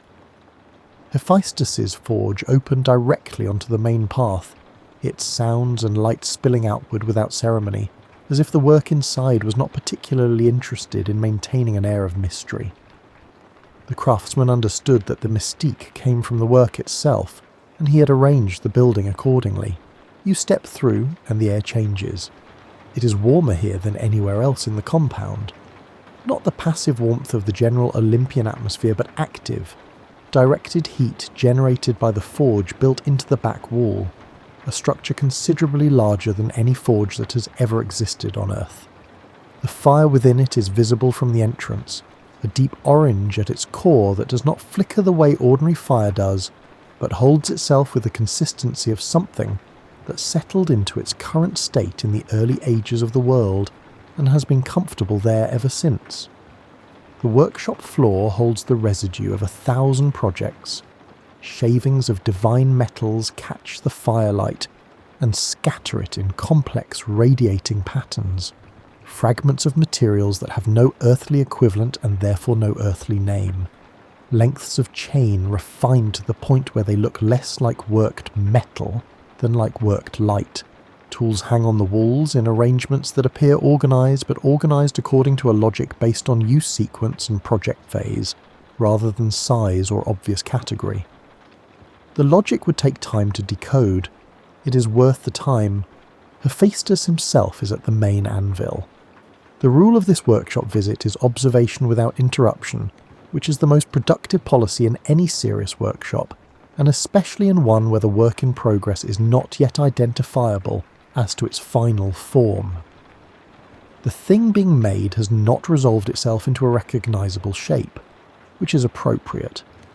Hephaestus routinely built things that had no prior model, objects whose final form emerged from the making rather than preceding it. What Homer described in this workshop, in passages that carry the quality of someone working to accurately convey something that genuinely astonished him, was the presence of Hephaestus's assistants. These were figures he had constructed himself, made of gold, who moved through the workshop with intelligence, speech, physical capability, and accumulated craft knowledge built into them during their manufacture. They are, recognised clearly, the earliest constructed thinking beings in Western literature. They appear in the ancient records several centuries before any other description of a made entity possessing something resembling mind, and they were not imagined by a philosopher or a scientist, but by a smith. The ancient Greeks located genuine creative transformation in the hands of the person working the metal. The golden assistants move through the workshop with a directed quiet. They carry materials to the anvil and remove completed components. They tend the fire with an expert touch, adjusting its quality for different phases of different work. They are aware of your presence in the way that competent workshop staff register visitors, acknowledging it briefly and then returning full attention to whatever they were doing before you arrived. On the shelves along the eastern wall, finished objects wait for a collection or final adjustment. Pieces of armour rest there with an unusual quality, a contained energy that makes them look as if they are not quite fully at rest, as if the craftsmanship within them is still warm and looking for an occasion. Cups and vessels of extraordinary refinement stand in careful rows, their surfaces carrying decoration so precise that examining them requires closing the distance and allowing the eyes to adjust before the full meaning of the imagery assembles itself.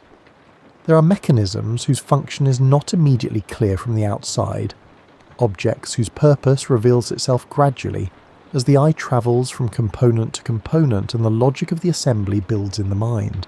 The ceiling of the workshop is higher than you initially registered.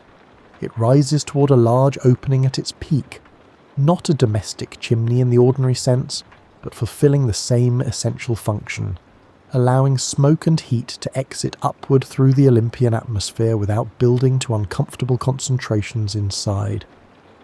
Through this opening, at the correct angle, a rectangle of the perpetual celestial sky is visible, deep and undisturbed by the warmth rising through it. The sky seen through an aperture is different from the sky seen in full, focused by the frame into something more considered, more available. The sound of the workshop is more complex from inside than the corridor suggested. The hammering that seemed simply rhythmic from outside turns out to contain patterns within patterns, variations that might be deliberate or might be the natural result of different phases of different projects running in parallel. Beneath the percussion there is the breath of the bellows, a deep regular exhalation that gives the whole space something almost respiratory, as if the workshop breathes, drawing in air and releasing warmth in a cycle timed to the requirements of the work. The bellows themselves were Hephaestus' own design. On Earth, bellows required continuous human labour, operated by hands or feet, to maintain a forge fire at working temperature.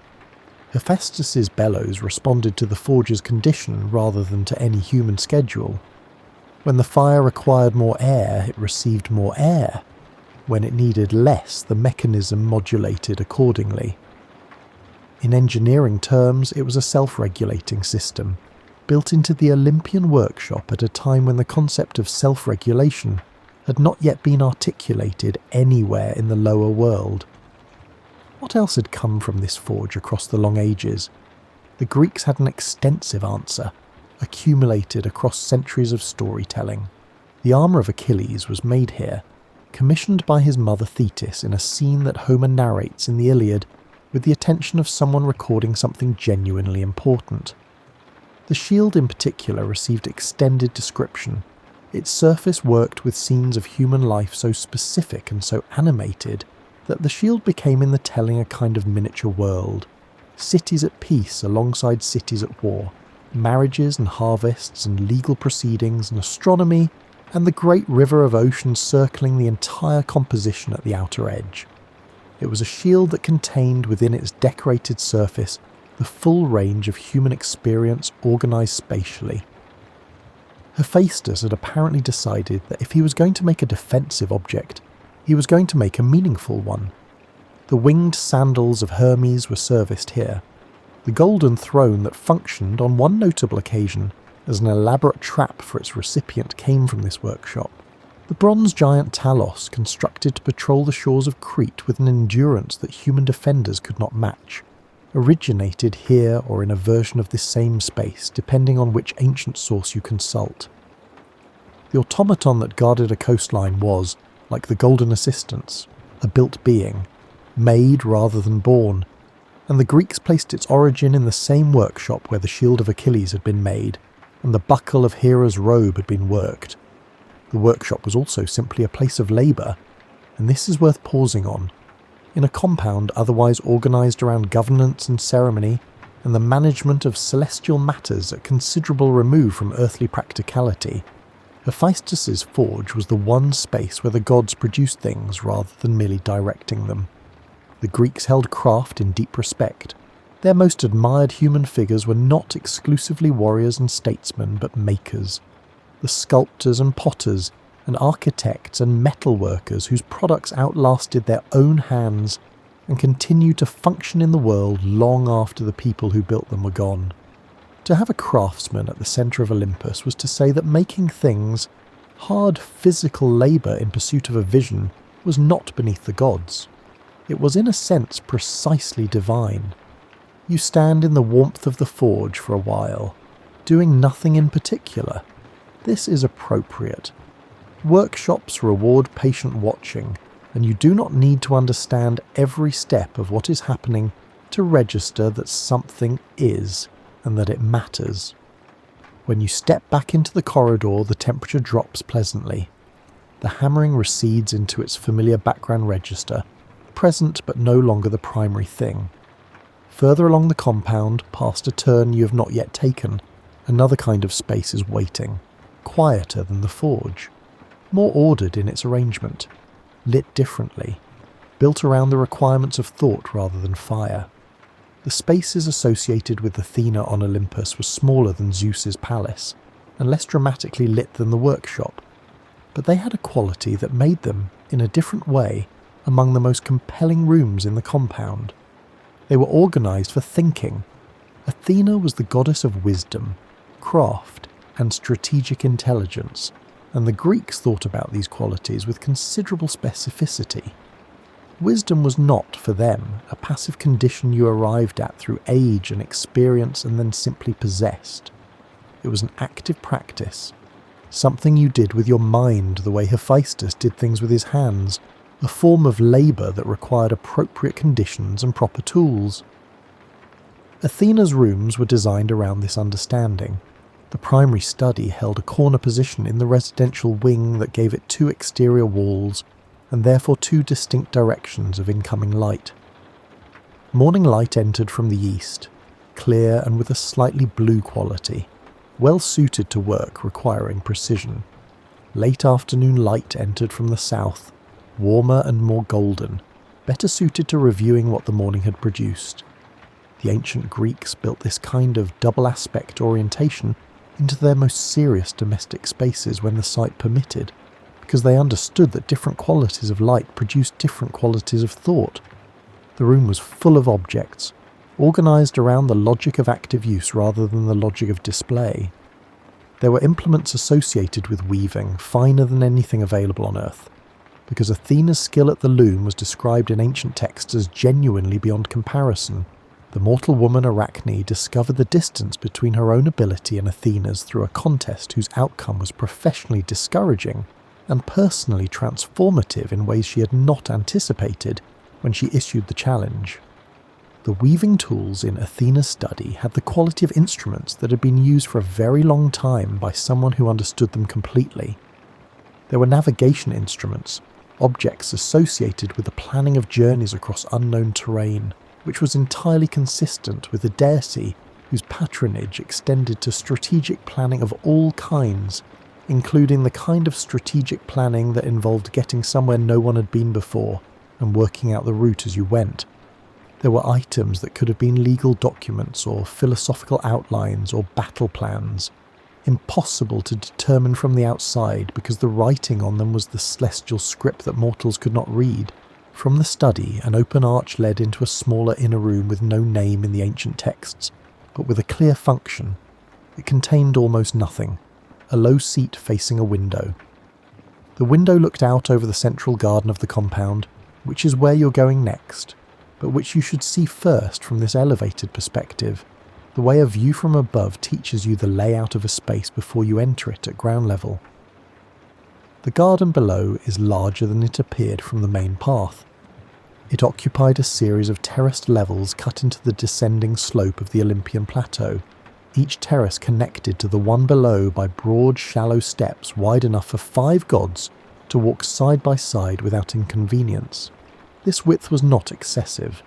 It was the width appropriate to beings who moved with the particular unhurried authority of those who have nowhere to be by a specific time and have arranged their lives accordingly. The plants on every terrace were in continuous bloom, which was not botanically feasible but which Olympus treated as a baseline requirement rather than a point of pride. Flowers were open on every level, fruit hung ready on every tree. The garden was a sustained argument against the idea that nature required difficulty and sacrifice, and the patience to wait through the seasons, which was a philosophically provocative position, but a genuinely pleasant place to walk through. You come down from Athena's rooms and enter the garden through a gate set in a low wall of pale stone. The central terrace was where the gods gathered in the late Olympian afternoons, the time after the day's administration had been addressed and before the evening's banquet had begun. This was the social hour of the compound, the period when the formal business of managing the cosmos was set aside, and the gods simply occupied space in proximity to one another with no specific agenda. The garden was built for this purpose, with seating placed at intervals that allowed for private conversation without making the space feel subdivided. You could be alone in it or in company, depending entirely on where you stood. The fragrance of the garden varied by level.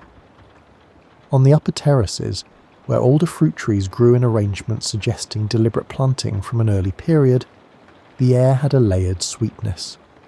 The middle terraces were more herbal, the plants there chosen for aromatic quality. lavender, and thyme, alongside varieties without earthly names that contributed something the ancient poets called ambrosia scented, which was circular as description but felt honest as observation. The lowest terrace, closest to the edge of the Olympian plateau, had the character of a viewpoint.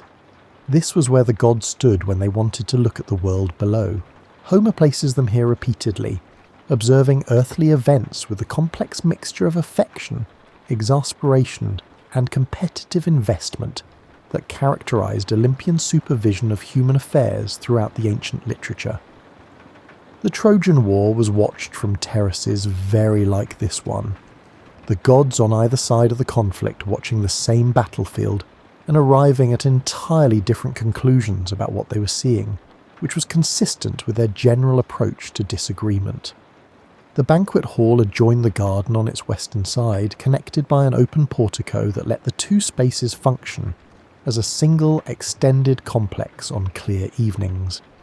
The hall was described by ancient sources as the gathering place for the formal celestial meal, held at regular intervals and attended by the full complement of Olympian residents. Apollo provided music at every divine banquet, which was given not as optional entertainment but as a structural element of the occasion. The Muses, the 9 goddesses of artistic and intellectual endeavour, sang in response to his playing, and the combined effect of these two things produced a condition in the hall that the ancient texts describe as the practical absence of difficulty, not happiness exactly, not the relief of a problem solved, but something more fundamental, a quality of existence from which the category of difficulty had been temporarily removed. Nobody in the ancient texts declines to listen. Nobody at a divine banquet requests something different. The music of Apollo at these occasions was one of those things the ancient world simply received as a given. The hall itself was built on a generous scale, with long tables arranged in parallel rows, covered in the materials of celestial dining. Hebe, the goddess of youth, moved through the hall carrying vessels of nectar. The nectar served at these banquets was not wine in the terrestrial sense, but wine's permanent and improved relation, a substance producing the benefits of wine without the complications that terrestrial wine tended to introduce into the later portions of an evening. Ambrosia accompanied it, described in various ancient sources as a food in some accounts, a liquid in others, a substance occupying both categories simultaneously in still others. The inconsistency across sources reflects a genuine difficulty in imagining what celestial beings actually required to sustain themselves, since divinity and nutritional need do not naturally occupy the same conceptual space. At the head of the hall, on a slightly elevated platform, Zeus and Hera sat at a table set apart from the main arrangement.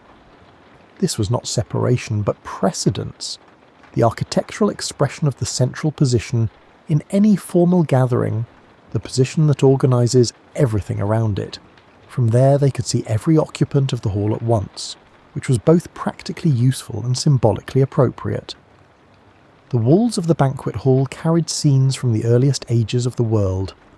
Not recent history, not anything involving the current occupants of the hall, in situations that might generate awkward retrospective commentary, but older material. The Titanomachy, the great conflict between the old order and the new. The separation of earth and sky at the world's beginning. The first ages before the current arrangement of things had stabilized into its present form. These images serve the function that historical imagery has always served in formal spaces, reminding those present that they exist within a larger narrative, and that their current concerns, however significant, are episodes within a story that began long before this particular banquet, and will continue long after this particular evening ends. The hall in the evening light had a quality the Greek language calls kalos. It means beautiful, but it means beautiful in the specific sense of right, fitting, properly made for the purpose it serves. It is not the beauty of spectacle or shock, it is the quieter beauty of things that have been given genuine thought and then left alone to be what they are. There is a question that moves beneath everything you have seen on Olympus tonight, a question that the ancient Greeks answered in a specific and illuminating way, and the answer turns out to be as interesting as any single room or gate you have walked through. The question is this: where did these images originate? Not in the spiritual sense of whose imagination provided the initial spark, but in the practical visual sense of what the ancient Greek mind was drawing on when it assembled these golden walls and vaulted ceilings and self-maintaining bellows and terraced gardens. What were the Greeks looking at in the material world around them when they tried to build a picture of where the gods resided? They were looking at their own sanctuaries. The relationship between celestial residence and earthly temple in ancient Greece was not a simple one-way borrowing, but a feedback loop that operated across centuries and that shaped both the buildings and the mythology in ways that are now genuinely difficult to fully disentangle. When Homer was composing the Iliad, probably during the 8th century before the Common Era, Greek temple architecture had not yet achieved what it would become by the 5th century. The earliest Greek temples were modest constructions, wood-framed and mud-bricked, barely distinguishable from the better domestic buildings of the same period. But Homer described Olympus in terms of worked gold and permanent celestial material, and this description was not drawn from the buildings around him. It was drawn from aspiration, from a sense of what buildings ought to be if the beings inhabiting them possessed the dignity their mythology attributed to them. Then the temples began to close the distance. Over the 7th and 6th centuries before the Common Era, Greek temple architecture underwent a transformation that has no clear parallel in the history of building.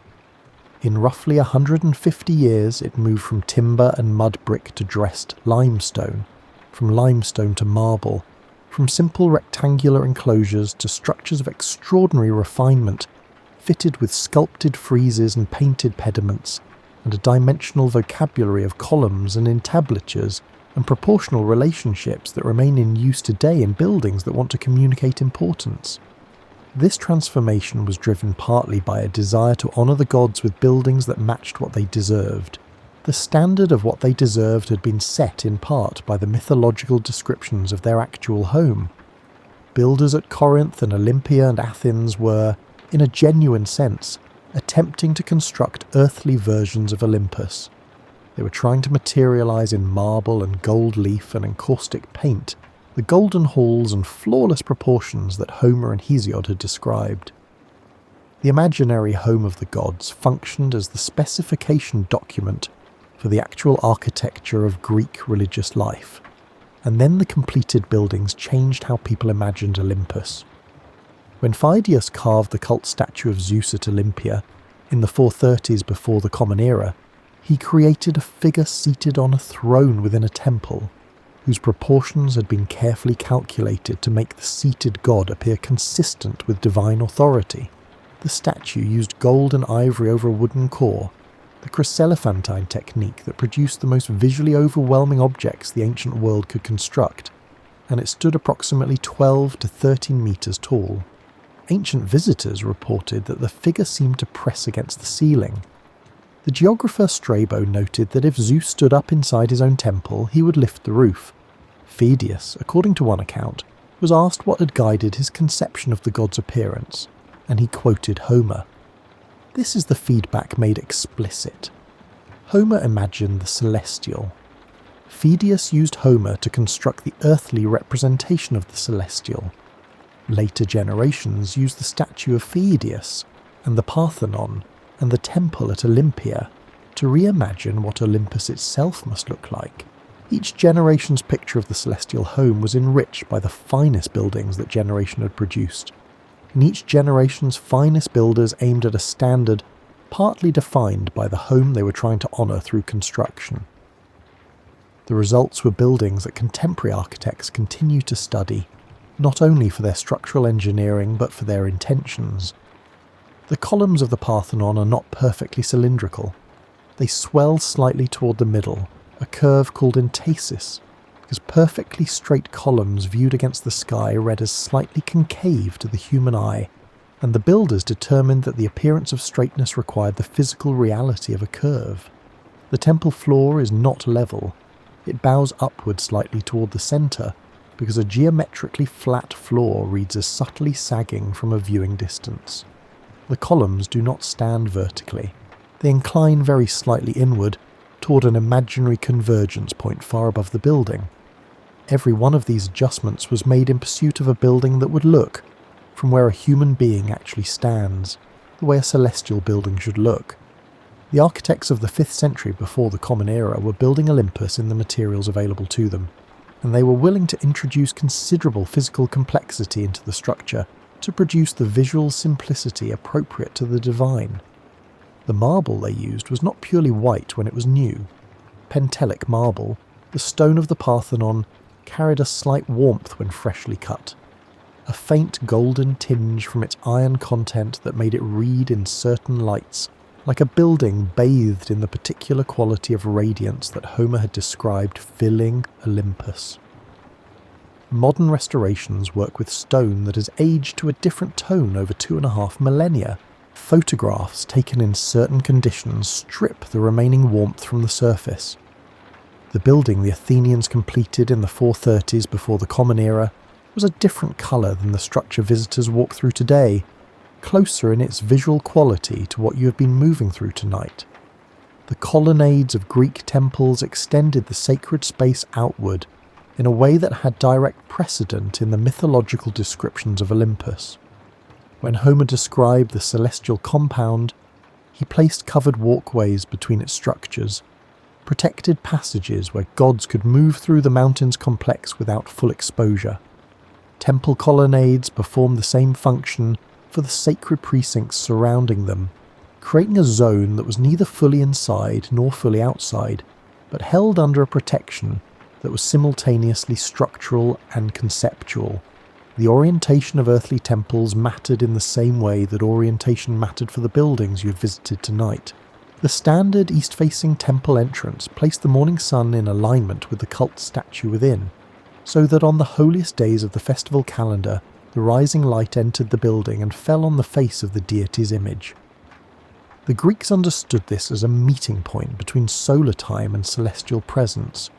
On Olympus, the buildings faced the directions chosen for their relationship with the movement of time through the celestial day. The real and the imagined were built on identical principles, as if the same intelligence had designed both levels simultaneously.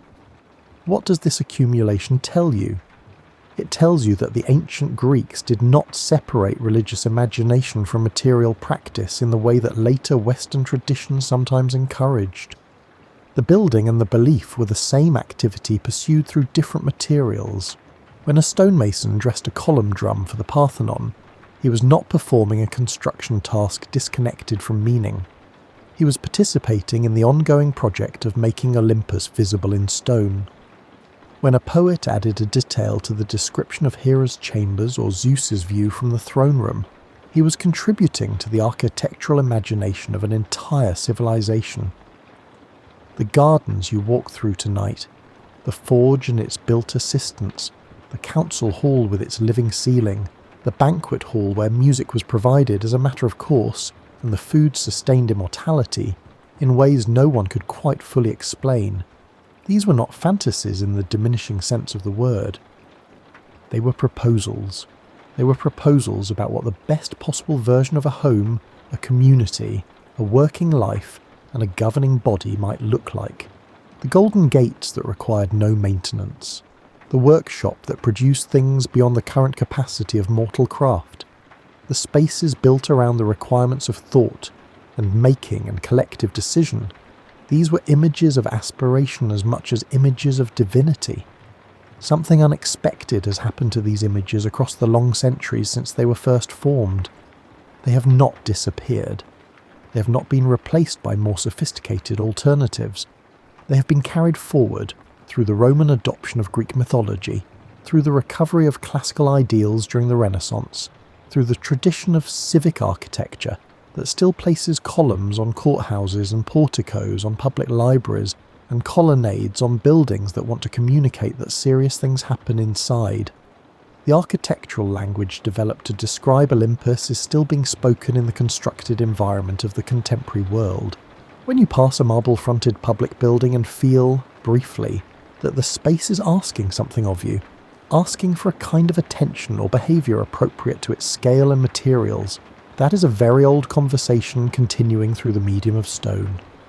You have walked through Olympus tonight from the golden gates to the innermost chambers, past the peacocks on their terrace, and through the council hall where the ceiling showed the world its current condition, through the warmth of the forge and the ordered light of Athena's study, down through the tiered garden and into the banquet hall where Apollo played whether or not the occasion required it.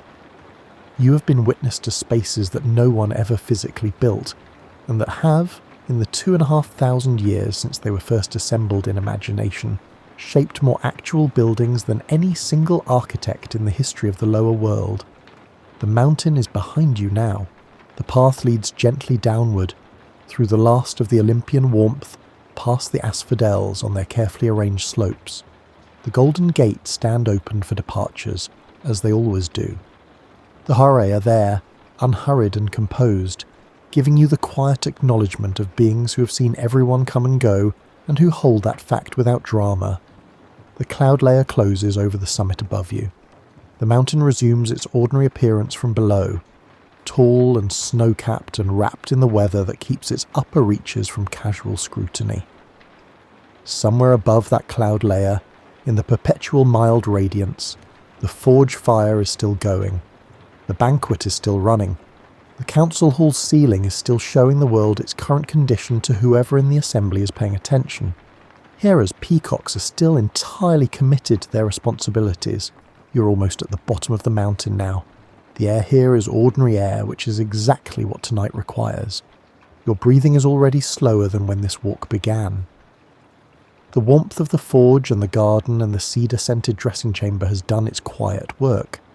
The hammering from the workshop has become a sound in the far middle distance, rhythmic and reassuring, the sound of something being made well by someone who has done this long enough to do it without effort. Close your eyes. The mountain is still there behind them, if you want it. If you made it all the way to the bottom of the mountain without falling asleep, that is genuinely impressive, and possibly indicates that your resistance to sleep is higher than the average demigod. If this walk served its actual purpose, there is more waiting whenever you need it. Drop a comment with the ancient world you would like to wander through next. Follow and leave a positive thumbs up if you want to know when the gates open again. Sleep well, my weary little history gremlins.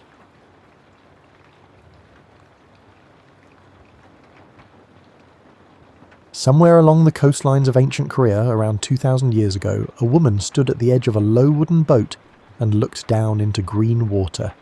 She was not wearing any special equipment. She had no tank strapped to her back, no hose feeding air to her lips, no mask beyond a simple frame of glass or shaped wood. She had only her body, her breath, and a lifetime of practice holding both very still. She would have filled her lungs slowly, the way you do before lifting something heavier than expected. Not with panic, but with patience. Then she slipped below the surface and the sea closed over her without ceremony. These women were called the Haenyeo, and they have been diving along the coasts of Korea and southern Japan for at least 1,500 years, possibly much longer. Records from the 3rd century mention them by name, noting that they harvested shellfish and abalone from the seafloor for trade and sustenance. What those records do not mention is how extraordinary it is to do what they did, day after day, season after season, in cold water, without any kind of fuss about it. The underwater world they entered was not the warm, tropical shimmer of a travel brochure. It was the green-grey Korean sea, lit from above like winter light through old glass. The Haenyeo dove to depths of 20 meters or more on a single breath, sometimes staying under for 2 to 3 minutes before surfacing. Over a lifetime of that kind of work, a Haenyeo's body actually changed in measurable ways. Her lung capacity expanded, her blood redistributed during dives in ways that physicians on land would not understand or even think to study for many centuries. What she saw on the seafloor was a garden of rough texture. Urchins bristled along rocks in dense clusters. Abalone gripped stone so firmly that prying one loose required both skill and speed, and no small amount of stubbornness. Seaweed swayed in slow currents like the fronds of a plant in a breeze that has almost stopped.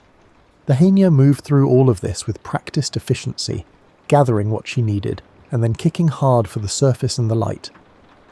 When researchers eventually studied the physiology of experienced Haenyeo in the 20th century, they found something that surprised everyone in the room who had not been paying close attention. The Henyo showed a diving reflex so finely tuned that their hearts slowed dramatically the moment they submerged, conserving oxygen with the quiet efficiency of a machine optimized over 1,000 years of use. The Henyo tradition continues today, though the number of active divers has declined considerably. The youngest practitioners are now older women. The knowledge passes slowly and with difficulty, the way things do when a skill takes a lifetime to acquire, and the world has decided there might be easier ways to make a living. The tradition carried within it an entire social structure. On Jeju Island, the Henyo were often the primary earners in their families. They formed tightly organised work groups with their own hierarchies and codes of conduct, their own designated sea territories, and their own songs sung between dives to steady the breath and mark the rhythm of the working day. These songs were not performed for anyone watching from shore. They were functional, the way a carpenter's whistle is functional, something to keep the body in a useful rhythm while the mind prepares for the next task. The dives themselves had a quality that experienced Henyo described in terms that were not about fear. The fear, if it came, was something a young diver either learned to set down before entering the water or kept, and if she kept it, she generally chose a different profession. The experienced diver entering the water felt not fear but a kind of narrowing attention, a gathering of the whole self toward a single purpose. The noise of the world above, the wind and the creaking boat and the voices of the other divers preparing alongside her faded. What remained was the green-blue quiet below, the pressure of the water against her body, and the bright, focused goal of the abalone shell gleaming on the rock ahead of her. But the Henyo were not alone in their long occupation of the shallow sea. Around the same time, and in some cases much earlier, men and women across the Mediterranean, the Persian Gulf, the Indian Ocean coast and the islands of the Pacific were also making a living beneath the surface. The sponge divers of ancient Greece were among the most documented. Ancient writers described them with a mixture of admiration and frank alarm. Pliny the Elder, writing in the 1st century of the Common Era, described how sponge divers pressed oil-soaked sponges to their faces to improve their visibility underwater. He described how some divers held heavy stones to drag themselves faster toward the bottom, saving precious seconds of breath. He noted that divers carried knives into the water to deal with whatever needed dealing with, and he described various dangerous encounters with a specificity that suggests he was either very well informed or very good at storytelling, possibly both. The sponge divers of the Aegean worked the rocky floors around islands like Kalymnos, which would remain a centre of sponge diving well into the 20th century. The sponges they harvested were not the colourful ornamental kind sold in craft stores. They were dense, dark and functional, used throughout the ancient world for bathing, padding armour, cleaning wounds and a variety of other applications the ancient sources describe with admirable vagueness. A skilled diver could descend to 30 metres on a single breath. At that depth, the pressure of the water against the body is 4 times what it is at the surface. The chest physically compresses, the ribs tighten. Experienced divers knew this as a familiar sensation, a narrowing of the lungs that beginners found frightening but veterans accepted as part of the descent, the way you accept the slight pressure of a seat pressing back as a car accelerates. When these early divers surfaced after a long dive, they made a sound that would be recognised by any modern freediver. A long, slow exhalation through nearly closed lips, clearing the lungs and steadying the heart. The Greeks had a word for this sound. It was called the phusa. There was no science behind the practice. No one had mapped what happened to gas exchange in a human body at depth. No one knew anything about oxygen saturation, or the accumulation of carbon dioxide in the blood, or what 30 metres of water does to nitrogen already dissolved in tissue. The divers knew only that this careful exhalation helped them recover, and that divers who did not perform it properly sometimes felt unwell in ways that were difficult to explain and inconvenient to experience. That difficulty in explaining would persist for a very long time. What strikes you most thinking about these earliest divers is how ordinary it was to them. The Henyo did not think of themselves as explorers. The Greek sponge divers were tradespeople, harvesting a product for market the same as a farmer tending a crop. None of them wrote treatises on the wonders of the underwater world. None of them left behind descriptions of what they saw in language that suggests awe or revelation. The seafloor was a place of work. It was cold and dim, and the sponges did not harvest themselves. and yet in the body of every one of these divers something remarkable was happening every single time they submerged. The blood vessels in the extremities constricted, the spleen contracted, releasing a small surge of oxygen-rich red blood cells into circulation. The heart slowed. These are the same physiological responses that allow certain marine mammals, seals and dolphins among them, to stay submerged for far longer than any human. The human body, it turns out, remembers something very old when it meets cold water.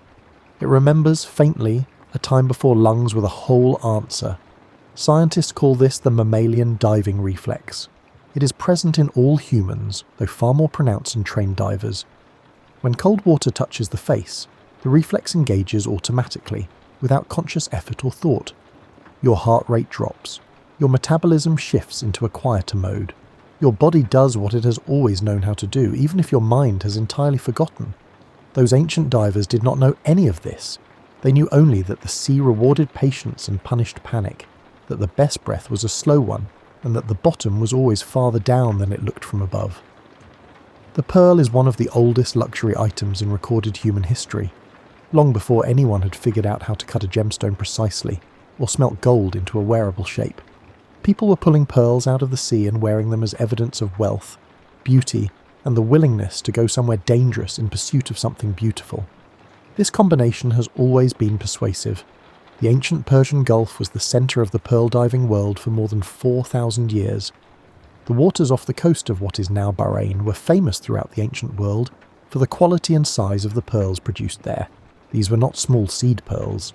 These were deep, lustrous, perfectly round specimens that travelled by caravan to Egypt, to Rome, to India, to the courts of emperors who had never seen the sea and would never need to, because the sea was being brought to them. Getting those pearls required a specific kind of courage. The pearl divers of the Gulf worked in teams aboard small wooden boats called sambuk. Each team included divers, rope handlers, and a captain who kept careful account of what came up from the bottom. The diver descended with a woven net bag tied at his neck, a clip of tortoiseshell or bone pressed firmly to his nose to keep water out, and a heavy stone tied to his foot to pull him down faster through water that was often murky with sediment stirred by coastal winds. The dive lasted somewhere between 1 and 2 minutes. The diver walked along the bottom in the limited visibility, allowed by the light filtering down from above, picking oysters by hand and dropping them into the bag. When his lungs began the slow burn of oxygen debt, he tugged on the rope and the men above hauled him up quickly. He broke the surface, expelled his breath in a long controlled rush, and after a short recovery went back down again. He would do this 40 or 50 times a day. The season ran through the hottest months, from May through September, when the Gulf waters were warmest and the diving most productive. This was not a coincidence. Warm water produces more oysters. It also produces more jellyfish, more sharks, and more of the smaller sea creatures that make shallow water life interesting in ways divers found deeply unhelpful. Stonefish, with their venom-laden spines, were a particular hazard. The stonefish is the kind of animal that makes you feel the sea is expressing a considered opinion about your visit. The divers ate lightly during the season, because a full stomach interferes with breath-holding in ways that announce themselves immediately. They worked from before sunrise until the light failed. The boats were small and crowded. The labour was repetitive and exhausting. Most divers, over a long career, suffered progressive damage to their eardrums from the repeated pressure changes of descending and ascending many times each day. Many went partially deaf. A number developed chronic eye problems from constant saltwater exposure. And yet, the pearling industry of the Gulf sustained entire civilizations for millennia.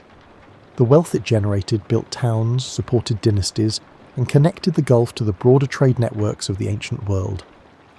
The Greek writer Strabo, describing the island of Tylos, which we now call Bahrain, mentioned the pearl fisheries with evident admiration. He noted that the local population was prosperous, and that their pearls were famous as far away as Greece. This kind of reputation does not build itself. The pearls of India were no less celebrated. The Gulf of Mannar, between southern India and what is now Sri Lanka, was equally renowned for pearl production. The divers there worked in a system broadly similar to the Gulf, with boats and rope handlers and the same short, repeated breath-hold dives. Ancient Tamil poetry from the 1st and 2nd centuries describes the pearl fishers of the Mannar coast, in language that is, unexpectedly, quite lyrical. The divers are called brave, and the pearls are described as drops of moonlight pulled from the dark sea. This is the kind of poetry that suggests the poet was not the one doing the diving. What neither the Greek writers nor the Tamil poets describe, because it would not be understood for another 1800 years, is what was happening inside the divers' bodies as they worked. Repeated breath-hold diving creates a specific and serious risk called shallow water blackout. This occurs when a diver overbreathes before descending, which lowers the carbon dioxide concentration in the blood. The urge to breathe is triggered not by low oxygen, but by rising carbon dioxide. When that signal is artificially suppressed, a diver can lose consciousness from oxygen deprivation before the usual warning system activates. He simply loses awareness, underwater, without any prior sense that anything is wrong. Gulf pearl divers drowned this way. So did the Haenyeo. So did sponge divers across the Mediterranean. None of them understood the mechanism. They understood only that some divers, seemingly experienced and capable, sometimes did not come up. The sea kept them. The explanation, when it was eventually worked out by physiologists, was that the body had been deceived by its own chemistry, in a manner so counterintuitive that even modern divers with full theoretical knowledge of it still sometimes make the mistake. The pearl divers of the Gulf had a response to this uncertainty that was partly practical and partly spiritual. Before each season began, rituals were performed asking for protection from the sea. Prayers were spoken over the boats. The sacred figures appropriate to the local tradition were invoked. This was not naive superstition so much as a rational acknowledgement that the sea contained forces beyond human understanding or control, and that going into it required more than rope and a net bag. The social structure around the pearling industry was as layered as the seafloor itself. Divers occupied a specific position within a network that included boat owners, merchants who financed the season's voyage in advance, middlemen who brokered the pearls to international buyers, and the distant rulers and traders who ultimately placed those pearls on fingers and necks throughout the ancient and medieval world. The diver who came up from 40 metres of water with a net bag of oysters received the smallest share of the value that eventually emerged from those oysters, which is another arrangement that has an unfortunately long history. The oysters themselves did not always contain a pearl. The ratio of pearl-bearing oysters to empty ones varied enormously by location, season, and the patience of whoever was counting. A diver might open hundreds of oysters in a day's work and find nothing of value. He might, on a fortunate day, find a single pearl large enough to change the economics of the whole voyage. This combination of grinding repetition and occasional extraordinary reward is exactly the formula that keeps a great many difficult industries operating, and the pearling trade was no exception to it. What the divers were also observing, in their daily work without the vocabulary to describe it formally, was the fundamental physics of pressure. They knew that descending too fast caused ear pain that could be severe enough to stop a dive. They knew that ascending quickly from a long dive sometimes brought on a dizziness and deep joint pain that could persist for days. This condition, which the 19th century would eventually call the bends, was not rare among long-career pearl divers. It was an occupational hazard, accepted alongside poor eyesight and damaged hearing as the ordinary cost of the profession. No one in the ancient or medieval world understood why. The answer would not arrive until the 1800s, when the study of what pressure does to the human body became a formal discipline with its own careful experiments and its own terrible consequences. For now, the divers continued their work. The oysters continued to hold their pearls. The sea continued to keep its deeper secrets entirely to itself. There was also, alongside all of this difficult and dangerous labour, something that the divers themselves never quite had the language to describe, but that appears, in enough fragments of recorded testimony and poetry across different cultures and centuries, to have been real. A moment, somewhere in the middle of a good dive, when the body stopped fighting the water and the water stopped resisting the body, and the two simply coexisted for a few seconds in a state that had no equivalent above the surface. The pressure was constant, the light was reduced to something more suggestion than illumination, and the world of boats and commerce and the smell of the season and the argument from the day before yesterday all ceased to have any particular relevance. There was only the body moving through cool water, the task directly ahead, and the slow count in the back of the mind measuring the air that remained. The Haenyeo had a specific breathing sound they made when surfacing, but they also apparently had a silence they maintained below that was different from the silence of holding a secret, or the silence of not knowing what to say. It was a working silence, purposeful and temporary, and the women who dove for 50 years knew it as intimately as they knew any other part of their daily life.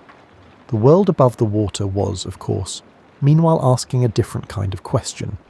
If humans could descend on a single breath to 30 meters and work there for 2 minutes, some determined person was eventually going to ask what might happen if you brought additional air down with you somehow. This question led, over several centuries of trial and invention, to the diving bell. The idea is almost embarrassingly simple in retrospect. If you trap air inside a container and lower it into the water, the air stays at the top and the water cannot fully enter. This is because air and water observe a consistent territorial rule. The one already in place does not yield without force, and water, while persistent, cannot compress the air out of a sealed space by pressure alone. The air remains, a pocket of breathable atmosphere in a world that has no other use for it. The ancient Greeks were aware of this principle in a practical sense. Aristotle, writing in the 4th century before the Common Era, mentioned a device that divers used to breathe underwater. He described something lowered to the sea floor that retained a pocket of air inside it, allowing a diver to put his head inside and take a breath before continuing work. It was not an enclosed suit or a pressurized vessel. It was closer to a large upside-down bowl, and it worked the same way that an upside-down drinking glass held underwater works, trapping air because the water cannot push past it. Whether Aristotle had personally seen such a device or was recording something described to him is not entirely clear from his text. He was the kind of writer who occasionally described things with considerable authority, based on evidence that his readers were not always permitted to examine. But the principle was real, and the technology it described, rough as it was, would eventually grow into one of the most important tools in the history of underwater work. The most famous early diving bell story involves someone considerably more celebrated than a Greek sponge diver. The legend holds that Alexander the Great, during his siege of the city of Tyre in 332 before the Common Era, was lowered into the sea in a sealed glass vessel to observe the underwater harbour defences from below. This story does not appear in the earliest historical accounts of Alexander's campaigns. It emerges in medieval European manuscripts written many centuries after the events described, illustrated with charming images of a king in a glass globe surrounded by large and apparently curious fish. The story is almost certainly not literally true in the way the illustrations present it, but the fact that medieval monks and artists found it plausible enough to illustrate and to attach to the greatest military strategist of the ancient world tells you something useful.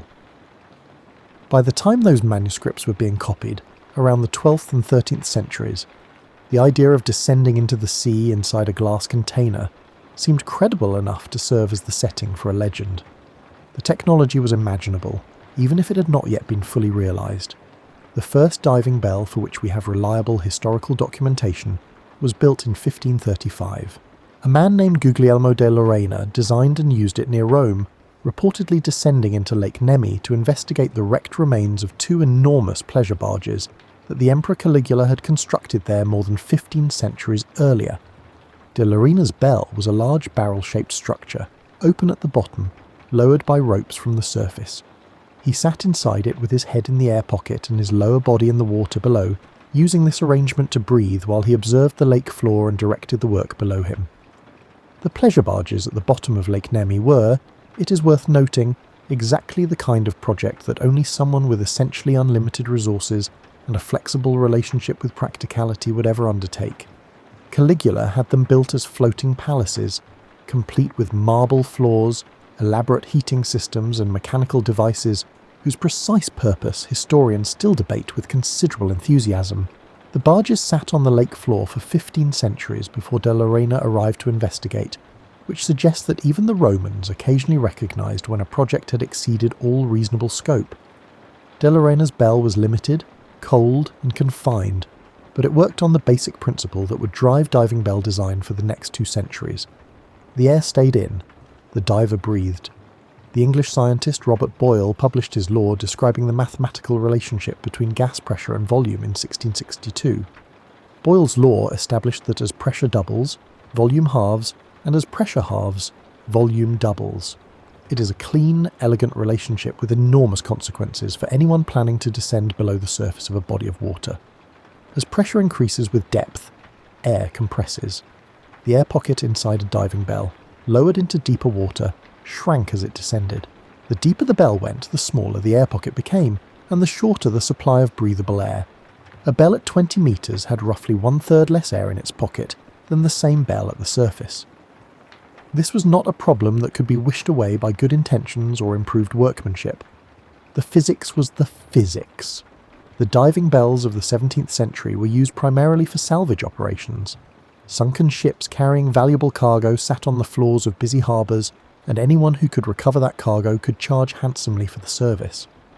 The bell allowed divers to work longer at depth than any breath-hold dive permitted, because they could return to the air pocket inside the bell to breathe and then go back to the exterior to continue working. This was a substantial improvement, though limited because the air in the bell became stale and depleted over time, and because the bell could only work at depths where enough ambient light reached to allow the divers to see.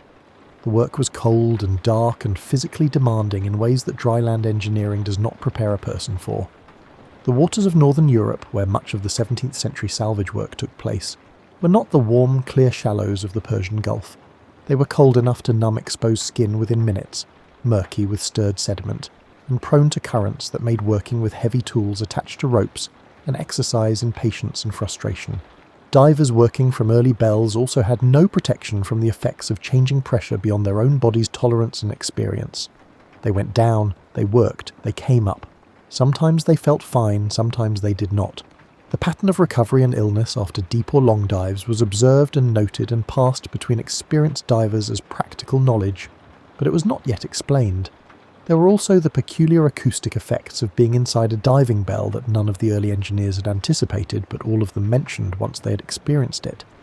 Sound inside the bell was amplified and distorted by the hard interior surfaces and the compressed air.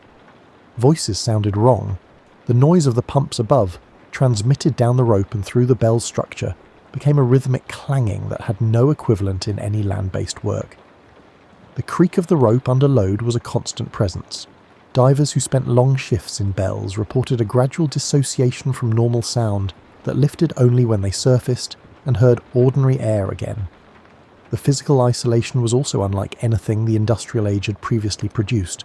A diver inside a bell, 60 feet below the surface, was further from direct human contact than almost any worker of the period, short of a sailor at the masthead in a gale.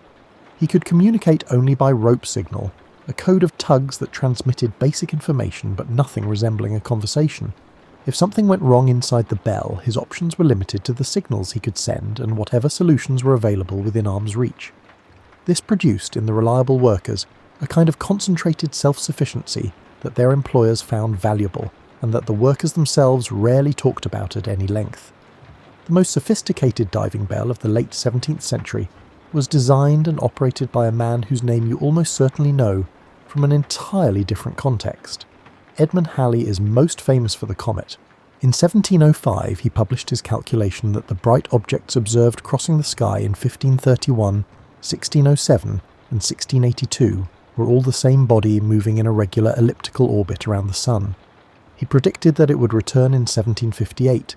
He was correct, though he died in 1742 and did not live to see his prediction confirmed. The comet has carried his name ever since, which is a form of fame that most scientists would find deeply satisfying. What is less commonly mentioned is that Halley was also a practical engineer with a sustained interest in underwater technology, and that in 1691 he designed and tested an improved diving bell that represented the most significant advance in underwater work between ancient Greece and the industrial 19th century. Halley's bell was large enough to contain 5 workers at once. It was constructed from lead-weighted wood, which gave it enough stability to sit on the seafloor without spinning or tilting. The open bottom allowed water to enter partway while trapping a substantial volume of air in the upper portion. This much was familiar from earlier bells.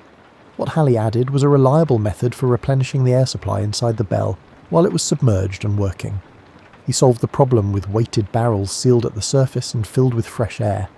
These barrels were sent down by rope, pulled into the bell through the open bottom by the workers inside, and the fresh air was allowed to flow into the bell while the stale, spent air vented out through a small valve fitted at the top of the structure. It was a primitive ventilation system for an underwater workspace, and it worked. Halley himself descended in the Bell on multiple occasions. In a paper he presented to the Royal Society in 1716, he described staying at a depth of approximately 10 fathoms, which is close to 18 metres, for over 90 minutes. He reported that the air inside the Bell grew warm and somewhat humid from the workers' breathing, and that visibility outside the Bell's open bottom varied considerably with the turbidity of the water. He also noted that writing materials performed poorly in the humid, pressurised interior of the Bell, which is exactly the kind of observation that a scientist records with complete seriousness, because he knows someone will eventually ask. What Halley described next, however, was something that none of the earlier practical documents about diving bells had mentioned. He wrote about the light. Even through the turbid water of the Thames estuary, where some of his tests were conducted, enough diffuse light filtered down at 10 fathoms to allow work without supplemental illumination during daylight hours. He described looking through the open bottom of the Bell at the seafloor below, a dim terrain of sediment and rock and slow-moving creatures, and finding it unexpectedly worth looking at. This is one of the earliest written records we have of a European person describing the underwater world with something approaching aesthetic interest, rather than purely commercial intent. Halley was not there for sponges or salvage. He was an astronomer and mathematician who had lowered himself into the sea because the problem interested him, and he wanted to see what the solution looked like from the inside. His Bell was subsequently used for commercial salvage work, including a series of dives on a wreck sitting in around 20 metres of water off the English coast. The Bell allowed salvage workers to remain on the wreck long enough to do genuinely productive work, an impossibility for breath-hold divers at that depth. Workers could lean out through the open bottom, attach ropes to cargo, pry apart decking that had warped in the salt water, and retrieve objects that could be brought inside the Bell before being hauled to the surface. The work was slow. It was cold in the water that came up through the open bottom of the Bell and uncomfortably warm in the trapped air above. The workers had to coordinate their breathing carefully, because 5 people consuming a limited air supply was a different calculation from one person doing the same, and the smell of 5 people sharing a sealed space for 90 minutes is an experience that none of Halley's papers dwell on at length, out of what one imagines was editorial restraint. Halley continued publishing improvements to his design in subsequent years, but it was the workers who used his Bell day after day who made the practical refinements. They learned by experience how to distribute themselves inside the Bell for best stability. They learned how quickly the air supply depleted when different numbers of men were working, and how to judge by the quality of the air alone when it was time to signal for fresh barrels. They developed a working vocabulary of rope signals sophisticated enough to communicate the basic decisions of an underwater salvage operation without a single spoken word. The workers who operated Halley's Bell during the commercial salvage seasons were not, for the most part, named in any of the surviving records. They were craftsmen and labourers hired for the season, chosen for their composure in confined spaces and their willingness to do work that most people would have declined for any wage. The better ones became specialists, moving from one salvage project to the next as the seasons turned, carrying a body of practical knowledge about underwater work that existed entirely in their hands and their judgment, and was never written down in any form that has survived. The physical limitations remained clear, however, regardless of improvements. Workers inside the Bell could not leave it and walk freely. They could not reach anything that lay more than an arm's length from the open bottom. The Bell's position was determined entirely by the ropes holding it from above, manipulated by workers on the surface who could see nothing of what lay below them, directing a salvage operation from a surface ship by rope signals, in murky water, over a wreck that lay in a position no one above had ever seen directly, required a combination of communication skill and patience that most people who have tried to assemble furniture using unclear instructions will find familiar. The following century brought incremental improvements to Bell design. Better air supply systems extended working time, better ballasting improved stability.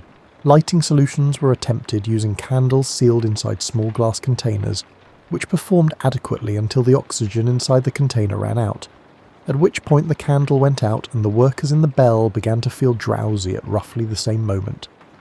This coincidence served as a warning system of sorts. By the late 18th century, diving bells were being used not only in salvage but in civil engineering. Harbour foundations, bridge piers, and underwater tunnel work required sustained labour over weeks and months. Workers were descending regularly, spending hours at depth, and returning to the surface repeatedly across long working seasons. The cumulative effects on their bodies were becoming impossible to ignore, though the mechanism behind those effects remained entirely unexplained. The workers reported joint pain that came on hours after ascending, sometimes in the night, in joints that had not been injured during the work. They reported dizziness and a sensation of deep pressure in the limbs. Some reported difficulty breathing. Some did not recover fully. The pattern was consistent enough to be recognised as work-related, but mysterious enough that nobody could explain it or prevent it with any reliability. The answers to those questions belong to the next century, and to a pair of scientists working independently on either side of the problem, one underwater and one in a laboratory, both surrounded by the evidence of what happens to a human body when pressure changes faster than the body can accommodate. If you had walked along the harbour at Portsmouth, England in the 1830s and glanced toward the water at the right moment, you might have seen something that looked, from a distance, like a large copper-headed figure being lowered slowly into the sea. Up close, it resolved into a man wearing an extraordinary outfit. A copper helmet bolted onto a jacket of rubberized canvas, weighted boots on his feet, a long air hose connecting the top of his helmet to a hand-operated pump on the surface above, and an expression on his face that the helmet made it impossible to read. He was a diver. The technology surrounding him was the invention of Augustus Sieber, and it changed the practical limits of underwater work entirely. Sieb was a German-born engineer who had settled in England and built a reputation for solving problems that others had declared insolvable. His first diving helmet design, produced around 1819, was what is now called an open suit. The helmet rested on the diver's shoulders without a sealed connection to the suit below. Air was pumped down from above while exhaled air bubbled out around the bottom edge of the helmet, which worked adequately provided the diver stayed upright. If he leaned forward to pick something up, water entered the helmet immediately, which was the kind of design flaw that revealed itself most forcefully at exactly the worst possible moment. In 1837, Sieb produced a significantly improved version. The new design sealed completely. The helmet bolted to a rubberized canvas suit that enclosed the diver from neck to ankle, keeping water out regardless of how the diver positioned himself. Valves on the helmet allowed exhaled air to escape without permitting water to enter. Air was pumped continuously from the surface by teams of dedicated pump operators, whose primary qualification was the ability to turn a handle steadily and without pause for the full duration of the dive. The Sieb improved diving apparatus, as it was formally designated, became the standard equipment for serious underwater work throughout the 19th century and remained in widespread use well into the 20th. Divers wearing versions of this suit built the stone foundations of harbour walls, inspected sunken ships, laid sections of telegraph cable along the seafloor, and performed the slow, careful work that kept the maritime infrastructure of the industrialising world functioning below the waterline. The suit was heavy and hot on land, and cold in ways that accumulated slowly once the diver was in the water. The weighted boots alone were heavier than most travelling luggage. Walking in them along the seafloor had a quality that divers described consistently as dreamlike in the wrong direction. A slow and effortful plodding through a world that resisted every step, where turning around required a degree of planning that walking on land never demands. The view from inside the copper helmet was a narrow window onto the world below. The glass viewport was small, and what it revealed was filtered through the quality of the water, which varied enormously by location, season, and weather. In clear tropical waters, a helmet diver could see 30 metres in good conditions. In the harbours of northern England, he might see 1.5 feet, which made detailed work less a matter of observation than of touch, and the memory of diagrams studied on the surface. Experienced helmet divers working in poor visibility described the work as something like trying to assemble a complicated object while wearing thick gloves in the dark, except that the object was bolted to the sea floor and the gloves were rubber and it was also cold. But the diver could now move. He could carry tools. He could work across a broad area and reach things in positions that no fixed bell could ever access. He was tethered to the surface by his air hose, and his range was limited by the hose's length, but within those limits he could go where the job required. This was the liberation that no previous technology had offered. The Haenyeo could move freely underwater but had only the air her lungs held. The diving bell had air but could not move. Sieb's suit gave the diver both, and the combination made everything that followed possible. The records of Victorian-era commercial diving are filled with accounts of men performing extraordinary work under conditions that no modern workplace framework would permit. Divers worked for hours at depths of 30 or 40 metres in near-zero visibility, locating and tightening bolts on harbour foundations by touch, recovering cargo from wrecks by feel alone. The work paid well by the standards of the time, which was the primary reason men accepted the hazards, and which also explains why the increasingly consistent pattern of illness that followed certain dives was not taken as seriously as it deserved to be. The illness had several names depending on who was describing it. Caisson disease referred to the pressurized construction chambers called caissons used in bridge building, where workers breathed compressed air the same as deep divers did. Divers' palsy described the particular loss of movement that the worst cases produced. Most commonly it was simply called the bends, because those who suffered it bent forward in pain, clutching joints that felt as though they were being destroyed from the inside without any visible wound to show for it. What was actually happening was this. At depth, under the increased pressure of water above, nitrogen dissolved into the blood remained in solution because the pressure held it there, the same way that a sealed bottle keeps carbonation dissolved in liquid. When a diver ascended quickly, the pressure dropped suddenly, and the nitrogen came out of solution the same way that bubbles appear in a soda bottle the moment the seal is broken. These nitrogen bubbles formed in the blood and tissues. They blocked small blood vessels. They lodged in joints and caused pain intense enough to make a grown man collapse. In severe cases, they caused strokes, paralysis, or death. The first person to understand this mechanism completely and document it with scientific precision was a French physiologist named Paul Bert. His 1878 book on barometric pressure contained the first full scientific account of decompression illness, explaining both the cause and the logical solution. Ascend slowly. Allow the nitrogen to come out of solution gradually, over time, so that it could be expelled through the lungs in the normal way, rather than forming bubbles in the blood. Bert's work was immediately important and, as tends to happen, not immediately applied. The commercial diving industry continued using fast ascent protocols for years after his findings were published, because slow ascent took time and time was money, and the divers who developed the bends were generally the divers, rather than the people making the scheduling decisions. The systematic application of decompression science to actual diving practice came in the early 20th century.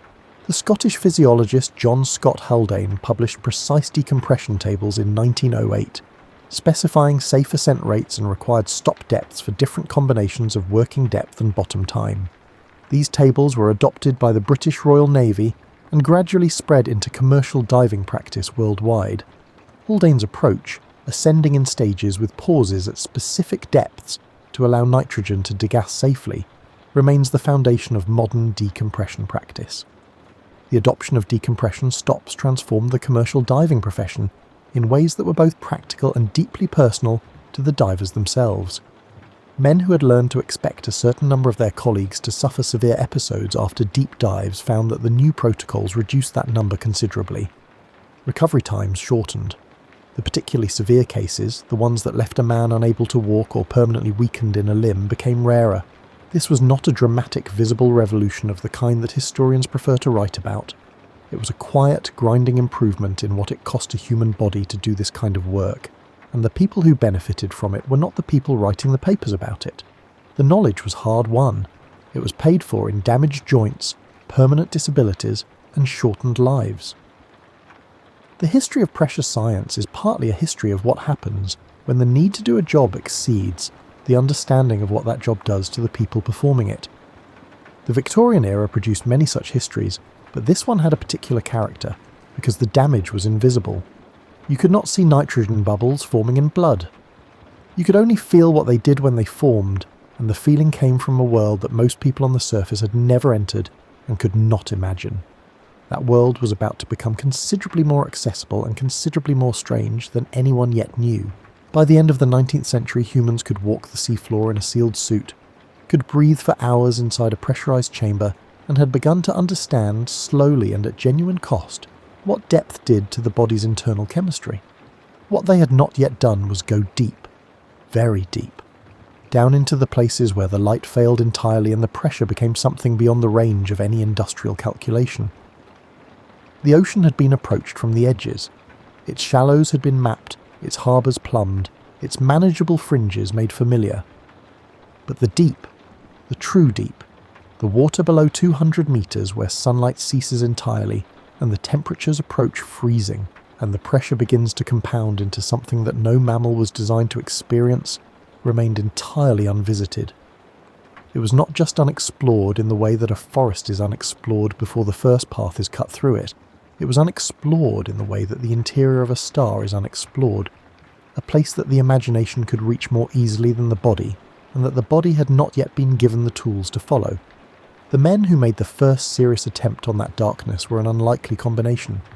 William Beebe was an American naturalist who had built his scientific reputation studying birds in remote tropical locations. He was charismatic, a gifted writer, and possessed of an enthusiasm for discovery that his scientific colleagues found either inspiring or exhausting depending on their temperament. By the late 1920s, he had become deeply interested in the deep ocean, specifically in the creatures that inhabited water too deep for any diver or bell to reach. Otis Barton was a wealthy engineer with a particular idea, and the personal funds to build it. He had designed a sphere, a hollow steel ball 60 inches in diameter with walls an inch and a half thick, 2 small fused quartz viewing ports set into its surface, and a hatch that sealed from the inside. He called it the bathysphere, from the Greek word for deep. He brought his proposal and his engineering drawings to Beebe, who recognised a workable idea when one arrived already funded, and the partnership formed quickly. On June 6, 1930, off the coast of Bermuda, the bathysphere was lowered by steel cable from the surface ship, and Beebe and Barton descended together into the Atlantic. They had no engine, no ability to steer, no way to navigate or choose their position. They were a steel ball on the end of a cable going straight down. At 200 meters, the color of the water outside the small viewing ports shifted into a range Beebe struggled to name. He tried deep blue, then blackish blue, then luminous blue, and finally decided that the color simply did not exist in the vocabulary built for a world that had air in it. The light was present, but barely. It came from no particular direction. It was a brightness that had travelled downward through so much water that it had lost almost everything except its memory of having been light. At 435 meters, a depth no human had ever reached before him, Beebe pressed his face to the fused quartz port and looked into the abyss below. He saw bioluminescent creatures drifting past, small constellations of cold blue-white light moving in the dark at their own unhurried pace. He saw the ghostly outline of a large eel-like creature that he could not identify from any species he knew. He saw things he later described in his journal, and was subsequently unable to match to any organism in the known catalogues of marine life, which generated a debate among marine biologists that was never fully resolved, partly because no camera of that period could function at that depth, and the creatures themselves had no reason to surface and clarify matters. Beebe wrote about the dives in a book titled Half Mile Down, published in 1934. The writing is remarkable by any standard of popular science. He described looking out at the darkness from inside the sphere as the closest sensation he could imagine to existing in the interior of a distant nebula, surrounded by light-producing organisms in a darkness so complete that it had physical weight. He was a scientist who wrote the way a reader hopes scientists will write. That combination is rare. The bathysphere's limitations were real, but did not diminish what it accomplished. It could only descend where the cable allowed. It could not maneuver. In choppy weather, the cable swayed, and the sphere moved in ways that the two men inside found educational in their unpleasantness. The maximum depth Beebe and Barton reached in a 1934 dive was 923 meters, well below a full half mile, a record that stood for 15 years. But the knowledge that it was possible to sit inside a steel sphere and look out a window at a depth where the pressure was 92 times what it is at the surface, and to come back up and write clearly about what you had seen, shifted something in how the human world understood the ocean. Meanwhile, completely independently and a world away, a different revolution was being assembled. In 1943, a French naval officer named Jacques Cousteau and an engineer named Émile Gagnon completed the working prototype of a device they called the aqualung. The design was, in its essentials, elegant. A compressed air cylinder worn on the diver's back fed air through a demand regulator to a simple rubber mouthpiece. The regulator delivered air only when the diver inhaled, and it matched the pressure of the delivered air to the surrounding water pressure, automatically and continuously. The diver could breathe in and out at any depth without manual adjustment, without thinking about pressure, without doing anything except what breathing already requires. Cousteau tested the device in the Marne River near Paris on a summer morning. He later described the experience of that first dive with the aqualung as unlike anything he had felt before or expected to feel. He had been a breath-hold diver for years, passionate about the underwater world but constrained by the same fundamental limitation that had constrained every diver since the Hainaut. With the aqualung and full cylinders, that limitation simply disappeared. He rolled through the water. He exhaled slowly, watching his bubbles spiral upward through the green river light. He stayed. The aqualung became commercially available in 1946 and transformed diving from an industrial and military profession into something that curious, trained, ordinary people could access. For the first time, the underwater world that had been inhabited only by pearl divers, commercial helmet divers, and the occasional scientist in a steel ball was open to human curiosity for its own sake. Cousteau spent the next 4 decades making it famous. His films and television programs brought underwater footage into living rooms around the world, in colour, with music, narrated in a French accent that somehow made even the most mundane reef fish seem like it had been waiting for its close-up. His research vessel Calypso became one of the most recognised ships in history. He was not always a rigorous scientist in the way that peer-reviewed journals require, but he understood that a world people had never seen needed an introduction, and he provided one that lasted a generation. What he showed was a world of extraordinary complexity and layered beauty, coral reefs that rivaled any terrestrial landscape for visual density and sheer improbability of design. Schools of fish moving in synchronized patterns that no individual fish appeared to be directing. Sharks passing through blue water with an unhurried posture that communicated quite efficiently a complete indifference to whatever the camera crew thought about the situation. The divers who followed Cousteau into the water with aqualung equipment on their backs reported something that no diver in any previous era had been able to describe, because no previous diver had been free enough to notice it. Submerged and neutrally buoyant, freed from the heavy weight of a helmet suit and the tether of an air hose, a diver could hover in the water column without touching the bottom. The sensation was not quite like floating, and not quite like falling, and not quite like anything else. The diver's own breath controlled position. Inhaling raised the body slightly, exhaling lowered it.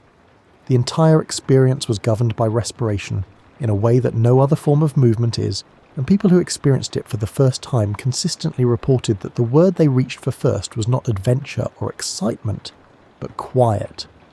The aqualung also returned something of the freedom of the ancient breath-hold diver to the modern diver, while replacing lung capacity with pressurized tanks.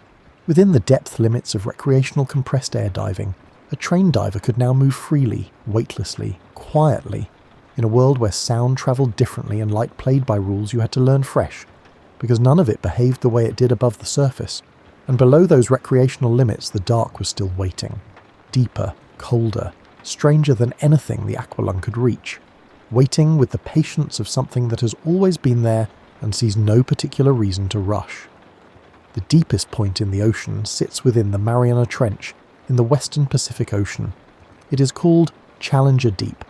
It reaches approximately 10,935 metres below the surface, a number that requires a moment to absorb.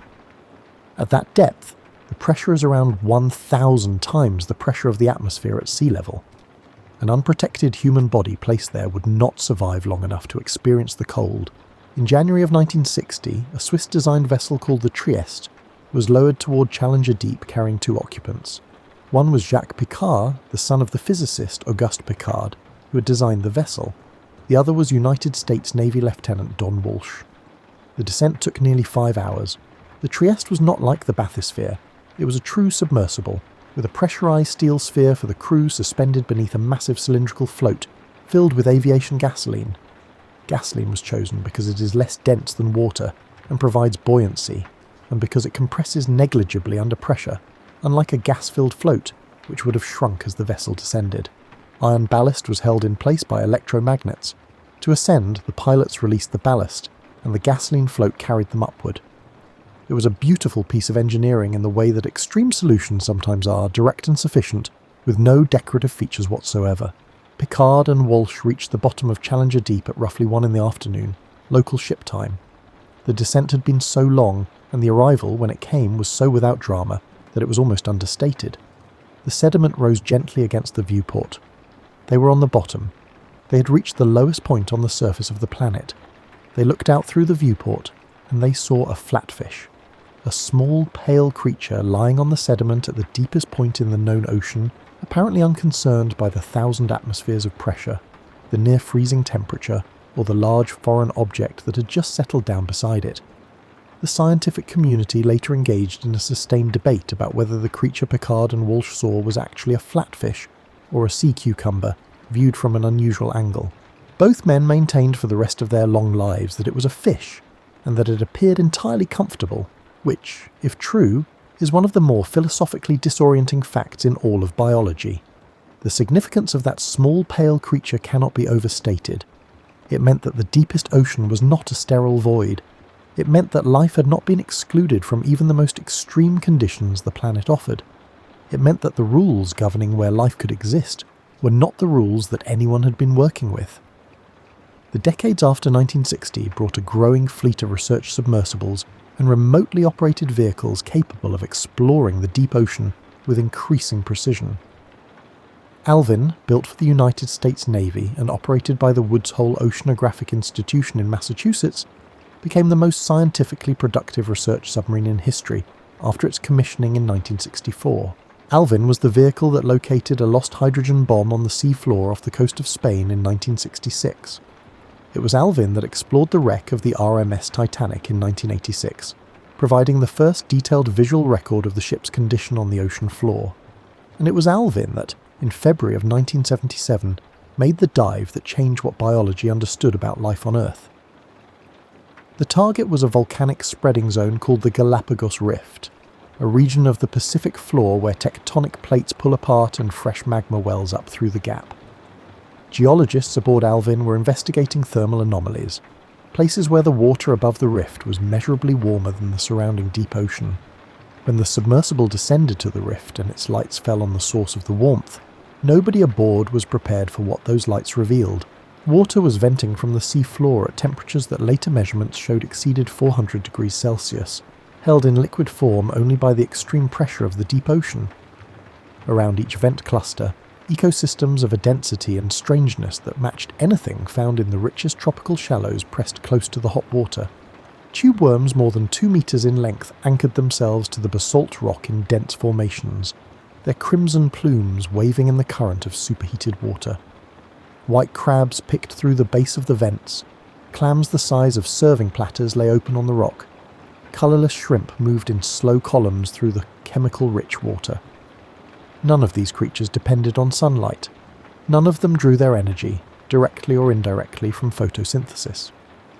They depended on chemosynthesis, a process in which certain bacteria harvested energy from the hydrogen sulfide pouring from the vents and used that energy to build organic matter. The bacteria formed the base of an entire food web, the same role that plants and algae play in every ecosystem accessible to sunlight. This was not a footnote to the existing understanding of life on Earth. It was a revision of one of its foundational premises. Until 1977, the working assumption of biology was that all complex life, ultimately, traced its energy supply back to the sun. The hydrothermal vent communities demonstrated that this was not true. Life could sustain itself entirely on chemistry, in total darkness, under crushing pressure, in water hot enough to melt certain metals, without a single photon of sunlight ever reaching it. The implications extended far beyond the Pacific floor. If life could thrive in those conditions on our own ocean floor, then the liquid water oceans believed to exist beneath the frozen surfaces of Jupiter's moon, Europa, or Saturn's moon, Enceladus, could not be dismissed as uninhabitable simply because they received no meaningful sunlight. The definition of where life might be possible, not just on Earth but anywhere in the solar system, expanded in the weeks after the Alvin team surfaced with their photographs and footage. The discoveries continued to accumulate. Cold seeps, where methane and hydrogen sulfide leaked from the seafloor at ambient deep ocean temperatures, supported ecosystems structured similarly to hydrothermal vents. The deep sediment of the abyssal plain, seemingly featureless and uniform in appearance, turned out to contain microbial communities of staggering diversity and density, entire invisible civilizations living in the ooze. The bodies of large whales sinking to the deep floor after death created temporary islands of nutrient richness, whaleful communities that supported specialized organisms for decades before the resource was exhausted. Creatures found in the deep ocean regularly confounded the categories biologists had assembled to describe living things. Fish with transparent heads, the better to detect the faint bioluminescence of prey above them. Shrimp that had evolved eyes sensitive to heat rather than light, allowing them to navigate around the scalding vent water without visual guidance. Octopuses and squid adapted to pressure that would implode the body of any animal whose biology had not solved that problem over millions of years of patient modification. Microbes living inside basalt rock at temperatures and pressures that had previously been considered incompatible with any chemistry that biology required. The deep ocean, it turned out, was not a simplified version of the shallow water world. It was a different world entirely, running on different rules, lit by different light, organised around different sources of energy and different timescales of life and death. Modern research submersibles and remotely operated vehicles have now provided detailed imagery of large sections of the deep-sea floor. Vessels like Japan's Shinkai 6500 can carry scientists to nearly any depth in the ocean. Remotely operated vehicles stream live footage from the abyss to research ships on the surface, allowing real-time observation without placing human life at risk. And yet, the ocean remains less comprehensively explored than the surface of Mars. The area of the sea floor that has been mapped with high resolution is a fraction of its total extent. Thousands of deep ocean species have never been observed. The number of microbial species living within deep-sea sediments is not known even within a rough order of magnitude. The deep currents that circulate through the ocean on timescales of centuries and influence the planet's climate in ways we're only beginning to trace are still being charted. Every expedition into the deep returns with footage of something that was not expected. A new species of fish holding perfectly still in the lights of the submersible as though waiting to be discovered. A geological feature that does not fit the existing models. A microbial community doing something with chemistry that no one had predicted and that requires months of laboratory work to explain. The deep ocean is, in this sense, unlike most places on Earth that humans now visit regularly. It does not become more ordinary with repeated observation. Each visit produces something that has to be thought about from the beginning. This is not the usual experience of a world that has been largely catalogued. The land surface of Earth has been mapped to a resolution of meters. The human genome has been sequenced. The physics governing most of what we can observe has been formally described, and yet 2/3 of the planet's surface remains, in practical terms, unexplored to the depth that the word explored is usually taken to mean. What makes this remarkable, when you consider the full arc of this long story, is how compressed the timeline actually is. The Haino were diving 1500 years ago. Pearl divers harvested the Gulf of Manna in the era of Roman emperors. Halley went down in his bell more than 300 years ago. And yet the majority of what we now know about the actual deep ocean, the roughly 3/4 of Earth's surface lying below 200 meters, has been discovered within the last 50 years. The ocean gave up its surface to human curiosity first, then its shallow zones, then the continental shelves, then the dim twilight layer where photosynthesis fades to nothing, then the midnight zone, then the deepest trenches. Each descent revealed a world more complex, more alive, and more genuinely surprising than the layer above it. The assumptions brought down from the surface dissolved one by one as the lights of submersibles swept across what was actually there. At every depth, without exception, what the divers and scientists and pilots found was life. Adapted, specific, persistent, extraordinary life, distributed through the dark water in forms that no one had thought to predict, because there was no frame of reference for imagining them. The ancient pearl diver pulling his net bag of oysters up from the bottom of the Persian Gulf in the 1st century was working at the very top of this layered world. He could not have known what lay below him. No one could. The depth was a space of pure conjecture, populated by human imagination with monsters and lost ships, and the accumulated fears of every sailor who had ever looked at the horizon and understood how much of the world he could not see. What was actually there was stranger, and, in its way, more extraordinary than any of that. A flatfish on the floor of Challenger Deep. Tube worms waving their red plumes around a superheated vent in the Pacific dark.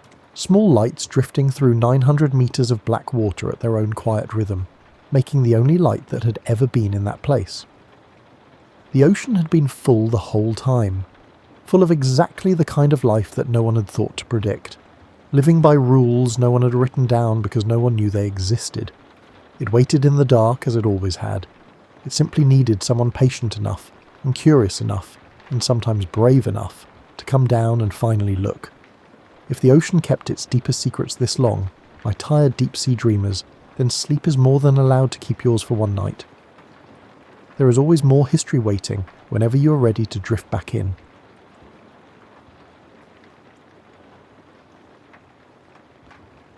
You wake before dawn in a small rented room above a café in Arles, southern France. It's 1888, and the pre-dawn darkness carries the smell of yesterday's coffee grounds and turpentine. Your name is Vincent van Gogh, though almost nobody knows it yet, and your feet hit the cold floorboards with the same purpose they've had for years. Today, you will paint. The ritual begins in silence. You don't light the lamp immediately because your eyes need to adjust naturally, the way a baker's hands need to learn dough before the oven warms. You've discovered that rushing this transition from sleep to wakefulness produces paintings that feel hurried, disconnected from the pulse of actual seeing. So you sit on the edge of your narrow bed, listening to the town slowly remember itself, a shutter creaking open somewhere, a dog's distant bark, the first cartwheels grinding against cobblestones. Your room measures roughly 12 feet by 10 feet. You know this because you've painted it, and painting something means measuring it with your eyes 1,000 times. The walls are the colour of old cream, stained here and there with accidental daubs of paint from when you've gestured too enthusiastically. Your bed has a simple wooden frame. 2 chairs sit against one wall, their cane seats worn smooth. Above them hangs a small mirror you rarely look into, not from vanity or its opposite, but because your face has never interested you the way other faces do. You're not the subject. The world is. The morning light, when it finally arrives, doesn't burst through your window like a trumpet announcement. It seeps in gradually, the way watercolour bleeds across wet paper. You've learned that this is how most real things happen, not with drama, but with patience. The light touches your wash basin first, then creeps across to your shoes, which you've left by the door, caked with yesterday's dried mud from the fields. You don't own many shoes. You wear them until they fall apart, then you patch them, then you wear them some more. Money spent on unnecessary shoes is money not spent on paint. You stand and stretch, feeling your spine crack in 3 distinct places. You're 35 years old, though your body sometimes feels older. Years of poor nutrition, walking miles every day, sleeping in cheap rooms with thin mattresses. These things accumulate in your joints like interest on a debt. But your hands are steady. That's what matters. Your hands are strong and certain even when your mind isn't.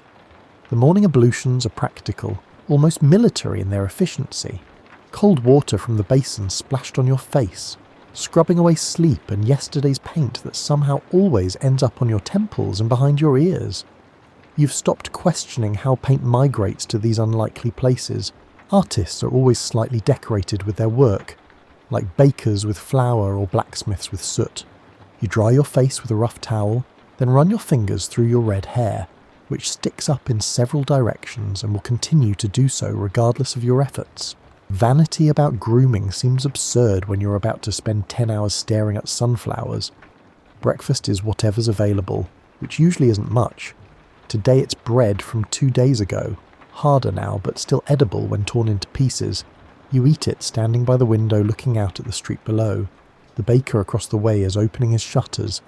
A woman in a dark dress sweeps her doorstep with brisk, irritated strokes, as if the dust has personally offended her. A cat slides along a wall like liquid.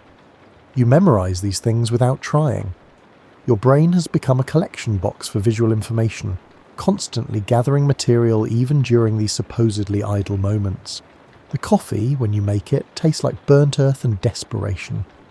You've never been good at cooking, and coffee making is a subset of that larger failure. But it's hot, and it contains caffeine, which means it fulfills its function. You've learned not to demand that things be more than they are. Coffee should taste good, but it doesn't have to. Painting should sell, but it doesn't have to. Not everything needs to be perfect. Most things just need to be done. While you drink, you review your mental inventory of supplies. Titanium white is running low. Prussian blue has maybe 3 more paintings in the tube. The linseed oil needs replacing soon. Chrome yellow, your beloved yellow, your sunshine in paste form, is adequate for now. You calculate costs in your head, matching them against the monthly allowance your brother Theo sends from Paris. The mathematics are always depressing, so you don't linger on them. You'll make it work. You always make it work, even if it means eating less bread next week. The light is stronger now, turning the walls golden. This is the moment you've been waiting for without realizing you were waiting. The moment when the day declares its colour intentions. Today will be warm-toned, you can already tell. The shadows will have purple in them by afternoon. The sky will be that particular shade of blue that only exists in Provence, as if God mixed ultramarine with hope and spread it overhead like a blessing. You finish your coffee and set the cup on the small table. Then you stand still for a moment, feeling your body settle into readiness. Your shoulders drop, your breathing slows. This is the transition point, the threshold between being a person who sleeps and eats and a person who sees and creates. It's a shift you've practiced so many times it's become automatic, like a priest entering a church or a soldier picking up a rifle. This is what you do. This is who you are. You reach for your coat, a brown jacket that's seen better years. As you shrug it on, you feel the weight of brushes in the inside pocket, a reassuring pressure against your ribs. Your fingers check automatically. Yes, the small sketchbook is still there, a stub of graphite wrapped in string. Your portable memory for when oil and canvas aren't practical. Everything you need is accounted for. Everything necessary is present. Before leaving, you glance once more around the room. It's not much, this temporary home, but it's yours. The bed where you collapse after 12-hour painting sessions. The chairs where you sit and write long letters to Theo trying to explain what you're seeing, what you're attempting and why it matters. The mirror that reflects a man who looks perpetually surprised by his own face. The window that frames the world like a painting you haven't started yet. Then you open the door and step into the morning, ready to do what you've always done. Look at ordinary things until they become extraordinary. Then try to capture that transformation on canvas before the magic evaporates. It's not a mystical process, it's work, it's practice. It's what happens when you show up every single day, even when you don't feel like it, even when the previous day's painting was terrible, even when nobody's buying and nobody's watching and nobody particularly cares. The street outside smells like horse manure and flowering jasmine, an oddly pleasant combination that you've come to associate with purpose. You turn left, toward the fields, toward the light, toward whatever today will show you if you're patient enough to see it. The walk to your painting spot isn't exercise, it's education. You've covered this route dozens of times, but it's never the same twice because light is never the same twice. And light changes everything it touches.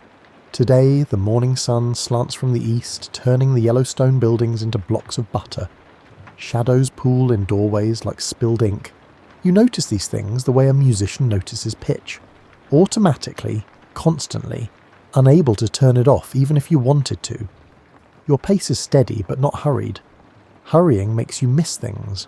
You learned this years ago when you were trying to be a minister, rushing between appointments and pastoral visits, and realised you were moving through the world without actually seeing it.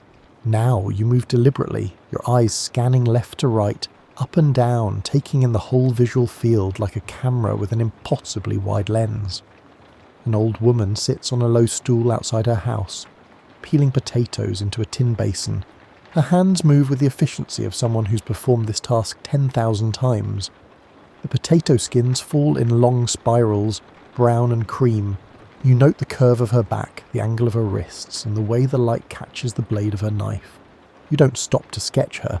Stopping would make her self-conscious and would change the naturalness of the scene, but you file away the image. Later, maybe next week, maybe next year, a painting will need an old woman's hands, and you'll remember these hands. The streets narrow as you leave the town centre. The buildings lean toward each other overhead. creating a tunnel of shade that's 10 degrees cooler than the sunny patches. Your boots, those perpetually muddy boots, click against the cobblestones with a rhythm that's almost musical. Click, click, click, click, like a metronome keeping time for a very slow song. You pass the blacksmith's shop, already hot despite the early hour. The smith himself, a man with forearms like hams, is working the bellows. The forge glows orange-red, and you pause despite yourself because that particular quality of light, incandescent, dangerous, alive, is one of the hardest things to capture on canvas. How do you paint light that's also heat? How do you make a viewer feel warmth from a cold layer of paint? These are the questions that wake you at 3 in the morning and refuse to let you return to sleep. The smith nods at you. You nod back. He thinks you're odd. You can tell. Everyone thinks you're odd.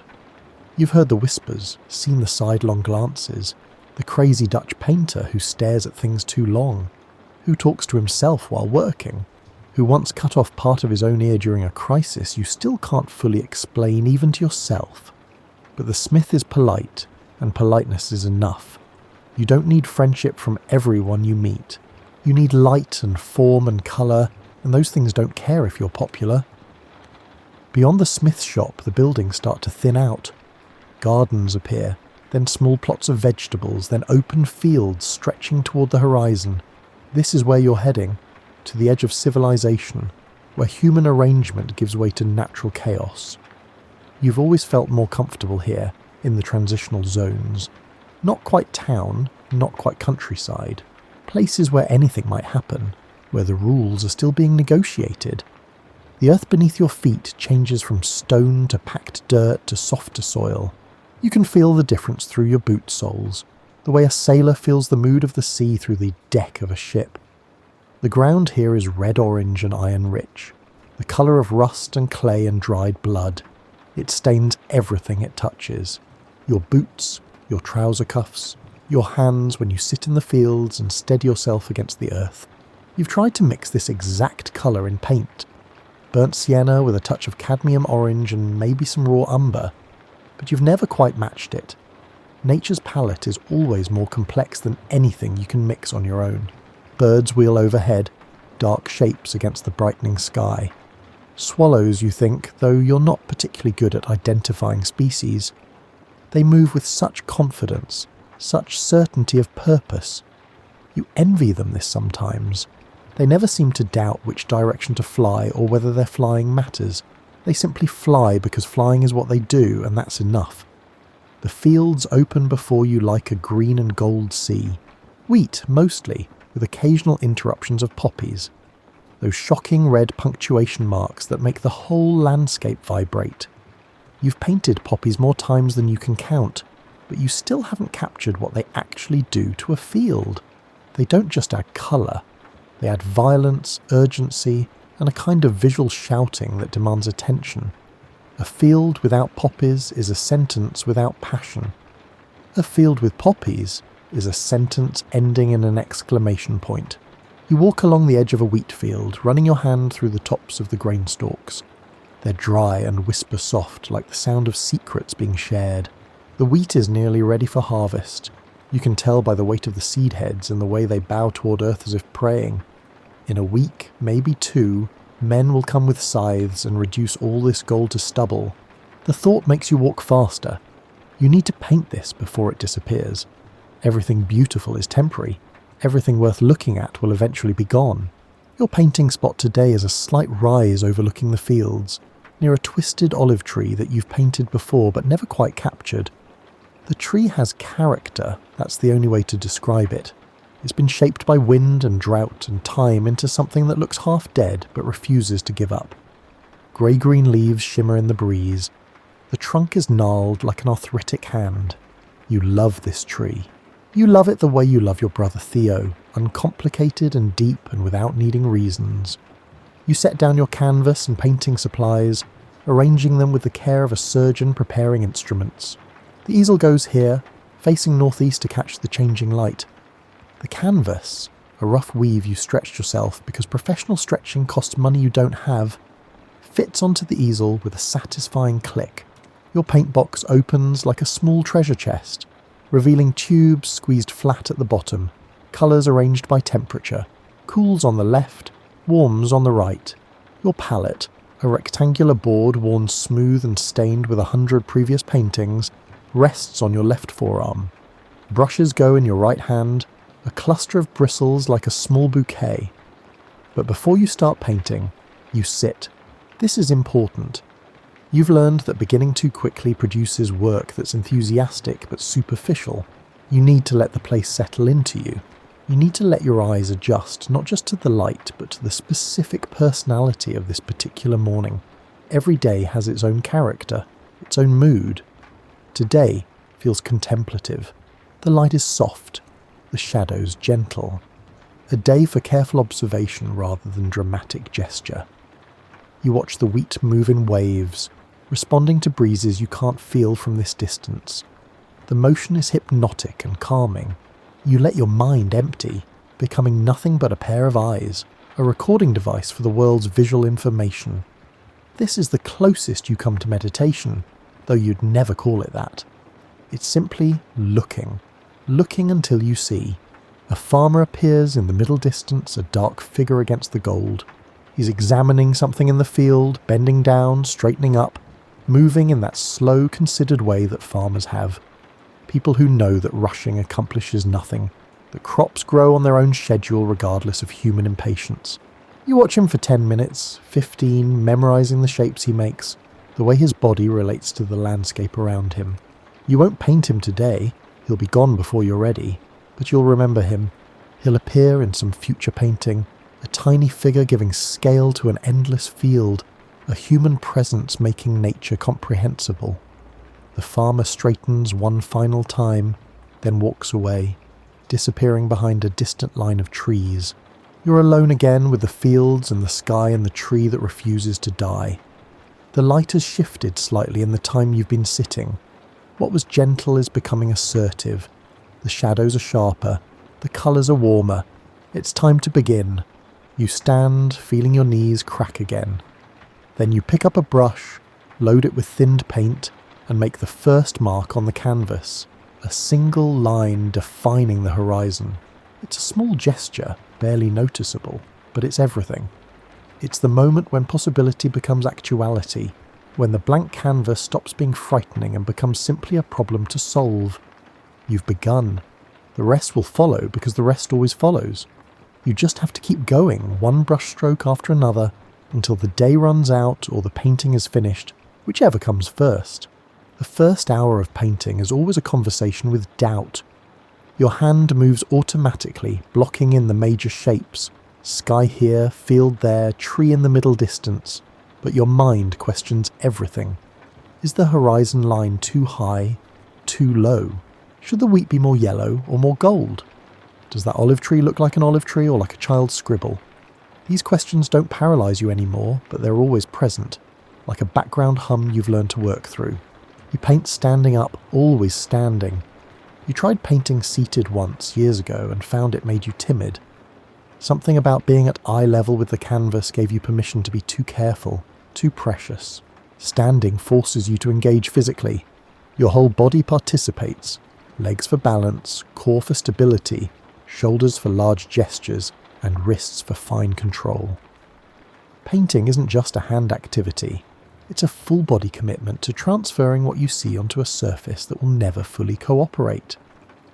The paint goes on in layers, though not the neat, patient layers that academic painters use.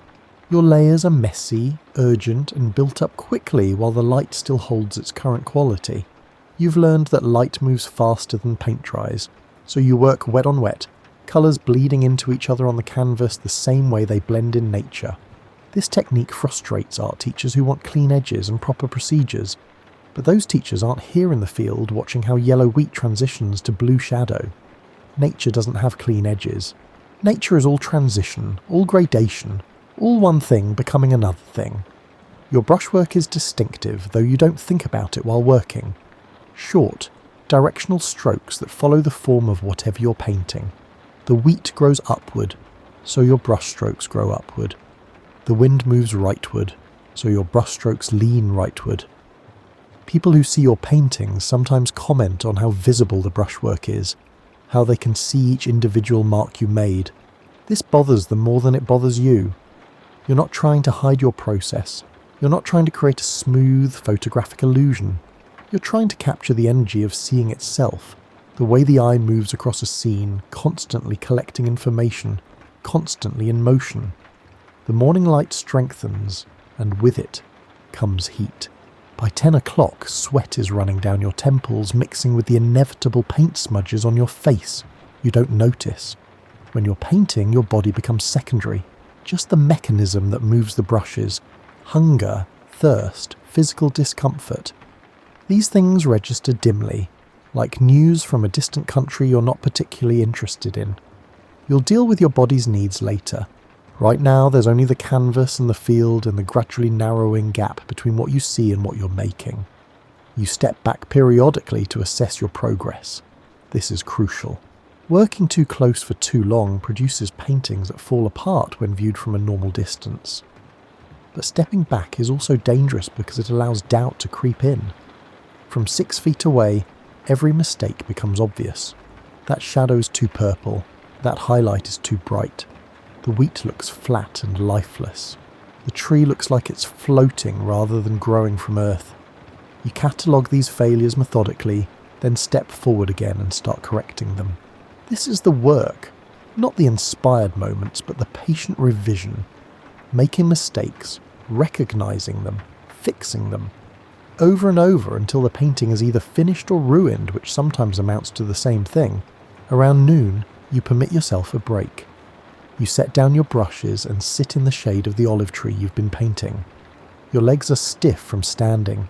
Your right shoulder aches from holding the palette. Your eyes are tired from the bright light. These are good pains, earned pains. They mean you've worked, really worked, not just dabbled. Lunch is whatever you brought from the room. Today, an apple and more of that terrible bread.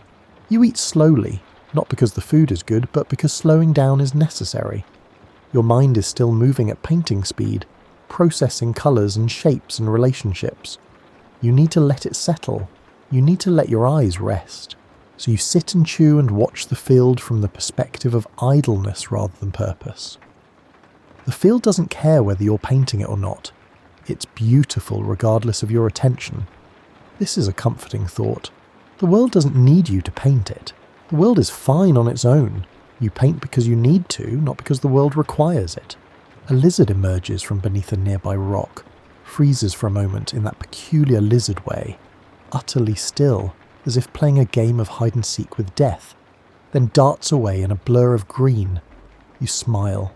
Quick movements are almost impossible to paint because they're over before you can analyse them. Photography is better at capturing speed, but photography misses everything else. The weight of the air, the quality of the light, and the emotional resonance of a moment. You'll take the limitations of painting over the limitations of photography any day. After eating, you don't immediately resume painting. Instead, you take out your small sketchbook and the graphite stub. Painting is for colour and light, but sketching is for understanding structure. You draw the olive tree quickly, loosely, not trying for accuracy, but trying to feel how the tree grows, how its branches relate to its trunk, and how the whole thing balances despite appearing ready to topple over. Drawing is thinking. Drawing is learning to see. You fill 2 pages with versions of the tree, each one slightly different, each one teaching you something new about how gnarled wood occupies space. The afternoon light is different from the morning light, harsher, less forgiving. Shadows shrink into themselves. Colours bleach out slightly, as if the sun is a kind of acid eating away at saturation. You return to the canvas with this awareness, adjusting your palette, adding more white to your mixtures, and cooling the yellow slightly. Every hour of the day requires different colours. This is why painting outdoors is both harder and more honest than painting in a studio. The studio light stays constant. Nature never stays still. Your back is hurting now. A dull ache between your shoulder blades from the prolonged standing and reaching. You ignore it. Pain is just information, and this particular information isn't urgent. You've worked through worse. Through cold rain that numbed your fingers, through headaches that made your vision blur, through days when depression sat on your shoulders like a physical weight. This is just a backache. This is nothing. By mid-afternoon, the painting has reached that critical stage where it could go either way. It's either about to come together or about to fall apart. You've been here hundreds of times before, and it never gets less nerve-wracking. The temptation is to overwork it, to keep fussing with details until you've killed whatever life the painting had. But you've also learned that stopping too soon leaves it unfinished, incomplete. The trick is knowing when to push and when to step away. This knowledge doesn't come from rules. It comes from failure, from ruining enough paintings that you start to recognise the warning signs. You work more carefully now, with smaller brushes and more precise touches. A highlight on a wheat stalk here, a deeper shadow under the tree there, a few strokes to suggest distant mountains purple against the blue sky. Each addition is a small risk.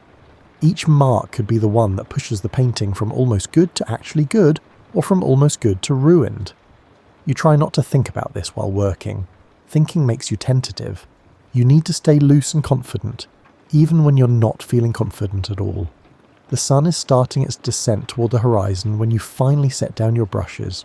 The painting isn't finished. Your paintings are never really finished, but it's done for today. The light has changed too much to continue. What you were seeing 3 hours ago no longer exists. Tomorrow will bring different light, different colours, and different challenges. You'll return then if the weather holds and continue the conversation with the canvas. You clean your brushes methodically, wiping them on a rag until most of the paint is removed, then dipping them in turpentine and working the bristles against your palm. This is meditative work, calming after the intensity of painting. Your brushes are your tools, and tools need respect. A brush properly cared for will last years. A neglected brush dies in months. You can't afford to replace brushes often, so you treat them like the valuable instruments they are. The walk back to town is slower than the morning walk. Your body is tired now, genuinely tired rather than just stiff. Your eyes ache from squinting in the bright light. Your hands are covered in paint despite your best efforts. Emerald green under your nails, yellow ochre on your knuckles, and crimson lake on your wrists. You look like you've been in a fight with a rainbow. This pleases you more than it should. The town is busier in the late afternoon. People finishing work, shops closing, children playing in the streets. You move through this activity like a ghost, present but separate. You're still half in the field, half in the painting, not quite ready to be fully human again. This transition takes time. You learned years ago not to rush it, not to try to snap back into social normalcy immediately after hours of solitary focus. Your mind needs to decompress, to remember how to exist in a world of words rather than colours. By the time you reach your room, dusk is gathering. The sky has turned that particular shade of violet blue that only exists for about 20 minutes each evening. A colour so fleeting and perfect that you're always tempted to run back outside and try to capture it. But your body won't cooperate. You're done for the day. Tomorrow is for that colour. Tomorrow is for everything you didn't finish today. Your room feels smaller after a day outdoors, the walls closer and the ceiling lower. You light the oil lamp, carefully because oil costs money and must be rationed, and its warm glow pushes back the encroaching darkness. The light is different from daylight, softer and more golden, turning everything it touches slightly amber. You've painted by lamplight before, though you prefer natural light. Lamplight flattens things and removes the subtle gradations that make forms feel solid. You pour water from the pitcher into the basin and wash your hands, watching the paint dissolve and swirl, greens and yellows and blues creating temporary abstract patterns before vanishing down the drain. The water turns grey, then murky brown. You scrub your nails with a small brush, dig paint from beneath them, and rinse again. Your hands never come completely clean anymore. There's always paint somewhere, in the creases of your knuckles, around the beds of your nails, staining the calluses on your palms. You've accepted this. Artists' hands are meant to carry evidence of their work. Dinner is simple because dinner is always simple. Tonight is soup from the cafe downstairs. Vegetable, probably, with chunks of bread for dipping. The cafe owner, Madame Gignoux, knows your financial situation without you having to explain it. She charges you less than she should, and occasionally the soup is thicker than it ought to be, with extra vegetables that weren't on the menu. You've painted her portrait twice as partial payment. She hung one in the cafe, the other she keeps in her private rooms, which feels like a greater compliment than money could be. You eat at the small table by the window, watching the street below as darkness completes its takeover of the town. Shops have closed. Shutters are being fastened. A few people hurry past, heading home to families and warm kitchens and conversations about normal things. The weather, the harvest, the neighbour's new baby. You don't envy them exactly, but sometimes you wonder what that life feels like. The life of someone who isn't compelled to transform seeing into painting, who can simply look at a sunset without needing to analyse its colours. After eating, you clear the table and prepare for your second work session of the day, writing to Theo, your brother in Paris, your financial supporter, your friend, your anchor to sanity. You owe him more than money can repay. The least you can do is write regularly, keeping him informed of your progress, your struggles, and your small victories. These letters have become a kind of journal, a way of processing your thoughts about art and life and the impossible task of trying to be both. You arrange paper, pen, and ink with the same care you gave your painting supplies this morning. The paper is cheap, slightly rough but adequate. The pen is functional. The ink is black and ordinary, but your handwriting gives it character. Quick, angular, and urgent. You write the way you paint, with energy rather than elegance. Theo has learned to decipher your script, though it takes effort. You've apologised for this. He's told you not to worry. Content matters more than presentation. You begin, as always, with "Dear Theo," and then the words flow. Tonight you write about the wheat field, about the olive tree that defeats every attempt to capture its essential character, and about how the afternoon light changed the colour of everything and required you to completely remix your palette. You write about practical matters, paint supplies running low, a new canvas you need to stretch, the rent due at the end of the month. You write about doubt, about the fear that you're wasting his money, wasting his faith in you, and producing work that nobody wants and nobody will remember.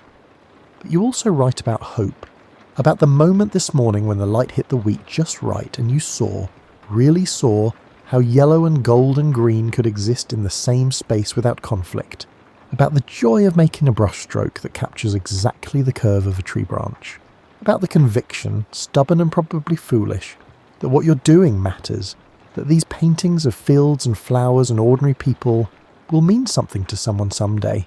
The letters to Theo are the only place you allow yourself complete honesty. With other people, you perform normalcy, or at least try to. But Theo knows the full extent of your struggles, the mental crises, the financial desperation, the social isolation, and the relentless self-criticism. He knows, and he supports you anyway. This knowledge is what keeps you going on the days when nothing seems worth continuing. You write for an hour, maybe more. The lamp flickers occasionally, threatening to die, but holds steady. Your hand cramps slightly from gripping the pen, but you ignore it. There's still more to say. Thoughts about colour theory you've been developing, observations about how peasants move through landscapes, and questions about painters in Paris and what they're working on. You're curious about the art world, but also grateful to be removed from it. Competition makes you anxious. Other painters' success feels like commentary on your failure. Better to be here in Arles, working in isolation, measuring yourself only against your previous work. When you finally set down the pen, several pages are covered with your dense, urgent script. You'll post this letter tomorrow, and in a week or so, Theo's reply will arrive, full of encouragement and practical advice and small bits of money. The correspondence between you and your brother is the most important work you do, more important than any single painting. It's what keeps you connected to the world, what reminds you that someone believes in what you're attempting. You fold the letter carefully and set it aside. Then you lean back in your chair and rub your eyes, feeling the full weight of the day's exhaustion. Your body aches in a dozen places. Your mind feels pleasantly empty, wrung out like a sponge. This is good tiredness, earned tiredness. You've worked hard today, physically in the field, intellectually in the letter. Tomorrow you'll do it again, and the day after that, and the day after that. This is your life now, this rhythm of work and rest and work again. It's not the life you imagined as a young man, but it's the one you've built, and it's yours. Before sleeping, you allow yourself a small ritual, reviewing today's paintings. You've been doing this for months, a private exhibition for an audience of one. The painting from today leans against the wall, still wet, colours glowing slightly in the lamplight. You study it critically, cataloguing its failures and occasional successes. The wheat is better than yesterday's wheat, but still not quite right. The sky needs more complexity. The olive tree looks stiff and unconvincing, but there are moments, a few brushstrokes where you captured something true, where paint transcended paint and became wheat, became light, became the actual feeling of standing in a field on a summer afternoon. You'll do better tomorrow. You always think this, and it's usually true. Progress is incremental, barely noticeable day to day, but visible when you compare paintings from months ago to paintings from today. You're learning slowly how to see and how to translate seeing into something others can experience. This learning never stops. You'll die not knowing everything you want to know about painting. This should depress you, but somehow it doesn't. The impossibility of mastery is what makes the work worth doing. You extinguish the lamp and darkness swallows the room. You undress in the dark, no point wasting matches, and climb into bed. The sheets are rough, washed so many times they've become as thin as paper. The mattress is lumpy. None of this matters. Within minutes, you're asleep, dreaming in colours, your subconscious mind continuing the work your conscious mind has paused. Tomorrow before dawn you'll wake and begin again. The ritual will repeat: coffee, walking, painting, letters, sleep. It's a simple life, a narrow life, but it's the life that allows you to do the work you were meant to do. Everything else, comfort, wealth, fame, connection, is secondary to that. You're painting the world as you see it, hoping that someday someone will look at your paintings and see it too. That hope is enough. It has to be enough. It's all you have. 6 months pass in this rhythm. Autumn arrives, bringing different light, cooler temperatures, and changed colours. The wheat fields are stubble now, harvested down to short stalks that crunch under your boots. You paint the aftermath of harvest, interested in how the land looks stripped and exposed, vulnerable in its bareness. The olive trees remain, still twisted, still grey-green, still refusing to be adequately captured on canvas. Your stack of finished paintings grows. 20 canvases lean against the walls of your room, then 30, then 40. They're everywhere. Under the bed, behind the door, arranged in rows 3 deep against every available wall. The room smells perpetually of linseed oil and turpentine, a sharp chemical smell that you've stopped noticing. Madame Gignoux complains occasionally that the fumes are seeping into the cafe below, making the coffee taste strange. You apologise, but don't change anything. Where else would you store the paintings? There's nowhere else. This room is your studio, your gallery and your archive. The painting itself has become less agonising, or perhaps you've simply grown accustomed to the agony. Your hand knows certain gestures now without your brain needing to direct them. Sky goes on in broad horizontal strokes. Cypress trees require vertical slashes of dark green and near black. Faces need careful construction, eyes positioned just so, and mouths suggesting emotion without becoming cartoons. These aren't rules you learned from teachers. These are conclusions drawn from failure, from painting the same subjects over and over until your hand remembered what your mind kept forgetting. You've developed a routine for materials management. Every Sunday you stretch canvases, 6 or 7 at a time, enough for the coming week. The process is meditative. Cutting canvas from the bolt, wrapping it around wooden stretcher bars, pulling it tight, securing it with tacks, then applying a thin layer of primer. Your hands perform these tasks while your mind wanders, thinking about paintings you haven't started yet, colours you haven't tried, and techniques you want to experiment with. The physical work of preparation frees your brain for planning. Money remains the constant problem. Theo sends what he can, but it's never quite enough. You ration paint carefully, mixing colours to make tubes last longer, scraping palettes clean so no paint goes to waste. You've learned to be frugal with everything except canvas. Cheap canvas produces poor results, so you spend money there and economise elsewhere, eating less, walking instead of taking the train, and wearing the same clothes until they literally fall apart. Your appearance has become somewhat disreputable. You know this. People look at you oddly. The red-haired madman with paint under his nails and holes in his jacket. Let them look. Their opinions don't buy paint. Winter arrives, bringing complications. The fields are less interesting now, mostly mud and dying vegetation. The light is weaker, greyer. You paint indoors more often. Still lifes, portraits. Your own room rendered from different angles. You paint your empty chair by lamplight, trying to capture the melancholy of furniture waiting for someone who isn't coming. The painting depresses you while you're making it, but the depression feels necessary, honest. Not everything needs to be cheerful. Sadness is also worth documenting.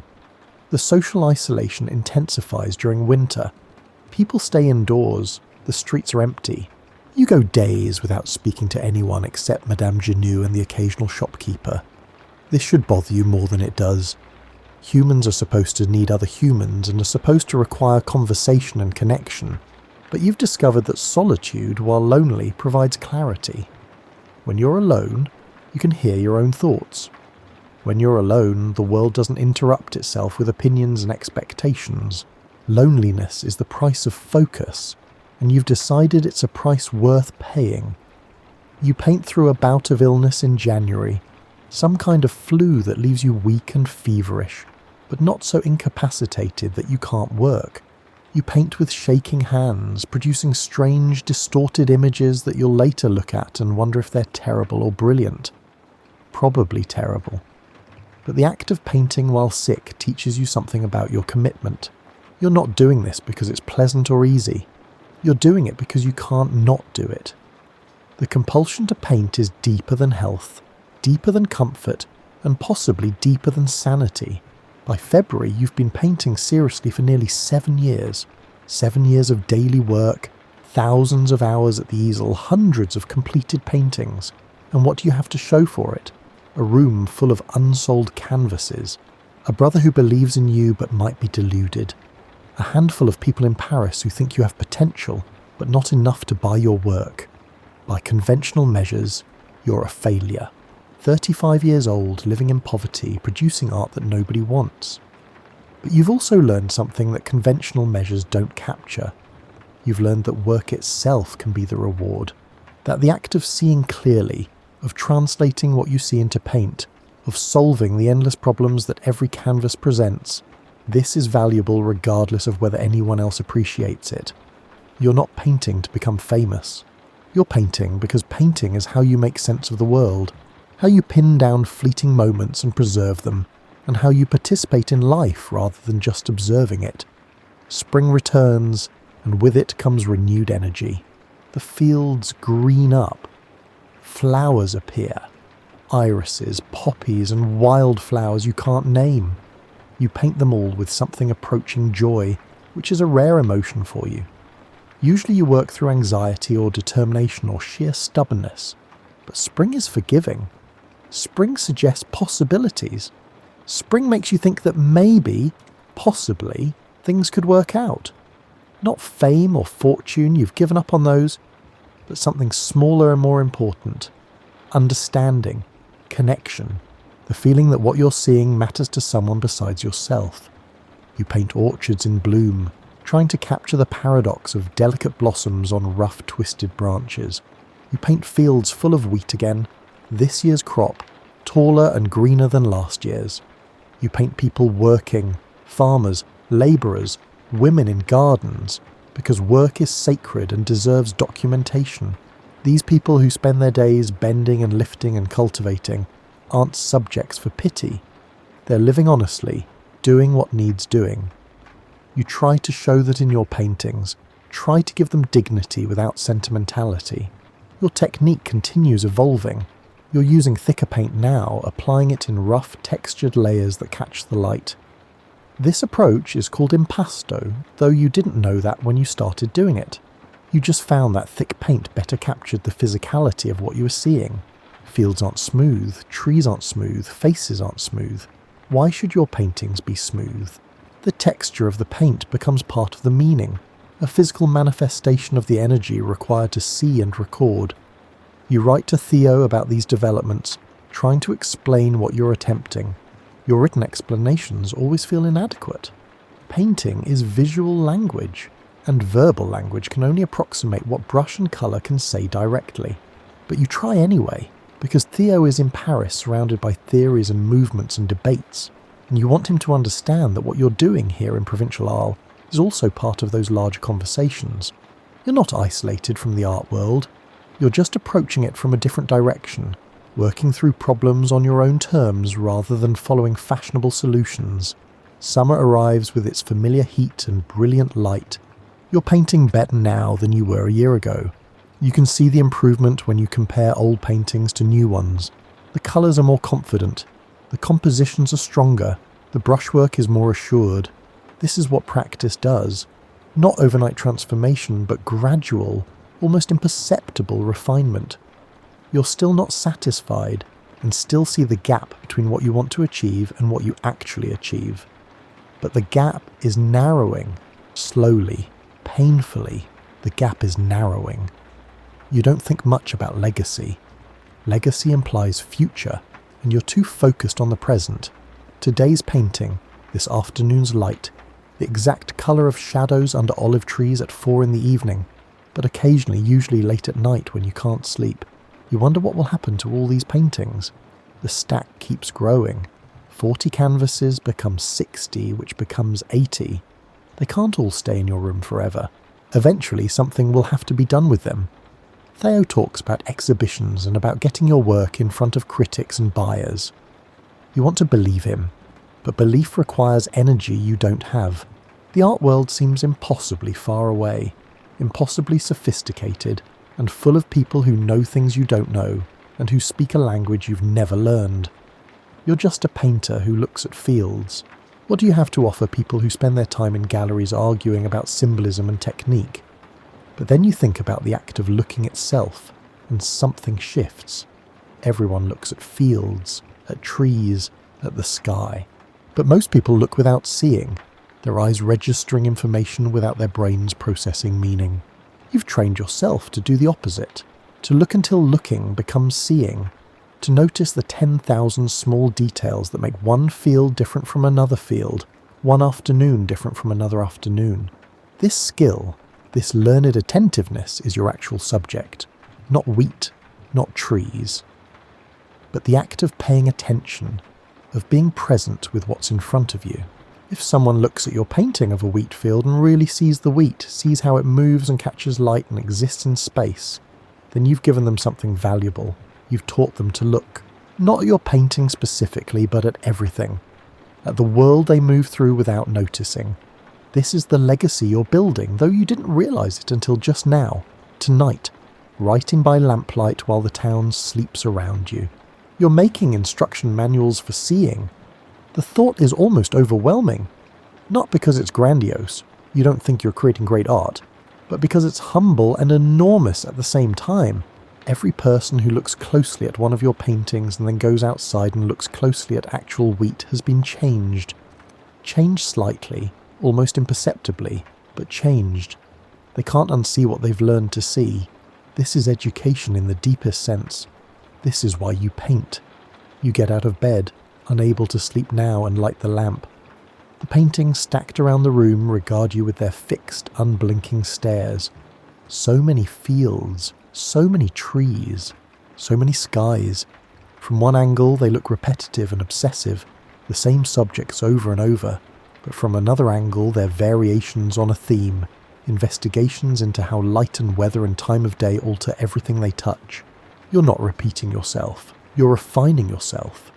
Each painting is practice for seeing more clearly, for understanding more deeply. You think about painters of the past, Rembrandt, Vermeer and the masters whose work you've studied in museums and books. They're dead now, centuries dead, but their seeing persists. When you look at a Rembrandt portrait, you're not just seeing paint arranged on canvas. You're seeing through Rembrandt's eyes, experiencing his particular way of noticing light and shadow and human character. The man died, but his seeing continues, passed down through generations like inherited wealth. This is immortality, not of the body, but of vision. Will your paintings do this? Will someone 100 years from now look at your wheat fields and see wheat the way you see it? The possibility seems absurd and necessary at the same time. You paint as if the answer is yes, as if future seeing depends on present work. This is faith, you suppose, not religious faith. You've lost that. Lost it years ago when you tried and failed to be a minister. But creative faith, the belief that making something with complete honesty and attention will matter, even if you can't see how or when or to whom. Morning comes gradually, the way it always does. You've been awake all night, thinking and occasionally sketching, working through these ideas about seeing and legacy and the strange mathematics of attention that turns looking into seeing and seeing into painting and painting into instruction. You're exhausted but also energized. The thoughts have clarified something you'd felt but couldn't articulate. You know why you paint now, not to become famous, not to make money, but to preserve ways of seeing, to document the infinite variety of light falling on ordinary things, to insist that wheat fields matter and olive trees matter and the exact colour of sky at dusk matters. You make coffee, terrible coffee as always, and stand at the window watching the street wake up. The baker opens his shutters. The woman sweeps her doorstep. A cat hunts shadows. These are the same small events you see every morning, but this morning they feel different, more precious. Every ordinary moment is worth preserving because every ordinary moment is unrepeatable. Today's light will never exist again. Today's shadows will never fall this exact way again. This morning is unique, singular, and gone as soon as it arrives. The only way to keep it is to paint it. You finish your coffee, gather your materials, and head out into the early light. Your painting spot is waiting. The field, the tree, the horizon that's both barrier and invitation. You set up your easel with practiced efficiency, preparing to spend another day doing what you do, looking until you see, seeing until you understand, and understanding until you can paint. The work is repetitive and endless, and exactly what you need to be doing. Not because anyone's asking for it, not because anyone's paying for it, but because this is your way of participating in the world, your method of saying yes to existence, and your small contribution to the vast project of human seeing. The first brushstroke goes on the canvas like a whisper becoming a shout. It's just paint, just pigment mixed with oil, but it's also everything. Attention made visible, looking made permanent, this specific morning in this specific place captured and held. You work steadily through the morning, watching the light change, adjusting your colours to match what's actually there rather than what you think should be there. This is the discipline. Trusting your eyes over your assumptions, letting reality instruct you rather than imposing your ideas on reality. Hours pass, the sun climbs, your back aches, your eyes water from squinting. Your palette becomes a muddy mess of mixed colours. These are good signs. They mean you're working, really working, not just playing at painting. By early afternoon, the canvas has transformed from blank potential to something actual, not finished, never finished, but present. A field exists where nothing existed before. Light falls where only white canvas waited. You've made something from nothing using nothing but attention and paint. It's a small miracle, repeated daily, never losing its power to surprise you. You clean your brushes, pack your materials, and start the walk back to town. Tonight you'll write to Theo, telling him about today's work, about the thoughts that kept you awake last night, and about why you continue even when continuation seems pointless. Tomorrow you'll return to the field and begin again. And the day after that. And the day after that. This is the pattern that defines you now. Work and rest and work again. Seeing and painting and seeing again. Building a legacy not of fame but of attention. One brush stroke at a time, one painting at a time, one moment of careful looking at a time. The wheat field you painted today will be harvested soon. The light will change. Winter will come again. You'll keep painting through all of it, documenting the endless variations of ordinary life, insisting that nothing is truly ordinary if you look closely enough. This is your life now. This is your work. This is what you'll leave behind when you're gone. Not monuments or mansions, but paintings that teach people how to see. If even one person looks at one of your paintings and then looks at the world with new eyes, then everything was worth it. Every morning of cold coffee, every afternoon of aching back, every night of doubt and fear and stubborn, foolish hope. You are Vincent van Gogh, and you're painting the world as you see it. The world doesn't care. The world will continue with or without your paintings, but you'll make them anyway, because making them is how you live, how you participate, and how you say thank you to light and colour and the infinite variety of seeing. This is enough. This has to be enough. And on good days, on days like today when the light is perfect and your hand is steady and the painting almost matches what you saw, it is enough. It's more than enough. It's everything.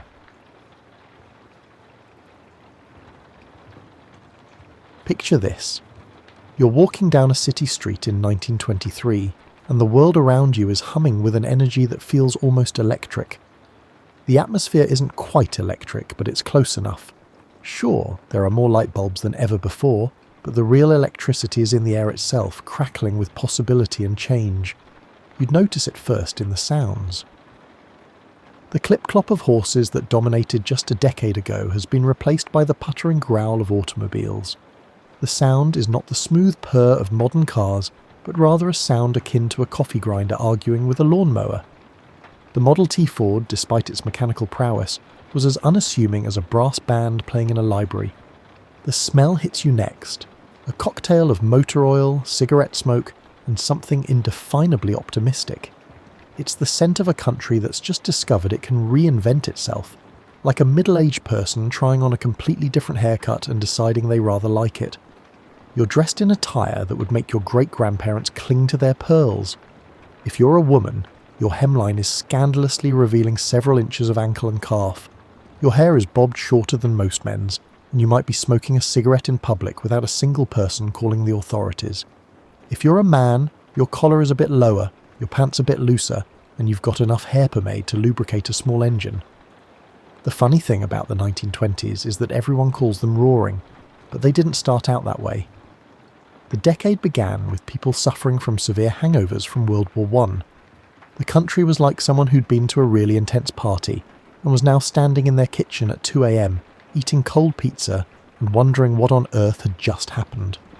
However, the Americans, with their unwavering optimism, gazed at the chaos and expressed, "That was quite unpleasant. Let's try something completely different." And boy, did they ever. The war had ended in 1918, and by 1920, everyone was ready to forget it had ever happened. It was as if everyone had experienced collective amnesia, accompanied by jazz music and illegal cocktails. People wanted to dance, laugh, make money, and generally behave as if they had discovered the perfect cocktail sauce. You'd see this attitude everywhere. People walked with a spring in their step, suggesting they were late for something fun.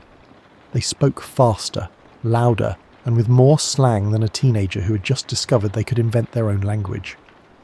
Bee's knees and cat's pyjamas not only served as expressions, but also as declarations of independence from the Victorian era, which had finally, thankfully, left town. The cities were growing like mushrooms after rain. People were flooding in from farms and small towns, drawn by the promise of factory jobs and electric lights, and the chance to reinvent themselves completely. It was like the world's largest costume party, except the costumes were new lives, and nobody was planning to take them off at midnight. Money was flowing like water from a broken pipe, and everyone was convinced they could catch some in a bucket. People were buying stocks with the same casual confidence they'd used to choose a new hat, as the stock market soared to unprecedented heights. What could possibly go wrong? However, we're assuming too much at this point. Right now, in this moment, you're standing on a street corner in 1923, and the future looks as bright as a freshly polished brass button. The air brims with potential. Your pockets may hold some cash, and a jazz band playing a tune in the distance entices your feet to dance independently. Welcome to the Roaring Twenties, where the past was new and the future was whatever you dared to make it. Let's now discuss your daily activities in the exciting world of 1923. If you're fortunate enough to have a job, as most people did, adding to the magic, you'd be engaged in a way that would have left your parents scratching their heads in confusion. For the first time in American history, more people were living in cities than on farms. This transformation wasn't just a demographic shift. It was like the entire country had decided to change its personality. America was transforming from a nation of people who knew every neighbour's cow by name to a place where you might not even know the name of the person living in the apartment next door. If you were a woman, you'd probably be working outside the home in a way that would have scandalised your grandmother. Instead of performing strenuous farm tasks or handling laundry, women found themselves seated at a desk in an office building, using innovative typewriters that resembled a hybrid of a piano and a mechanical spider. You'd be earning your money, which gave you a kind of freedom that previous generations of women could only dream about. The work itself had a rhythm to it that was entirely new. You'd clock in at 8 a.m. sharp, because the whole concept of business hours was becoming sacred. Lunch was exactly 1 hour, usually eaten at a counter lunch spot that served food faster than you could say, efficiency. Everything was about speed and productivity, and the wonderful, terrible idea that time was money. But here's the thing that made the 20s special. When that workday ended, the real fun began. You'd step out of your office building into a world that was determined to entertain you. The streets were lined with movie theatres showing the latest Charlie Chaplin or Buster Keaton films. These weren't just movies. They were escapes into worlds where anything could happen, and usually did. If you desired to dance, you would make your way to one of the hundreds of dance halls that had sprung up like fervent plants. Jazz, a new musical genre, resembled traditional music with a hint of improvisation. It was syncopated, unpredictable, and absolutely irresistible. You'd do the Charleston until your feet hurt, then keep dancing anyway because the music wouldn't let you stop. The food was changing too. Instead of the heavy Germanic meals that had dominated American tables, you'd find yourself eating lighter fare. Salads became fashionable, not because anyone was particularly concerned about health, but because they felt modern and sophisticated. Canned foods were everywhere, promising convenience and consistency. You could open a can of peaches in the middle of winter and feel like you were living in the future. And speaking of the future, everything was about being modern. The furniture, art and ideas were all modern. If something was old, it was automatically suspect. People were redecorating their homes with clean lines and geometric patterns, throwing out the heavy, ornate Victorian furniture that had dominated parlours for decades. It seemed as though the entire nation had made a resolute decision to purge and never look back. Your evening entertainment might include listening to the radio, which was still magical enough to make you shake your head in wonder. The air carried voices and music directly into your living room. You'd gather around the radio like it was a campfire, listening to programs that connected you to the rest of the country in a way that had never been possible before. But the real excitement came from the speakeasies. Now, officially, alcohol was illegal thanks to Prohibition, which had gone into effect in 1920. But in reality, people were drinking more than ever, and they were drinking it in hidden clubs that had the atmosphere of a permanent party. You'd knock on an unmarked door, whisper a password, and suddenly you'd be in a world of dim lights, strong drinks, and the kind of music that made you want to dance until dawn. The irony wasn't lost on anyone. The government tried to make America more moral by banning alcohol, but it made drinking more fun, social and exciting. It was akin to receiving a ban on dessert, which instantly elevated it to the pinnacle of desire. Let's settle in and talk about money in the 1920s, because this is where things get really interesting. Imagine if everyone in your neighbourhood suddenly discovered they had a talent for finding $20 bills in their coat pockets. That's roughly what the economy felt like in 1924. You'd wake up each morning and check the newspaper for stock prices the way people today check their social media. The numbers consistently increased, akin to a helium balloon devoid of gravity. Your neighbour, who previously sold insurance, was now providing you with valuable insights about radio companies and automobile manufacturers. Your barber was talking about his portfolio while he trimmed your hair. Even the woman who ran the corner grocery store was buying stocks with the confidence of someone who'd been doing it for decades. The beautiful thing was, you didn't need to be rich to get started. You could buy stocks on margin. which meant you only needed to put down a small amount of your money and borrow the rest. It was like a layaway, but for wealth building. What could possibly go wrong with borrowing money to buy something that was guaranteed to go up in value? Your typical day might start with a quick stop at the bank, where the teller would greet you with a smile that suggested he was personally invested in your financial success. Banks were no longer the stern, intimidating institutions they'd been in your grandfather's day. They were friendly, welcoming places that were eager to lend you money for just about anything. Want to buy a car? Here's a loan. Want to buy a house? Here's a mortgage. Want to buy stocks? Here's some margin financing. The bankers practically threw money at you, instilling in you a sense of gratitude for their faith in your future. The cars were a perfect example of how money was changing everything. Henry Ford had figured out how to mass-produce automobiles, which meant that for the first time in history, regular working people could afford to buy one. A Model T cost about $290 in 1925, which was roughly 3 months' wages for an average worker. Compare that to today, when a new car costs more like 8 months' wages, and you can see why everyone was feeling pretty optimistic about their purchasing power. But the real magic happened when you got that car home. Suddenly you weren't limited to your neighbourhood anymore. You could drive to the next town over for dinner, or take a weekend trip to the mountains, or simply cruise around on a Sunday afternoon feeling like the king of the world. The automobile didn't just change how you got around, it changed how you thought about distance, time, and possibility. Consumer goods were flooding the market. Electric refrigerators, vacuum cleaners, washing machines, radios. All of these things that had been luxuries for the wealthy were suddenly within reach of the middle class. You could buy them on instalment plans, paying a little bit each month until they were yours. It was like Christmas morning every time you brought home a new appliance. Department stores became wonderlands of possibility. You'd walk through Macy's or Wanamaker's and feel like you were touring a museum of modern living. Everything was bright, shiny, and available for purchase. The salespeople made you feel entitled to the best, and the credit terms were so generous that you couldn't afford not to buy. The advertising was getting more sophisticated too. Instead of just listing the features of a product, advertisers were selling you a lifestyle. Buy this soap and you'll be more attractive.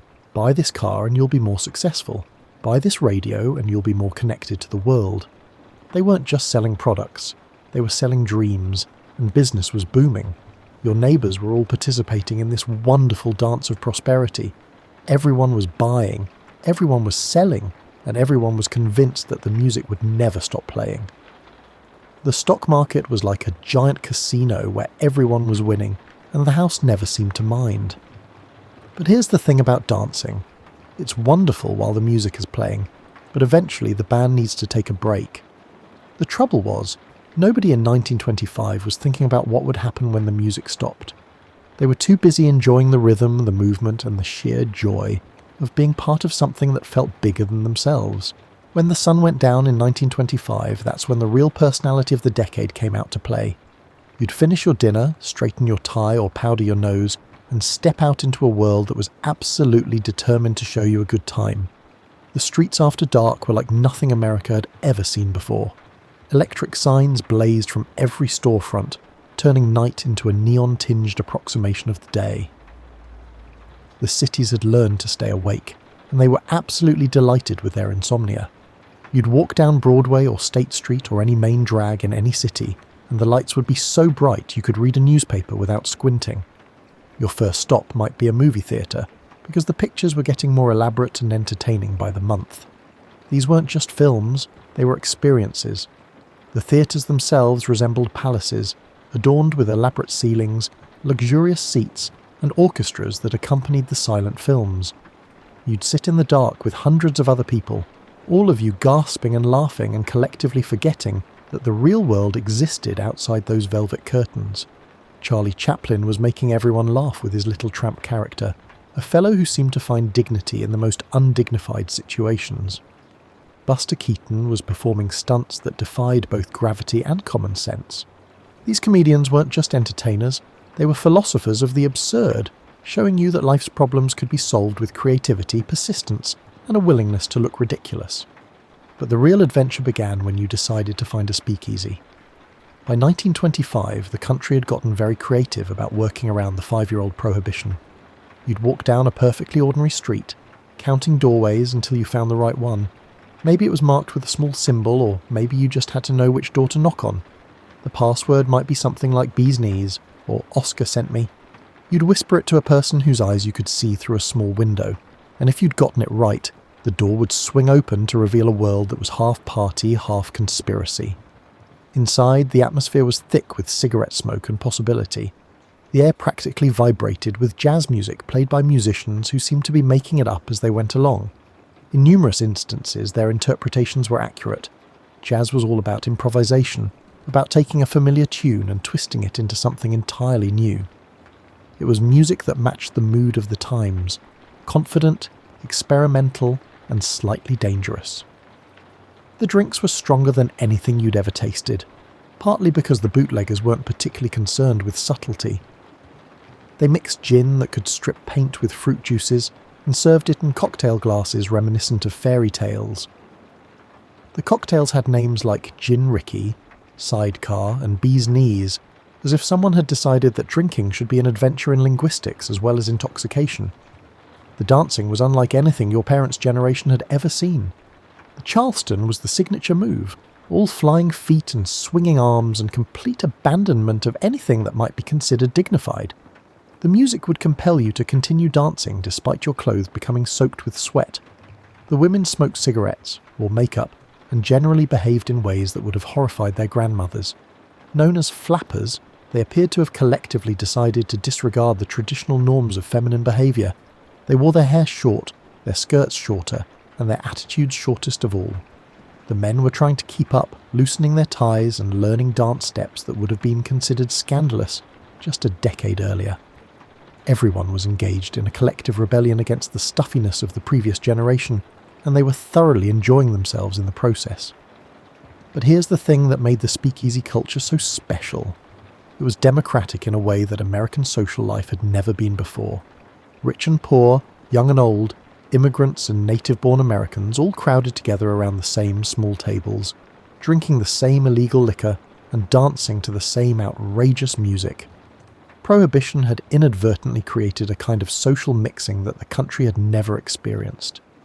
The night would end with you stumbling out into the dawn, your ears ringing with jazz and your head spinning with gin, and the sheer exhilaration of being alive at a time when anything seemed possible.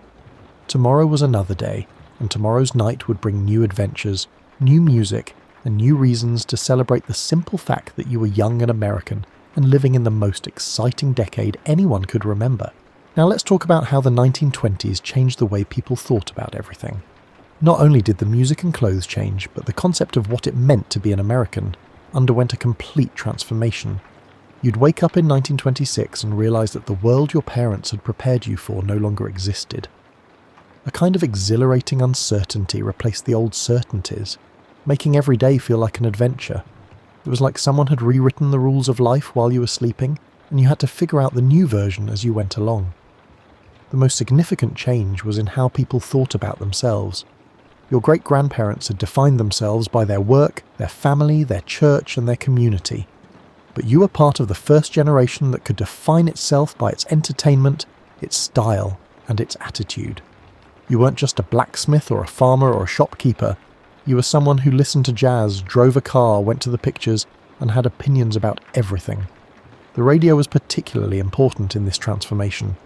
Every evening you'd gather around that wooden box with its mysterious glowing tubes and listen to voices from New York, Chicago, and Los Angeles. For the first time in American history, the entire country was hearing the same jokes, the same music, and the same advertisements. You were part of a shared national conversation that stretched from coast to coast. These developments created a kind of cultural democracy that was entirely new. A song that was popular in Harlem could be hummed by a farmer in Kansas within a week. Within a month, a dance that originated in Chicago might be performed at an Alabama high school dance. The regional differences that had defined American culture for centuries were beginning to blur into something more unified and simultaneously more diverse. The movies were doing something similar, but even more powerfully. You'd sit in a dark theatre and watch stories that took you places you'd never been, showed you lives you'd never lived, and made you feel emotions you'd never experienced. The stars weren't just actors. They were templates for how to be glamorous, sophisticated, and modern. Mary Pickford, Charlie Chaplin and Rudolph Valentino weren't just entertainers, they were teachers in the Academy of Style. The magazines were changing too. The previous generation's serious, morally instructive publications gave way to magazines entirely focused on entertainment, fashion, and lifestyle. You'd flip through pages of photographs showing you how to dress, how to decorate your home, and how to conduct yourself at parties. It was like having a personal tutor in the art of being modern. The younger generation were particularly enthusiastic about rejecting everything their parents had taught them. They called themselves the Lost Generation, which sounds melancholy, but was actually a kind of celebration. They were lost from the old certainties, the old restrictions, and the old ways of thinking about life, and they were perfectly content to be lost, because being lost meant being free to find their own way. The slang reflected this new attitude. Everything was swell or keen or the cat's pyjamas. The language was becoming more playful, more inventive, and more fun. People were making up words and phrases with the confidence of poets, and everyone was eager to adopt the latest linguistic fashions. Even the art was changing. Instead of the realistic paintings and sculptures that had dominated American culture, artists were experimenting with abstract forms, bold colours, and ideas that didn't necessarily make logical sense. It was art that matched the mood of the times, experimental, confident, and slightly rebellious. The architecture was transforming too. Buildings were getting taller, sleeker, and more geometric. The Art Deco style was emerging, with its emphasis on clean lines and mechanical elegance. Cities were beginning to look like the future, which was precisely what their inhabitants wanted. But perhaps the most important change was in how people thought about tradition itself. Previous generations had revered the past, seeing it as a source of wisdom and guidance. However, the 1920s generation viewed the past as a challenge to conquer, enhance, or disregard. The future was more interesting than the past, and the present was more fun than either. This perspective created a kind of cultural acceleration that was both exhilarating and exhausting. Everything was changing so fast that you could barely keep up. But that was part of the excitement. You lived in a time of global reinvention and were part of it. By 1927, it was evident that something was beginning to go awry. The party was still going strong, the music was still playing, and everyone was still dancing. But if you looked carefully, you might have noticed that some of the dancers were starting to look a little worn out, and some of the music was starting to sound a little forced. The stock market was still climbing, but it was climbing in a way that was starting to make thoughtful people nervous. The numbers were getting so high that they seemed to have lost any connection to reality. Companies that had never made a profit were worth millions on paper. Stocks were doubling and tripling in value based on nothing more than the assumption that they would continue to double and triple.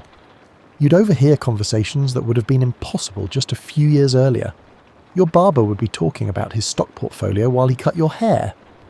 The woman who sold newspapers on the corner would be discussing market trends with her customers.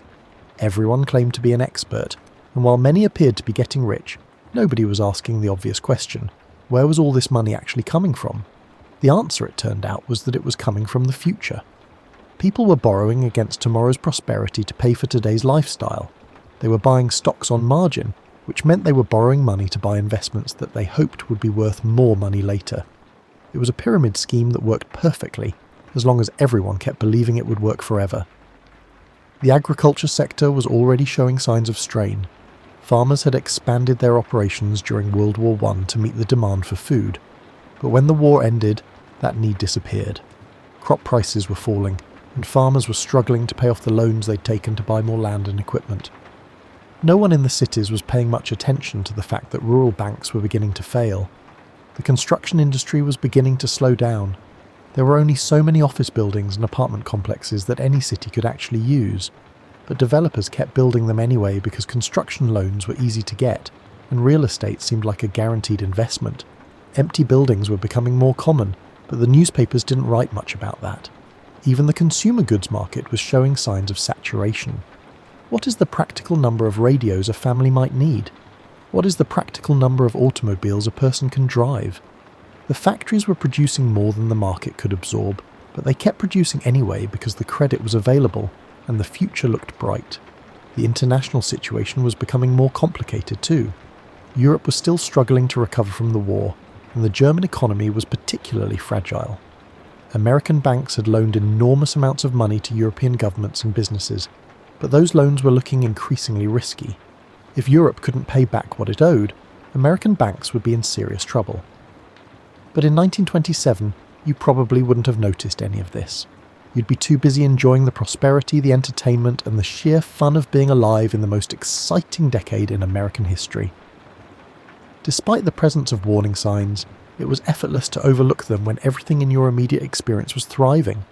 The speakeasies were still packed, the jazz was still playing, the stock market was still climbing, and everyone was still convinced that the good times would last forever. The prospect of everything collapsing was too disheartening to contemplate. This was America, after all. Americans didn't have economic disasters. They had temporary setbacks followed by even greater prosperity. The newspapers were full of optimistic predictions about the future. By 1950, they said, everyone would have an airplane in their garage and a robot in their kitchen. Machines would do all the work, eliminating poverty and disease and reducing the work week to a few hours. It all sounded perfectly reasonable. Science was advancing rapidly. Technology was solving problems faster than anyone could have imagined, and the American economy seemed to have discovered the secret of perpetual growth. What could possibly go wrong? The answer to this question was already beginning to emerge in the financial markets, the agricultural sector, the construction industry, and the international banking system. But in 1927, you could still choose to ignore those warning signs and focus on the fun, and that's exactly what most people did. And then, suddenly, it was 1929, and the music stopped. You'd wake up on a Tuesday in October and the world would look the same as the day before. You'd see the same buildings, streets, and people rushing to work with the same hopeful attitude. But something fundamental had changed overnight. Something that would take months or even years to fully understand. The stock market had crashed. The stock market not only experienced a decline, correction, or adjustment, but it plummeted, akin to a chandelier plummeting from a ballroom ceiling. Stocks that had been worth hundreds of dollars were suddenly worth pennies. Fortunes that had been built over years of careful speculation were wiped out in a matter of hours. The crash did not occur abruptly. The process began when a few nervous investors decided to sell their stocks, leading to a slight drop in prices that made other investors anxious. More selling caused prices to drop further, which made even more investors nervous. The situation resembled a domino effect, but instead of traditional dominoes, the pieces consisted of money and confidence. In just a few days, the American economy had experienced a significant decline of approximately 40% in its value. People who had gone to bed wealthy woke up poor. Suddenly the banks, seemingly as solid as mountains, revealed themselves to be based on sand. The prosperity that had seemed so permanent was exposed as an elaborate illusion. The human cost was staggering. Your neighbour, who had been bragging about his stock portfolio, was now trying to figure out how to pay his mortgage. Suddenly the bank where you deposited your savings closed, and a sign on the door declared your money unavailable. The factory where you'd worked for years was laying off workers because nobody could afford to buy what they were producing. But here's the thing about the crash. It wasn't really the end of the Roaring Twenties. It was more like the moment when someone turned on the lights at the end of a party and everyone realised what the place actually looked like. The problems had been there all along, hidden by the excitement, optimism, and sheer fun of it all. We would call the decade that followed the Great Depression a period marked by hardship, struggle, and collective soul-searching. But it would also be a time of innovation and resilience, and the discovery that Americans could survive just about anything if they worked together. Looking back from the perspective of 1932 or 1935, you might have been tempted to dismiss the entire decade of the 1920s as a foolish mistake, a time when the country lost its mind and forgot about the values that had made it great. But that would have been unfair to the genuine achievements of the era. The 1920s had given America jazz, movies, radio, and automobiles, as well as the beginnings of a modern consumer culture. It had liberated women from Victorian restrictions and given young people the freedom to define themselves. It had connected the country in ways that had never been possible before, and created a shared national culture that transcended regional differences. Most importantly, it had shown Americans that they could reinvent themselves, that they could reject the limitations of the past and create something entirely new. That lesson would prove invaluable in the decades to come as the country faced the challenges of depression, war, and social transformation. The Roaring Twenties evoked a vision of immense prosperity and boundless possibilities. It was excessive, unsustainable, and ultimately destructive. But it was also creative, liberating, and genuinely enjoyable. It was a time when Americans learned they could be more than they ever thought, even if they couldn't keep it up. As you drifted off to sleep, you may have realized that the 1920s' true legacy was the confidence they gave Americans to believe anything was possible, not the crash that ended them. That confidence would be tested in the years to come, but it would never be completely broken, and that perhaps was the most important lesson of all. The music had stopped, but the memory of the dance would last forever.